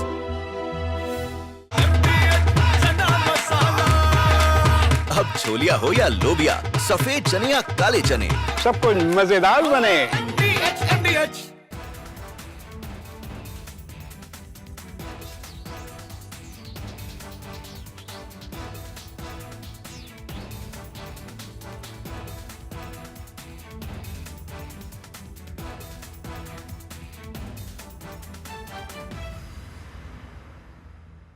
थोड़े में ज्यादा स्वाद यही तो है इसकी खास बात। वाओ मामा क्या स्वाद है? अरे मेरे राजा।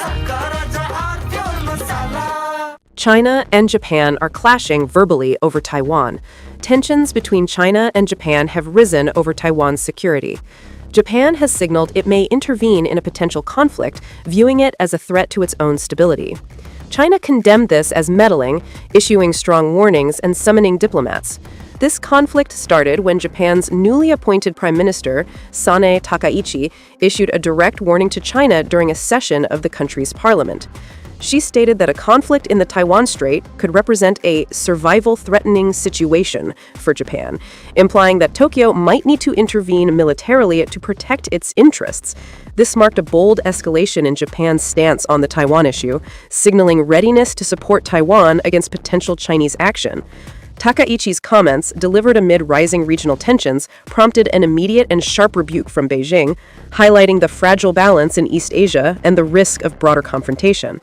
The remarks made by the Japanese leader on Taiwan constitute an interference in China's internal affairs and a serious violation of the One China principle and the basic norms governing international relations.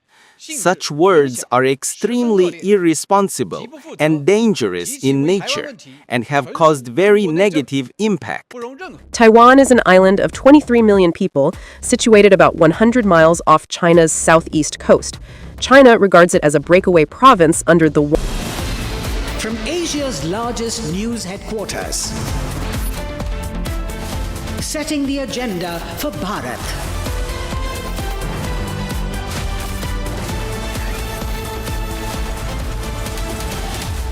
You're watching Republic.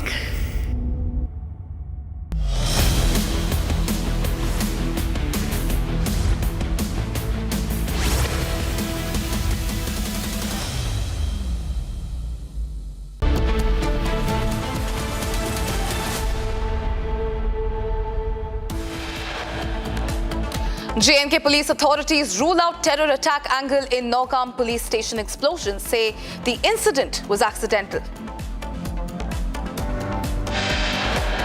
9 people dead and 27 injured in an explosion in Nowgam.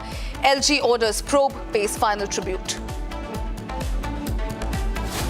NC Chief Farooq Abdullah strokes controversy, questions agencies in handling explosives. More skeletons tumble out of closet. Fresh CCTV footage emerges of Umar, Nabi at a pharmacy 10 days before the blast. Complete focus on terror mastermind and Pakistani handler Ukasa, the bomb-making expert linked to the terror doctors. Investigation into Delhi terror attack deepens. 15 doctors of Al Falah University on the run post the attack.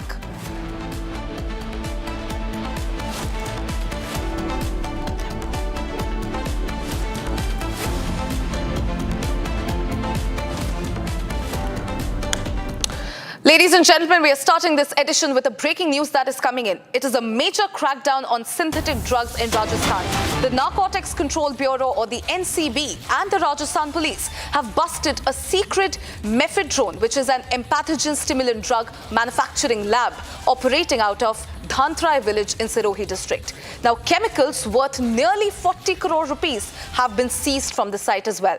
Now, officials say that the recovered material could be used to produce around 100 kgs of mephedrone. 5 people, including the mastermind, have now been arrested as well.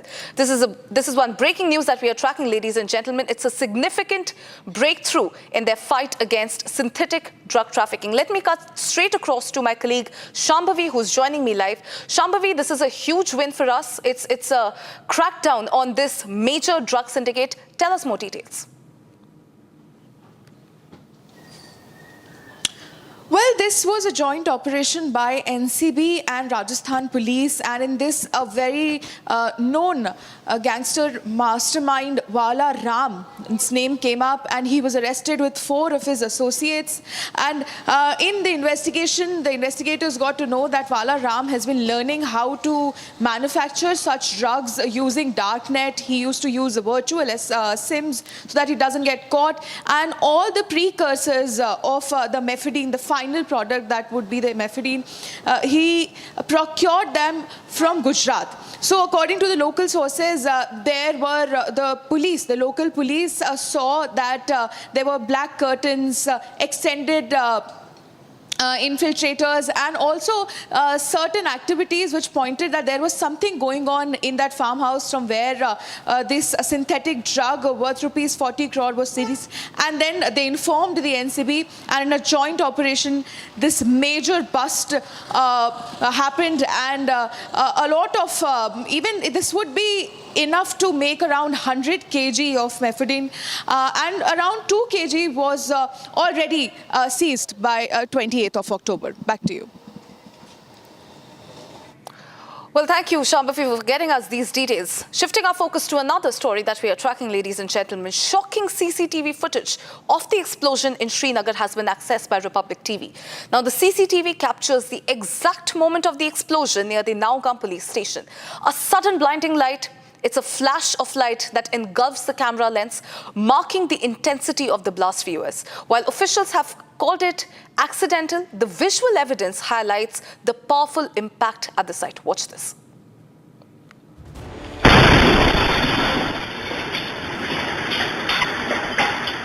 Shocking CCTV footage of the accidental explosion in Srinagar has come to light. The CCTV captures the exact moment of the blast. A sudden blinding flash of light engulfs the camera lens, marking the intensity of the explosion. CCTV footage from a nearby house showed the impact of the explosion, which left a trail of destruction in the area. Meanwhile, Republic Zenith reported live from the ground as the blast took place last night. We are seeing the Srinagar police, the entire CRPF grid and Srinagar police. Here, this is the nearby location of this very police station where this incident has taken place, and there are possibilities of the casualties because there were the team of FSL, Nowgam police, the Srinagar police was here because the explosives that were recovered in all these days, the entire thing was kept here. So we are seeing this building in ashes. Fire and emergency services have also been rushed to see that things that they could bring things under control. So this is the team of Srinagar police. You are seeing this. See, the army has also reached to the spot, and this is quite nearby. This is the Srinagar city. In fact, this is the outskirts of the Srinagar where this incident has taken place, because this is one of the police stations that was working for to bust this module of Jaish-e-Mohammed and Ansar Ghazwatul Hind. Since Saturday, we are seeing all these raids that have been conducted by Srinagar police along with the other agencies. So whatever they could recover, everything has been kept here in this very police station. So today when they were doing the sampling of this material that was recovered in all these raids, so the blast triggered. With the result, we see that we are fearing that there will be a number of casualties and also the injuries, although this entire area has been sealed by the security. We are seeing that the entire grid of the Srinagar police is here, and in fact they have sealed the area. They're not allowing anybody to go forward and check. But the visuals that we got, that tells you the story from the inside about the intensity of the blast that had taken place here in the Nowgam police station, the police station that had been in focus as far as a Jaish module and the Ansar Ghazwatul Hind module that was busted by Srinagar police. So these were the two police stations that were working tirelessly as far as to uncover or to reveal the stories behind the entire white collar jihad. Massive debris was also seen on the ground with multiple vehicles on fire. Body parts were reportedly thrown in the neighboring houses about 300 meters away. Some residents more than 15 kilometers away also said they felt the explosion. The accidental blast at the police station in Nowgam on the outskirts of Jammu and Kashmir, Srinagar, killed 9 people and injured 32 others. The blast occurred when the police and the forensic team officials were extracting samples from a large cache of explosives seized in connection with the white-collar terror module case from Haryana's Faridabad recently. The Nowgam police station recently cracked the case of the terror outfit Jaish-e-Mohammed's posters in various locations of the area. While some of the explosives recovered from Faridabad were kept at the forensic lab, the major part of the explosives were stored at the police station. The midnight blast shattered windows, damaged the station structure and disrupted the quiet of the neighborhood as ambulances and police vehicles rushed to the site. The blast comes 4 days after a deadly car explosion in Delhi, which killed at least 13 people.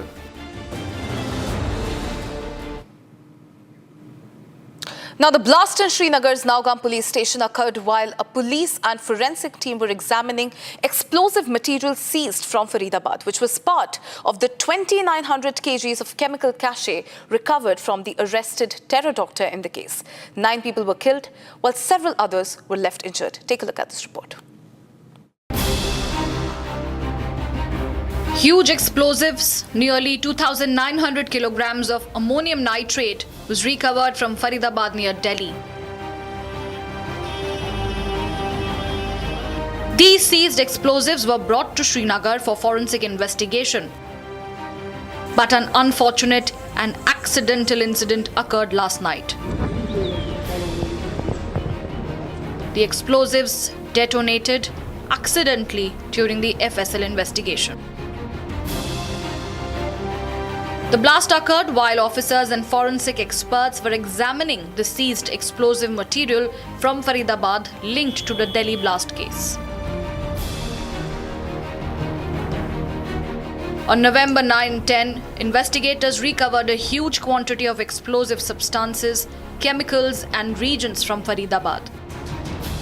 The material was stored in the open yard of Nowgam police station pending forensic analysis. As per the DGP Kashmir, for the past 2 days, the Forensic Science Laboratory was carefully sampling the volatile consignment.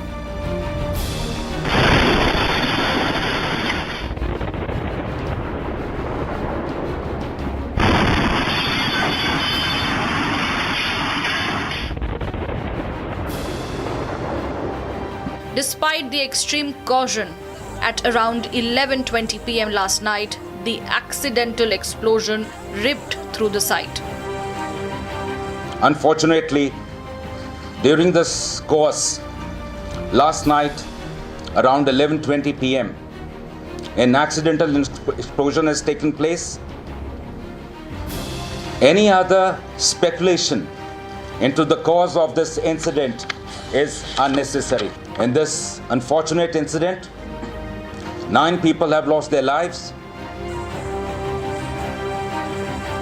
The tragedy killed 9 people, 1 SIA officer, 3 FSL personnel, 2 crime scene photographers, 2 revenue officials and a tailor attached to the team. Blast की वजह से मेरे बाप भी आ गए उसमें, बाकी तो सारे उधर अफसर ही थे, मेरा बाप था खाली सिविलियन। अगर इनको अब लेना था, कोई टेलर लेना था, अपने डिपार्टमेंट में लेते, वो लेते, मेरे बाप को क्यों लेना था? कोई लेना देना नहीं है ना कुछ है यार, किसी भी को उठा के लेके जाए, चलो करो हमारा काम। ये कौन सा, ये गुंडागर्दी है, करो काम, उसको क्या है इसके साथ? इनको लाने अपने वर्कर, डिकम्पोज करना है, कुछ करना है, वो है ब्लास्ट हुआ है, सबको पता है ब्लास्ट हुआ है, आपको भी पता है ब्लास्ट हुआ है। On the other hand, 27 police officers, 2 revenue staff and 3 nearby civilians were left injured and immediately rushed to the hospital. It is to mention that the Nowgam police recently cracked the case of a terror module based on leads taken from a poster. During investigation of FIR number 162 of 2025 of Nowgam police station, a huge cache of explosive substances and chemicals were recovered. The recovery was kept securely in an open area of the police station. All the agencies involved in the investigation are working together in a coordinated and scientific manner. As a part of standard and prescribed procedure, the recovered chemical and explosive samples were being forwarded for further forensic and chemical examination. Because of voluminous recovery, the said process was continuously attended for about last 2 days by following the standard operating procedure. Owing to unstable and sensitive nature of the recovery, it was being handled very carefully under the expert supervision. Meanwhile, a full inquiry has been launched to determine the exact cause of the explosion.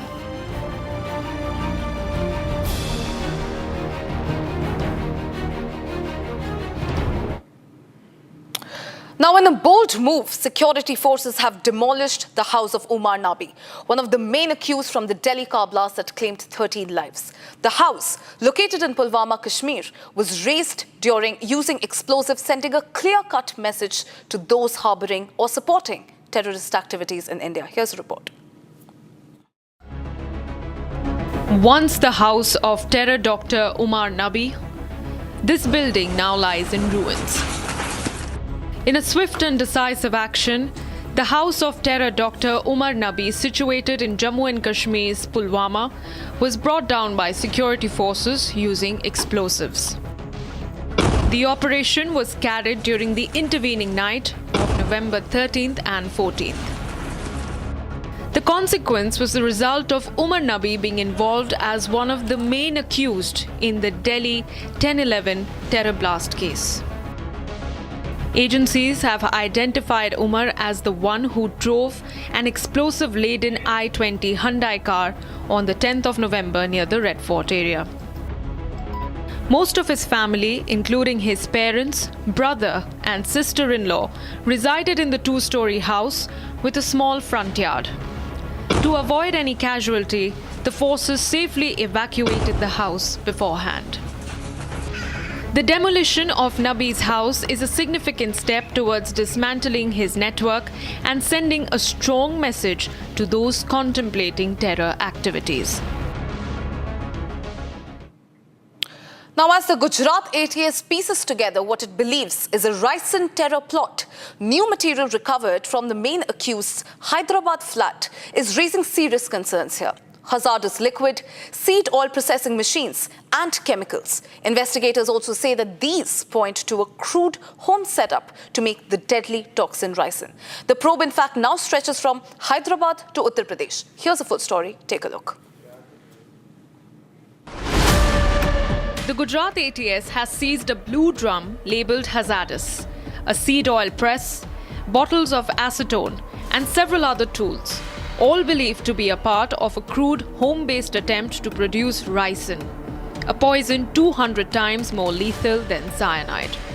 These items, seized from the Hyderabad home of 35-year-old Dr. Ahmed Mohiuddin Syed, the main accused, investigators say, who was trying to isolate and process Ryson from castor beans to carry out a major terror attack. All the seized material has now been sent to the Forensic Science Laboratory. It's called Ryson. So it is a poisonous compound which is highly potent. He had conducted the preliminary preparation process of it, yet to ascertain where it is and how we could recover from it. How he is going to use it, how he is going to plan it is something which is part of the investigation going forward. But yeah, he accepted that he was in the process of making a compound of such sort. Terror Dr. Syed is the key accused at the center of this bioterror module involving the lethal chemical agent Ryson. Teams have also recovered nearly 4 litres of castor oil and 3 pistols with 30 live rounds when they intercepted the accused. In a huge success for Gujarat anti-terrorism squad, 3 terrorists have been arrested from Gujarat itself. Now, if we talk about the entire sequence of this operation and arrest, let me tell you, these 3 belong to Uttar Pradesh and Hyderabad. 2 from Uttar Pradesh to be specific and 1 from Hyderabad, and they were conspiring to execute a huge terror attack. Now, Syed Mohiuddin, to be precise, is 35-year-old individual who is highly educated and radical in nature. That's what has been informed by Gujarat ATS. He had an Amphibious degree from China and was in contact with various foreigners, and to be very specific, the most important one was Abu Khadija, whose location in the preliminary investigation is traced in Afghanistan or Afghanistan-Pakistan border. His brother admits that Syed was being used. The handlers, he says, was someone else. ये जो अभी Saturday के बाद में जो press conference meet हुई, उसके बाद में से सबको ये रिवील हुआ कि एसेटॉन और रेजिन के कॉम्बिनेशन से कुछ पॉइज़न तैयार हो सकता है। तो ये पहली मर्तबा ऐसा सुनाई में आया। तो भाई भी जिस तरीके से वो घर पर रेजिन ला करके और वो जो पल्प निकाले और उसमें एसेटॉन मिलाए, तो उनको देखने से भी कोई ऐसा नहीं लग रहा था कि भाई को मालूम है।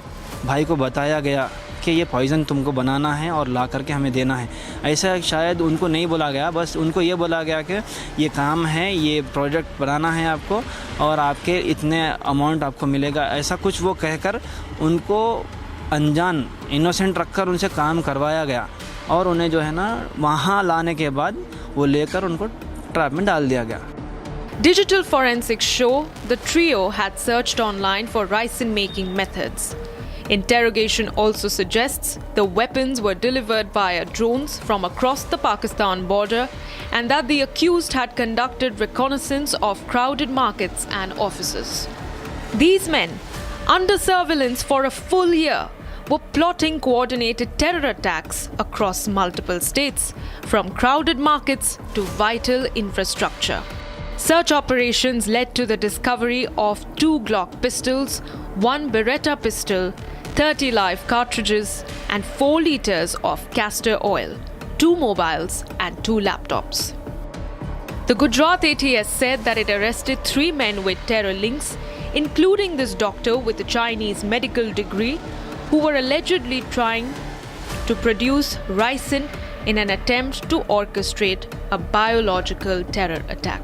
The accused had allegedly conducted a recce of several sensitive locations in Lucknow, Delhi and Ahmedabad to carry out a major terror attack.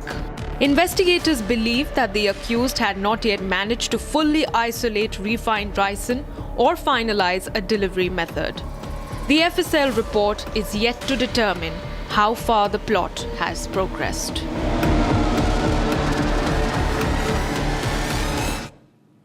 Well, that is all we could pack in this edition. Stay tuned at 7 p.m. for N. Narayana Murthy only on Republic TV. We'll be right back.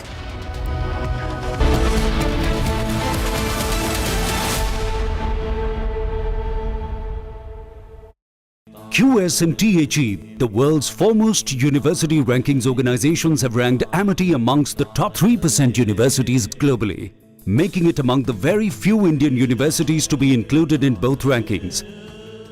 Yet another top ranking for Amity University.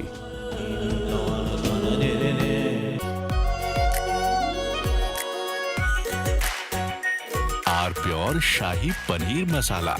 Delicious, healthy, every day. आधे bowl दही में 4 चम्मच MDH चटनी पुदीना मसाला डाला, stir करो, पुदीना चटनी तैयार। MDH चटनी पुदीना मसाला। Some places feel like they've been waiting for you, where every piece speaks of legacy, from diamonds that celebrate ambition to festive gold that honors tradition. LD Sons.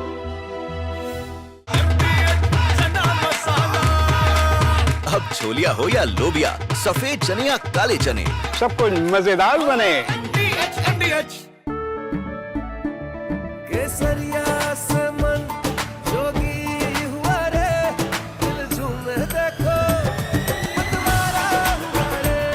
केसरिया से मन जोगी हुआ। हर पल मनाओ केसरी त्योहार। विमल, बोलो जुबान Kesari.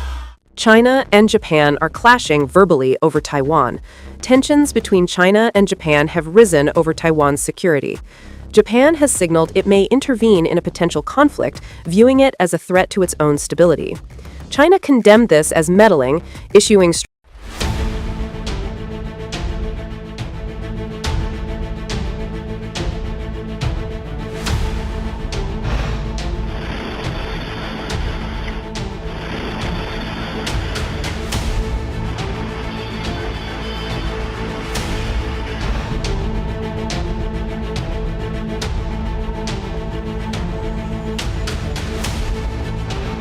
The nearby location of this very police station where this incident has taken place. The police station that had been in focus as far as a Jaish module and the Ansar Ghazwatul Hind module that was busted by Srinagar police. So these were the two police stations that were working tirelessly.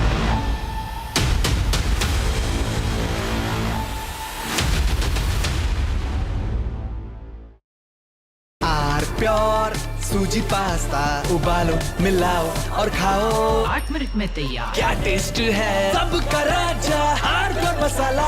Some places feel like they've been waiting for you, where every piece speaks of legacy, from diamonds that celebrate ambition to festive gold that honors tradition. LD Sons. दादी के हाथों का जादू और खुशबू से महकता घर, माँ की मुस्कुराहट और खाने की सुगंध। MDH गरम मसाला, क्योंकि हर रिश्ता है स्वाद से जुड़ा। Some places feel like they've been waiting for you, where every piece speaks of legacy, from diamonds that celebrate ambition to festive gold that honors tradition. LD Sons. आधे बाउल दही में 4 चम्मच MDH चटनी पुदीना मसाला डाला, स्टर करो, पुदीना चटनी तैयार। MDH चटनी पुदीना मसाला। China and Japan are clashing verbally over Taiwan. Tensions between China and Japan have risen over Taiwan's security. Japan has signaled it may intervene in a potential conflict, viewing it as a threat to its own stability. China condemned this as meddling, issuing strong warnings and summoning diplomats. This conflict started when Japan's newly appointed Prime Minister, Sanae Takaichi, issued a direct warning to China during a session of the country's parliament. She stated that a conflict in the Taiwan Strait could represent a survival-threatening situation for Japan, implying that Tokyo might need to intervene militarily to protect its interests. This marked a bold escalation in Japan's stance on the Taiwan issue, signaling readiness to support Taiwan against potential Chinese action. Takaichi's comments, delivered amid rising regional tensions, prompted an immediate and sharp rebuke from Beijing, highlighting the fragile balance in East Asia and the risk of broader confrontation. The remarks made by the Japanese leader on Taiwan constitute an interference in China's internal affairs and a serious violation of the One China principle and the basic norms governing international relations. Such words are extremely irresponsible and dangerous in nature and have caused very negative impact. Taiwan is an island of 23 million people, situated about 100 miles. The Startup Festival at Startup Park, Bengaluru began with optimism and ambition hallmarks of CEO Shafi Shaukat. Dedication to building the ultimate startup ecosystem. Among the distinguished guests was Muhammad Haris Nalapar, General Secretary of Bengaluru Youth Congress, celebrated for his commitment to youth leadership and inclusive progress. Nalapar's speech ignited a wave of enthusiasm as he shared his vision for a united, forward-looking Bengaluru. The ability to put up something like this is not easy. They need a lot of risk that has been taken. I appreciate them, and especially in a city like Bangalore where talent is immense and they need a channel to route it. The talent needs to reach here and find a way to get out. So I was saying about Incubate Nation. It's a company that gives you you have an idea, you want to start a startup, but you are still working somewhere, you don't have full-time job. They will help you incubate it. They will take your idea, they will do the marketing, they will help you with everything. They'll pay salaries also until you get up and running. So it's a great opportunity. I would like to congratulate the team that's doing this job, Shafi and Abbas and the entire crew that is putting this together. Thank you.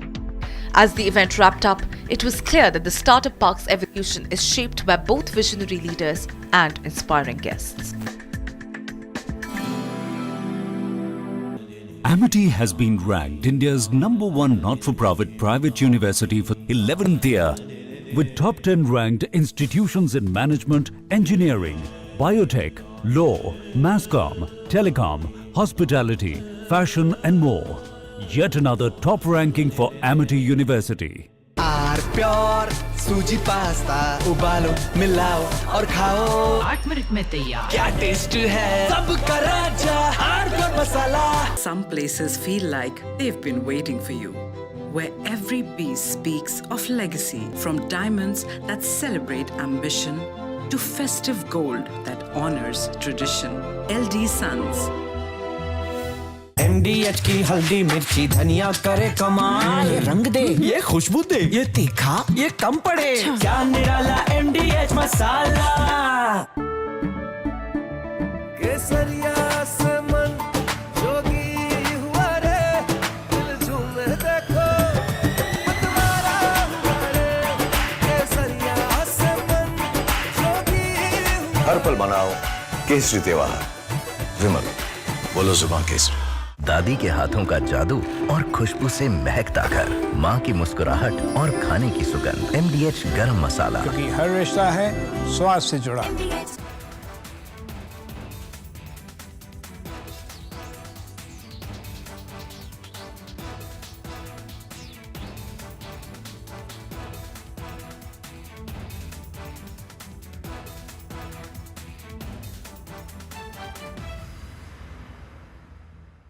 China and Japan are clashing verbally over Taiwan. Tensions between China and Japan have risen over Taiwan's security. Japan has signaled it may intervene in a potential conflict.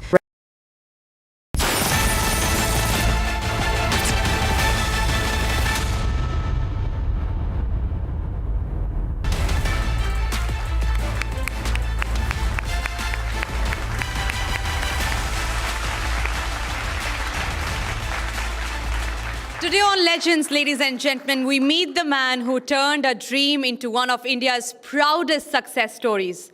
The Padma Vibhushan, the Padma Shri awardee, the founder of Infosys, and a leader who has inspired generations to aim high and stay grounded.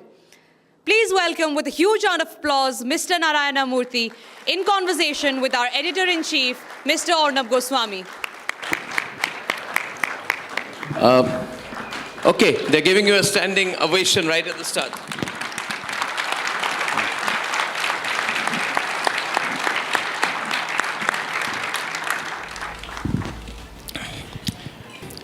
Mr. Narayana Murthy, it's an absolute pleasure.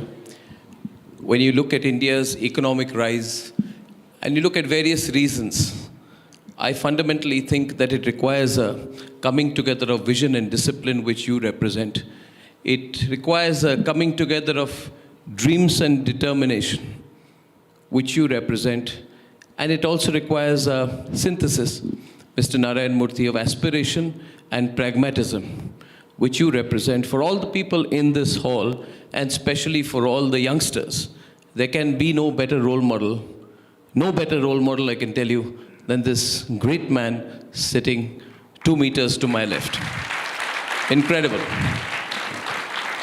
Well, Arnab, first of all, thank you very much for this opportunity. You are one of the most important players in this constructive and pluralistic dialogue that is happening in our country about creating an India of which every one of us can be proud of. So therefore, I thank you very much for your precious time, and I am very grateful to you for this opportunity.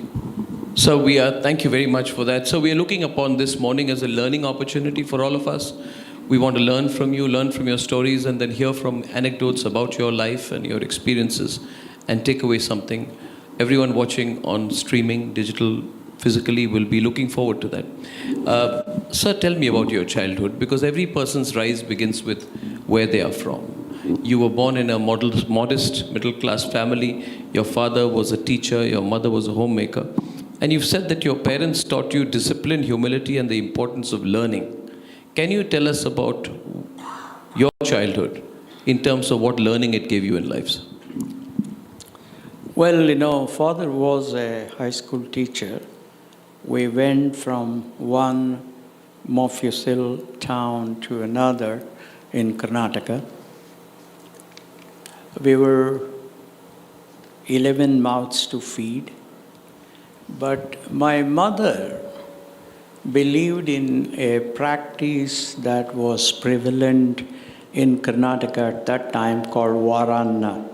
That translates to feeding a child from a poorer family once a week. So in other words, we used to have 7 children from 7 poorer families for dinner with us. In other words, my mother had to prepare for 12 children. And father was a strict disciplinarian. His aspirations were very high. I still remember when I got the 4th rank for the state in SSLC. When I went and told him, he said, "What happened to the other 3? And I worked hard, and I got the 3rd rank for the state, for the university, in my pre-university course. And at that time, I didn't go to him because I knew what the answer would be. He was a strict disciplinarian. Mother was full of compassion.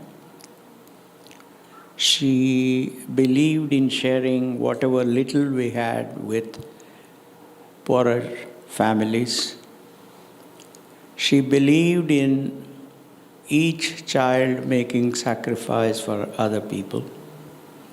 I had some of the finest teachers in my primary and secondary schools. The most important principle I learned from my high school headmaster was putting the interest of the country ahead of your personal interest. I still remember the incident. He was teaching us chemistry, and I was sitting in the front row, and he was trying to put a little bit of sodium chloride or common salt into the test tube. He was extremely careful. And a colleague of mine, he burst out laughing. So then Mr. K.V. Narayan, my teacher, stopped the experiment and came to him and said, "Young man, why did you laugh out? What happened? What is so funny?" Children are generally very honest, and he said, "Sir, you are very stingy with common salt, which is so inexpensive." Then he said something that formed the foundation for my corporate governance principles, and that is, he said, "Young man, remember that this common salt belongs to the community of Shardhavilas High School. It belongs to you, it belongs to me, it belongs to all the 60 students in this class, students in other classes, etc. So because this is community property, I have to be extremely careful in how I use it." He said, "It's at 5 o'clock, this class finishes, you please come to my house. I will give you a glass full of common salt free because that is my personal property." So therefore, the imperative to put the interest of the community ahead of your personal interest formed such an important core of my corporate governance principles, and I remain very grateful to all these people. That's very good advice, sir. Because nowadays we see in this Shark Tank age, everyone wants to have valuation immediately, and everyone makes Ashnir Grover their role model. So that's very important for you. Corporate governance is sharing and responsibility. It's not showing off. So such a great principle you've started with, sir. And I also fundamentally believe in the principle of simple living and high thinking. Absolutely. So is it true that you could not join the IIT because of financial constraints? Yeah. Can you tell us about what happened when you were about to go to college?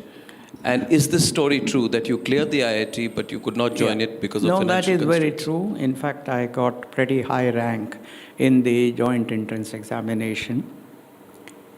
But those days, the scholarship amount used to be given at the end of the year, after the year was over, in April, May. So I went to my father. I said, "Look, I have cleared the JEE. Now I may go to either IIT Madras or to IIT Kharagpur." Those were well-known ones to us. But it will cost about 60, 70 rupees per month for the hostel. He said, "Look, my salary of 180 rupees is not enough to even manage these 11 people. Therefore, I don't think I'll be able to support you. I cannot take loan of whatever 700, 800, 900 rupees because your scholarship will come at the end of the year. So my advice to you is to join the local engineering college, and as long as you work hard, as long as you have certain level of intellect, as long as you use that intellect to do well, you will succeed. Doesn't matter what college you go to." So there were two of us who were selected from Mysore. The other one went and I didn't go. And he used to send me every week a letter on life at IIT Madras. So it is true, but I didn't lose out on by not going there. But that's a fact. How did it? What kind of a setback was it for you psychologically? Because that's also a lesson for all of us, including young people, that when you don't get what you deserve, and the only thing that you lack is financial resources. People often think, this is. I believe Mr. Narayana Murthy, I was speaking at the startup park in Bengaluru last week. I said, the most beautiful thing in life is starting from zero. But many people, especially young people, want to start with an advantage. You did not start with an advantage. He got into IIT and could not join because he did not have the money. So I want the life lesson that you learned from it. And how did it prepare you for the future? You know, it all depends on your context. Your aspirations are defined by your context. Your hopes and your dreams are defined by your context. So therefore, frankly, while I used to feel a little bit unhappy when I received those letters from Chandru, my classmate in pre-university, and then he went on to IIT Madras. But because of the beauty of the teachings of Hinduism, which was my religion, which spoke about contentment, which spoke about doing whatever best you can do under a certain circumstance. Because I was surrounded by extraordinary friends, because I was under the guidance of my parents and my grandmother, my wonderful teachers, I don't think it had much impact. That's what I would say. But does adversity teach you and prepare you better for the future? Does it make you dream harder? Does it make you more hungry? Because when you started Infosys, almost 18 years later, you must have been very hungry. You must have been like, 36 years old? 35 years old, 10,000 rupees in your pocket. You had a job. You were by now an IITian. You had done your post-graduation from IIT Kanpur, if I'm not mistaken. So you were sorted. You were living the middle-class dream. Everything was fine. And then you gave it up and you wanted to start something. So I want the audience to relate between the Narayana Murthy who got admission to IIT and could not join because he did not have 60 rupees per month to pay for fees, and the Narayana Murthy who at the age of 35 starts Infosys with 10,000 rupees. Did your early adversity make you more of a risk taker, Mr. Narayana Murthy? You know, in some sense, I have been shaped by the compassion, generosity, and the conviviality of my mother. She had just passed her 8th class. She was from a village. My father's side, they were very highly educated.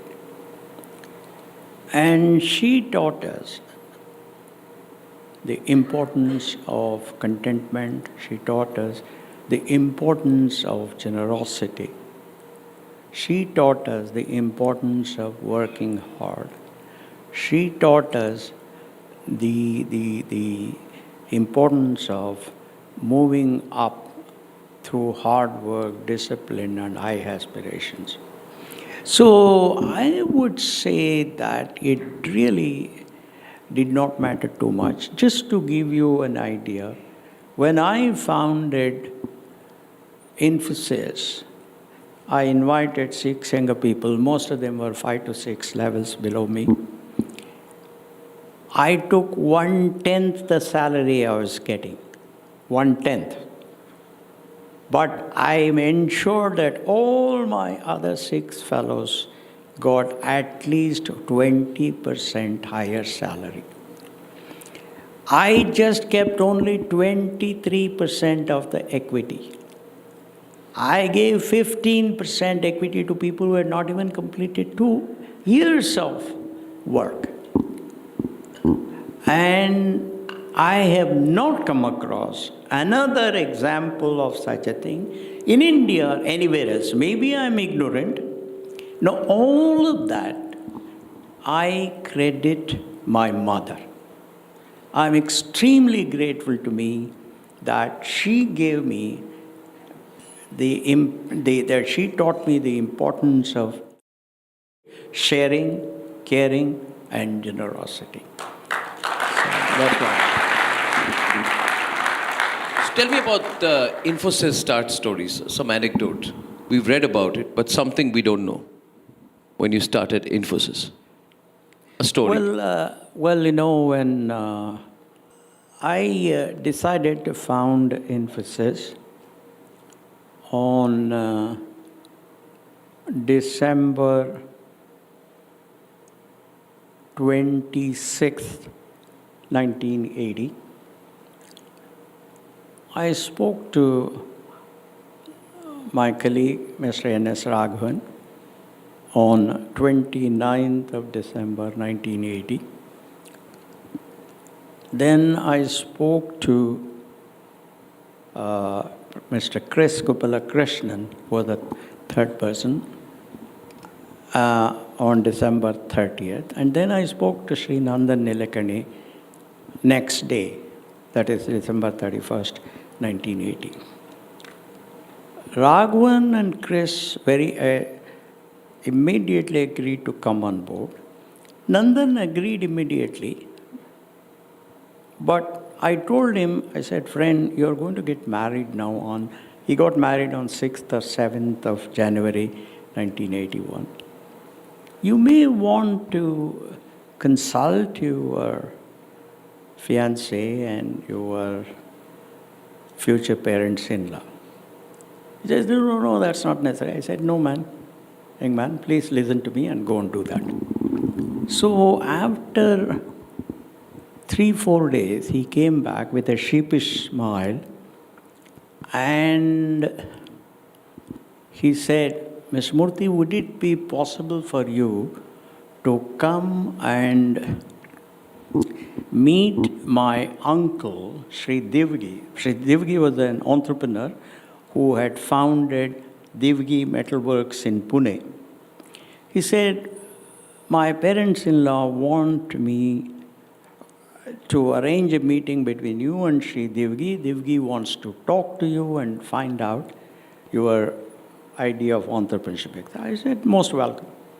So Sudha and I, we went to Nandan's grand uncle's house in Worli.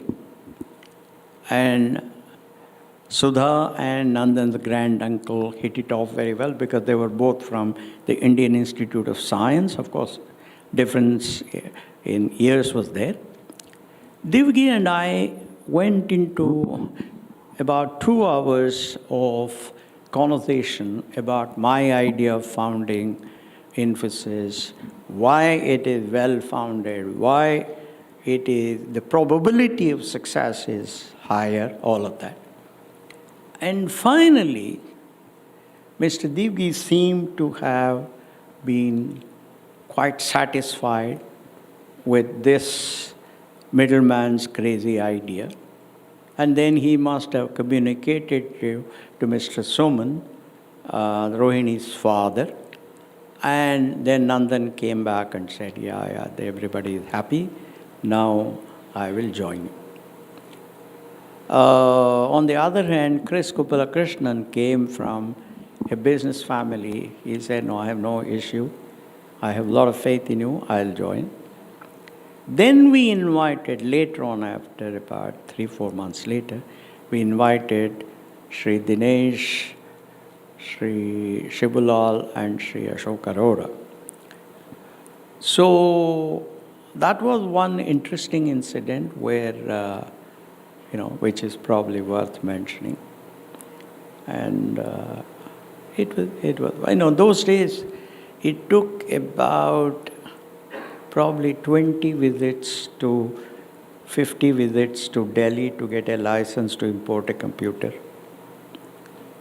It took about 10 visits to even modify the license because in the US, every month there used to be a new model of the equipment which was probably 50% more powerful, but which was offered at 30% lower price. But getting the approval from the Government of India, the Department of Electronics, was a tortuous and torturous affair. It took about 9 months. Why was it made so difficult? Can you explain to everyone who would have no recollection of that time to buy a computer would take a year's approval? Well, first of all, our exports were very low. Second, we had to import our basic needs like oil, even some wheat and etc., because we had still not fully leveraged the power of the green revolution. So therefore, government had to be extremely careful in releasing foreign exchange. I understand that. Probably I would have done the same thing if I were in their position. But looking at it from the perspective of an entrepreneur, it was different because we were moving with the times. Our dreams were seeded in the most advanced nations in the world. So our expectations and the reality of India had a huge gap.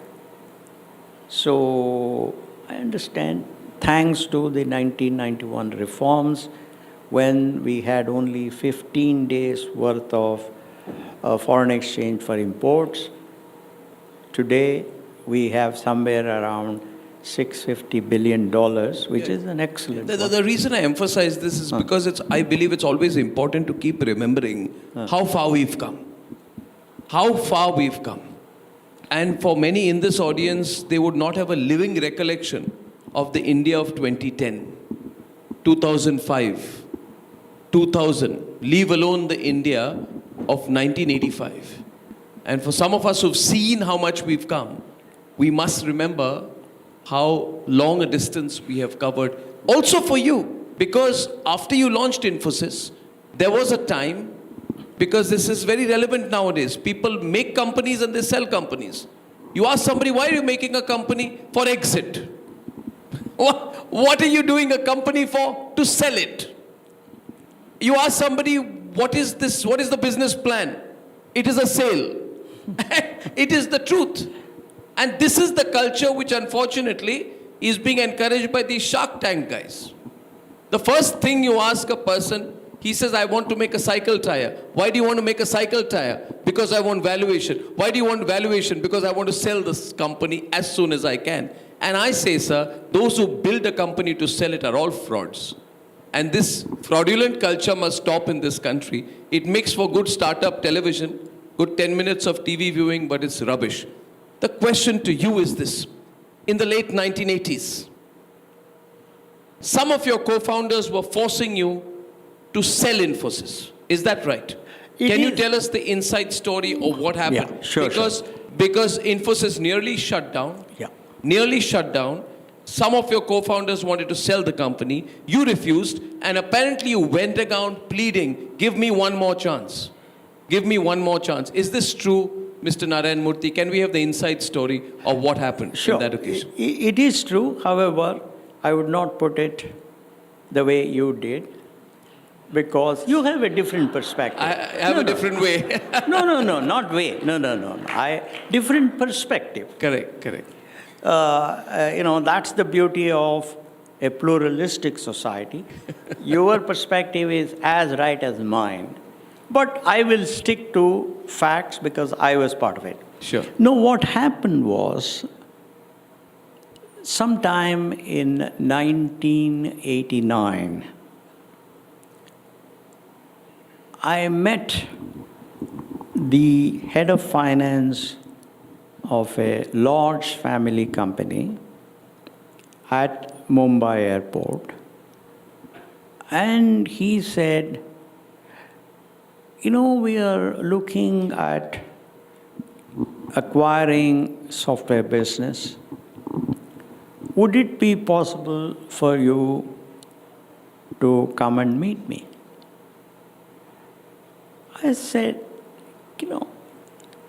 sure, because I wanted to see his perspective so that I can understand my business, my opportunities, etc. better.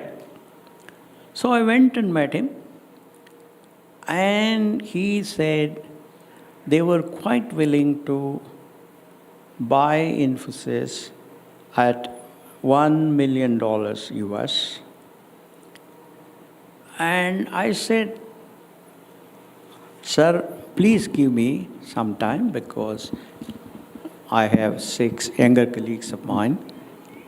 Their aspirations and their hopes are probably stronger than mine.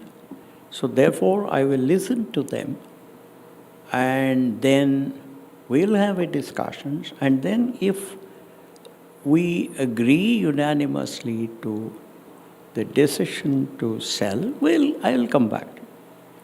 So I arranged a meeting in our Jayanagar office in Bangalore. 2 of my colleagues were abroad and the rest were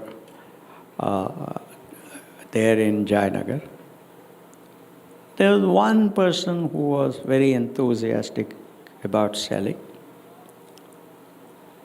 Other 2 in India were, other 3 in India were neither here nor there. They were okay. They were also perhaps very respectful of me, therefore they didn't want to oppose too much. And the 2 people from the US had to be very cryptic because those days it used to cost 32 rupees per minute of call to USA. There was no internet, nothing. So you had to spend $32 US per minute of telephone. So they were very cryptic. And as they were thorough gentlemen, they said, we leave it to you. But finally, my style was to listen to all my younger colleagues and then come and then say what I wanted. So I told them, I said, look, we have run this marathon for the last 8 full years. We have learned to make sacrifices. Our families have made huge sacrifice. They have made our lives very comfortable within whatever little we have. And our aspirations continue to be strong. Yes, it does look like we are passing through a dark tunnel, but I do believe that we will see light at the end of the day pretty soon. And they all agreed.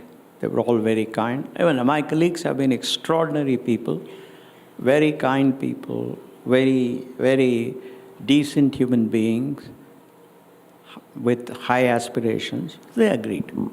But as luck would have it for us, 1991, under the leadership of Sri P.V. Narasimha Rao, Dr. Manmohan Singh, aided by Sri Mantek Singh Ahluwalia and P. Chidambaram, ushered in the liberalization. And that's when licensing was abolished. Current account convertibility was introduced. The role of government in determining the IPO price was removed. The control of capital issues was abolished. That gentleman sat in Delhi, he had no idea of the stock exchange. So a lot of good things happened, and then we started growing. So it was... What was the bleak period like? What was that dark tunnel like? What was the most difficult moment? There are anecdotes we've heard about how during one client engagement you have said you were so tired you had to sleep, you were sleeping in a storeroom. And so we would like our viewers to know that behind every legend there is always a backstory. And I'm sure we would like to learn from the difficulties that Mr. Narayana Murthy has faced pre-1991. Can you tell us in as much personal detail as possible, sir, because we'll relate to it. Yeah. The dark period, what was it like? What was the issue? What was the moment of despair? And that's when someone was trying to buy you and you still held on. So we want to know the difficult period at that time, sir. Well, there were several incidents that could have sapped our energy, our enthusiasm. But what kept us going was our passion and our dream. Because when I returned from France, my desire was to conduct an experiment in entrepreneurship and see if that could succeed in India. Because I had studied all the isms. I had studied socialism, communism, libertarianism, and capitalism, and had come to the conclusion that capitalism, which offers free market, competition, and entrepreneurship, the capitalism was the only solution for countries like India to create more and more jobs and solve the problem of poverty. Coming to the incidents, we used to stay in the most dangerous part of New York City. I don't want to say that because I don't want to. You can say it's in Republic we speak very freely. No, you have that authority.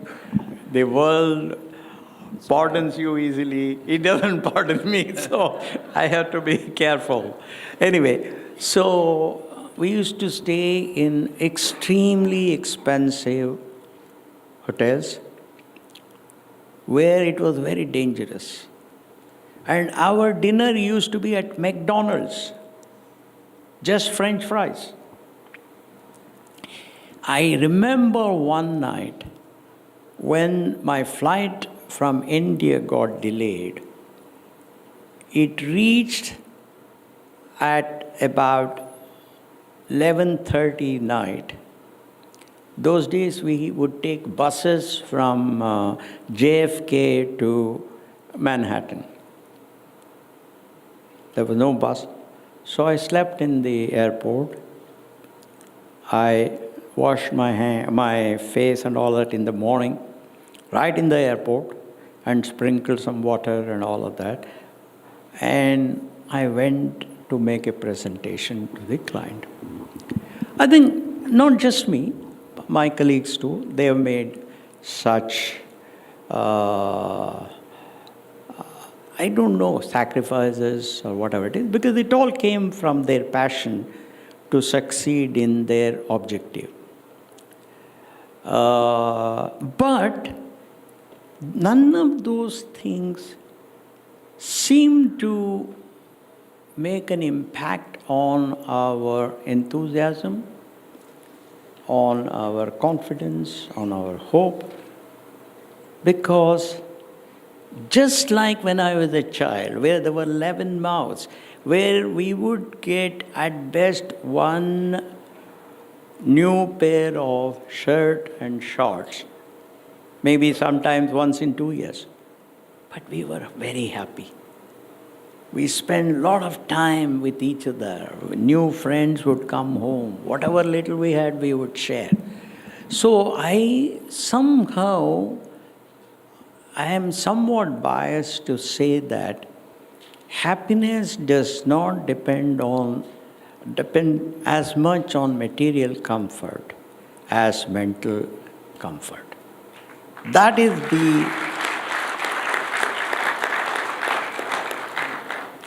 is the milieu I came from. So, for example, a few of my younger colleagues, their wives, they were very rightly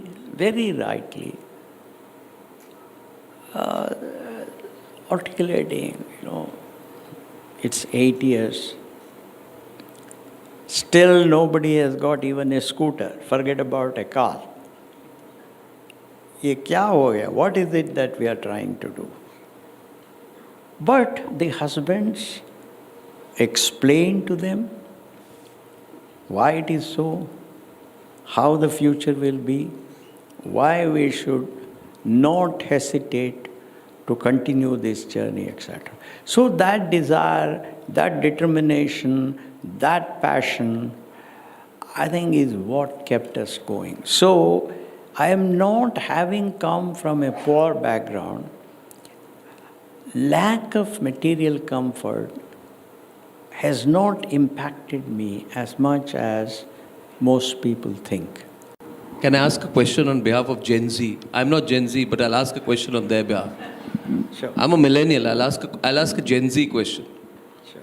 You never thought about work-life balance at that time, sir? Because I think...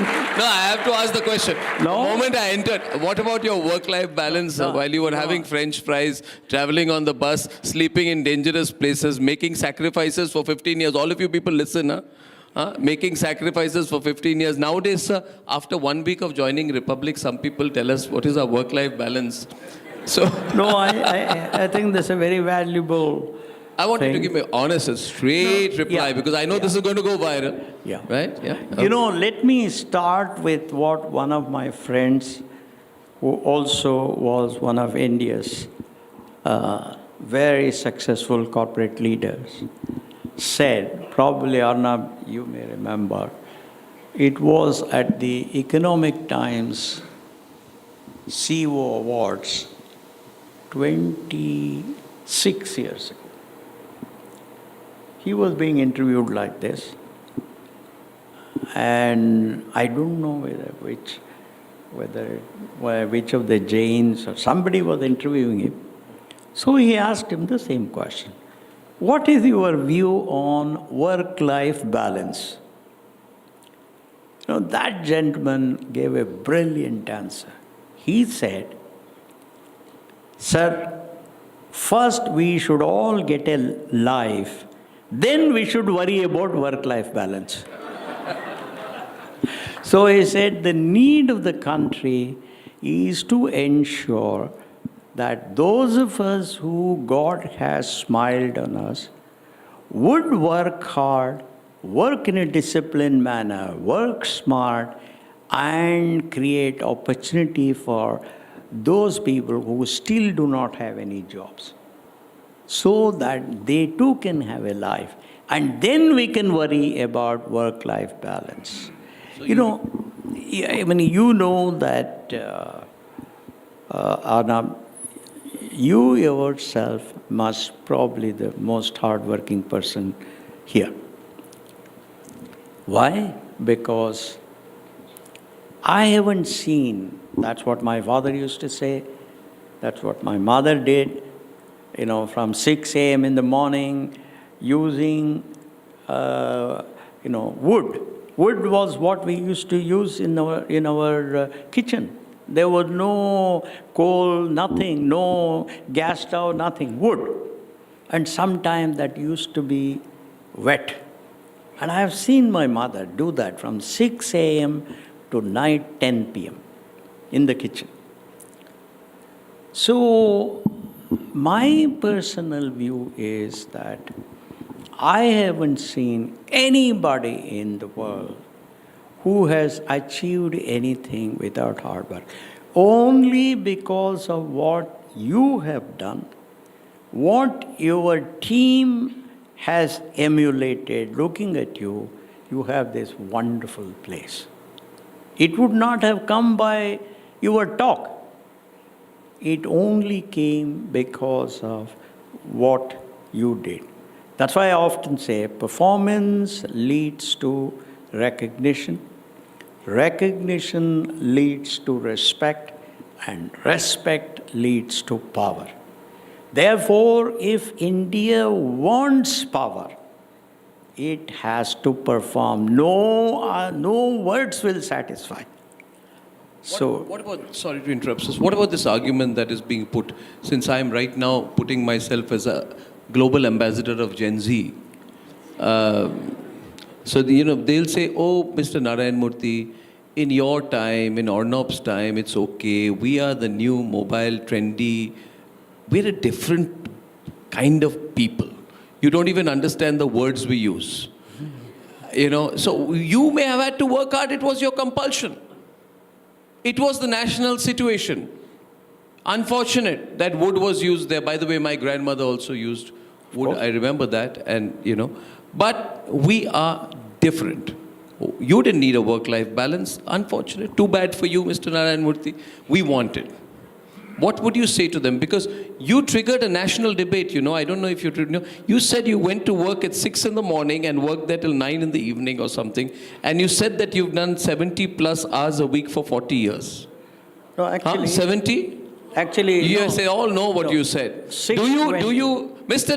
Narayana Murthy, the nation wants to know. Yeah. Do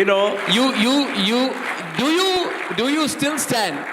Do you still stand by the statement that triggered a national debate despite the backlash? Mr. Murthy. Being an engineer, I will use data and facts. I don't want to use perceptions, biases, and opinions. I don't want to use perceptions, biases, and opinions. I have spoken to a lot of politicians all over the world, developed world, developing world, etc. I have spoken to a lot of corporate leaders, Fortune 20 corporate leaders, Fortune 50, all of that. I have spoken to extremely well-known professor. I used to be on several top universities in the US and in India, of course, also. But one thing has come through, and that is no individual, no community, no country has ever come up without hard work. When I say hard work, not going to the office and sleeping there. When I say hard work, it means hard and smart work.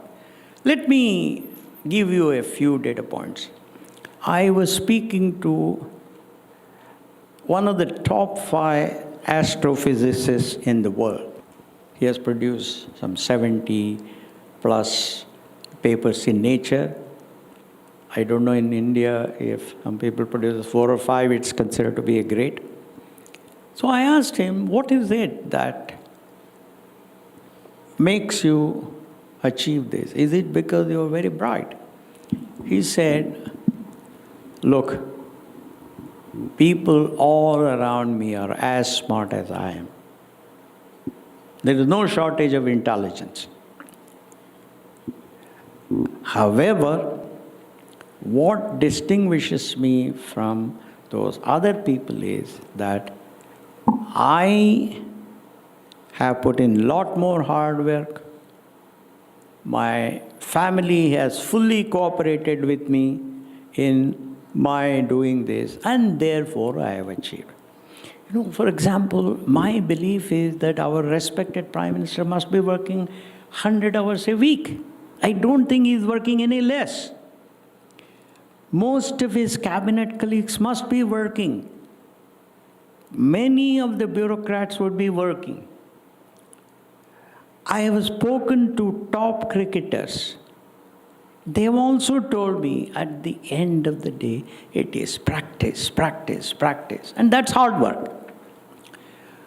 So therefore, I believe that hard work is necessary for success of any individual, any community, any country. Now let me come to point 2. In China, there is a famous saying which is practiced even today. Last year, catamaran senior and mid-level staff went to China, and they went to tier 1 cities, tier 2 cities, and tier 3 cities. They stayed in tier 3 kind of hotels, because we wanted to understand the real China. And there's a saying there, 996. You know what it means? 9 a.m. to 9 p.m., 6 days a week, and that is 72 hours a week, friends. Now, if you look at Germany, when Germany was defeated in World War II by the Allies, the German Chancellor met with the corporate leaders and he said, look, it is our job to build a new Germany. And that requires all of us to work very hard. And he said, if you, the leaders of your corporations, work hard, and then people will start trusting your words. So everybody will work hard. And Germany rebuilt itself in a matter of 7 to 8 years. So my belief is that at this point of time, thanks to the extraordinary work done by our respected Prime Minister and his cabinet colleagues and various state chief ministers, we are at an important point of inflection. We have crossed Japan, gone to 4 trillion plus. As we saw in the thing, when the Prime Minister took over, we are 10th largest. Today we are the 4th largest. This is the time when we shouldn't give up. This is the time when we have toned our body, we have toned our mind to run this marathon and complete it. Therefore, it is the responsibility of every leader assembled here to create trust in their words amongst the youngsters and then say, we are all running a noble marathon. We are all supporting our Prime Minister. We all want to create an India of which posterity can be proud of. And this is the only way we can give lives to a large number of Indians who still don't have jobs. What is the value of human life unless you can share and care? As my mother used to say, sometimes youngsters would say, no, what is this? We are already 11 people eating. Why have you brought one more child? She would say, child, it is very important for you to share and care. Otherwise, you are not a human being. The beauty of human beings is it has given us the power of thinking and the power to articulate, the power to listen and react. That's the unique thing about human beings. And she would say, if you do not practice these values today, you will not be a worthwhile human being. Your life will be a waste. So therefore, my view, Arnab, is, while I respect the views of all those wonderful youngsters, it's normal at their age, but it is the responsibility of us, the elders, to impress upon them the need for building up this country, the need for girdling up our loin and then say, we'll complete this marathon started by our respected Prime Minister. And that requires every one of us to work a little bit harder. I think it is our responsibility. If the country fails to get to $10 trillion, it is our failure, not the failure of the youngsters. Because we have not been able to convince them the need for building up that India of $10 trillion, that Viksit Bharat that our Prime Minister wants. Finally, let me tell you once. In 2008, I went to Beijing. Today, I think Infosys has 5 large development centers in China. That's my understanding. I left Infosys in 2014. They had just built, their Olympics was in July. I landed there in March or April. Huge airport, brilliant, absolutely top quality. And then I go to the immigration officer, very well dressed, very sophisticated. She did all her work very quickly. And then I said, "Ma'am, congratulations, I'm very impressed." You know what her reaction was? "Sir, but you should know we are Chinese."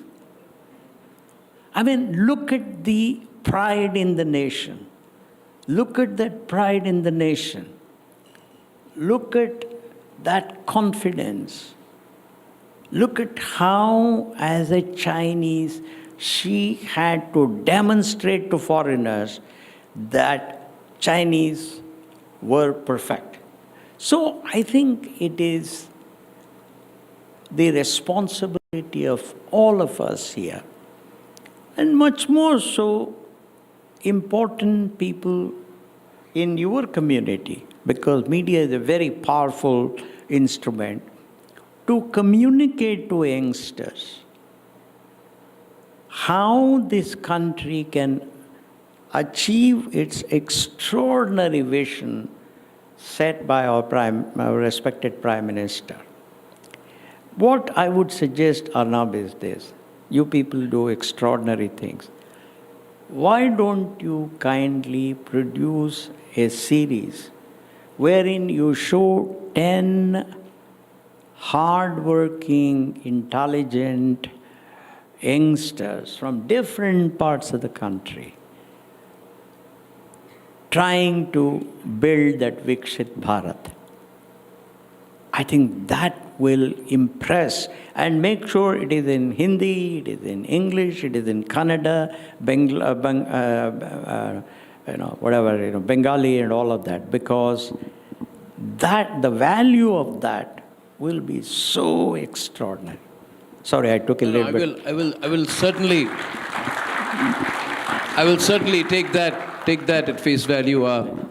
Takes me back when you were talking about hard work.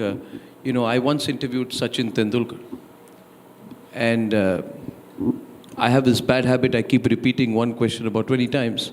So I kept asking, "Sachin, why don't you retire? Sachin, why don't you retire? This way or that?" And that's the question nobody likes to hear. Nobody likes to hear, "Why don't you retire?" But the national debate around that time was on why Sachin Tendulkar is not retiring. And then later, about a few weeks or months back later, I'd gone for lunch to the Mumbai Cricket Association dining hall.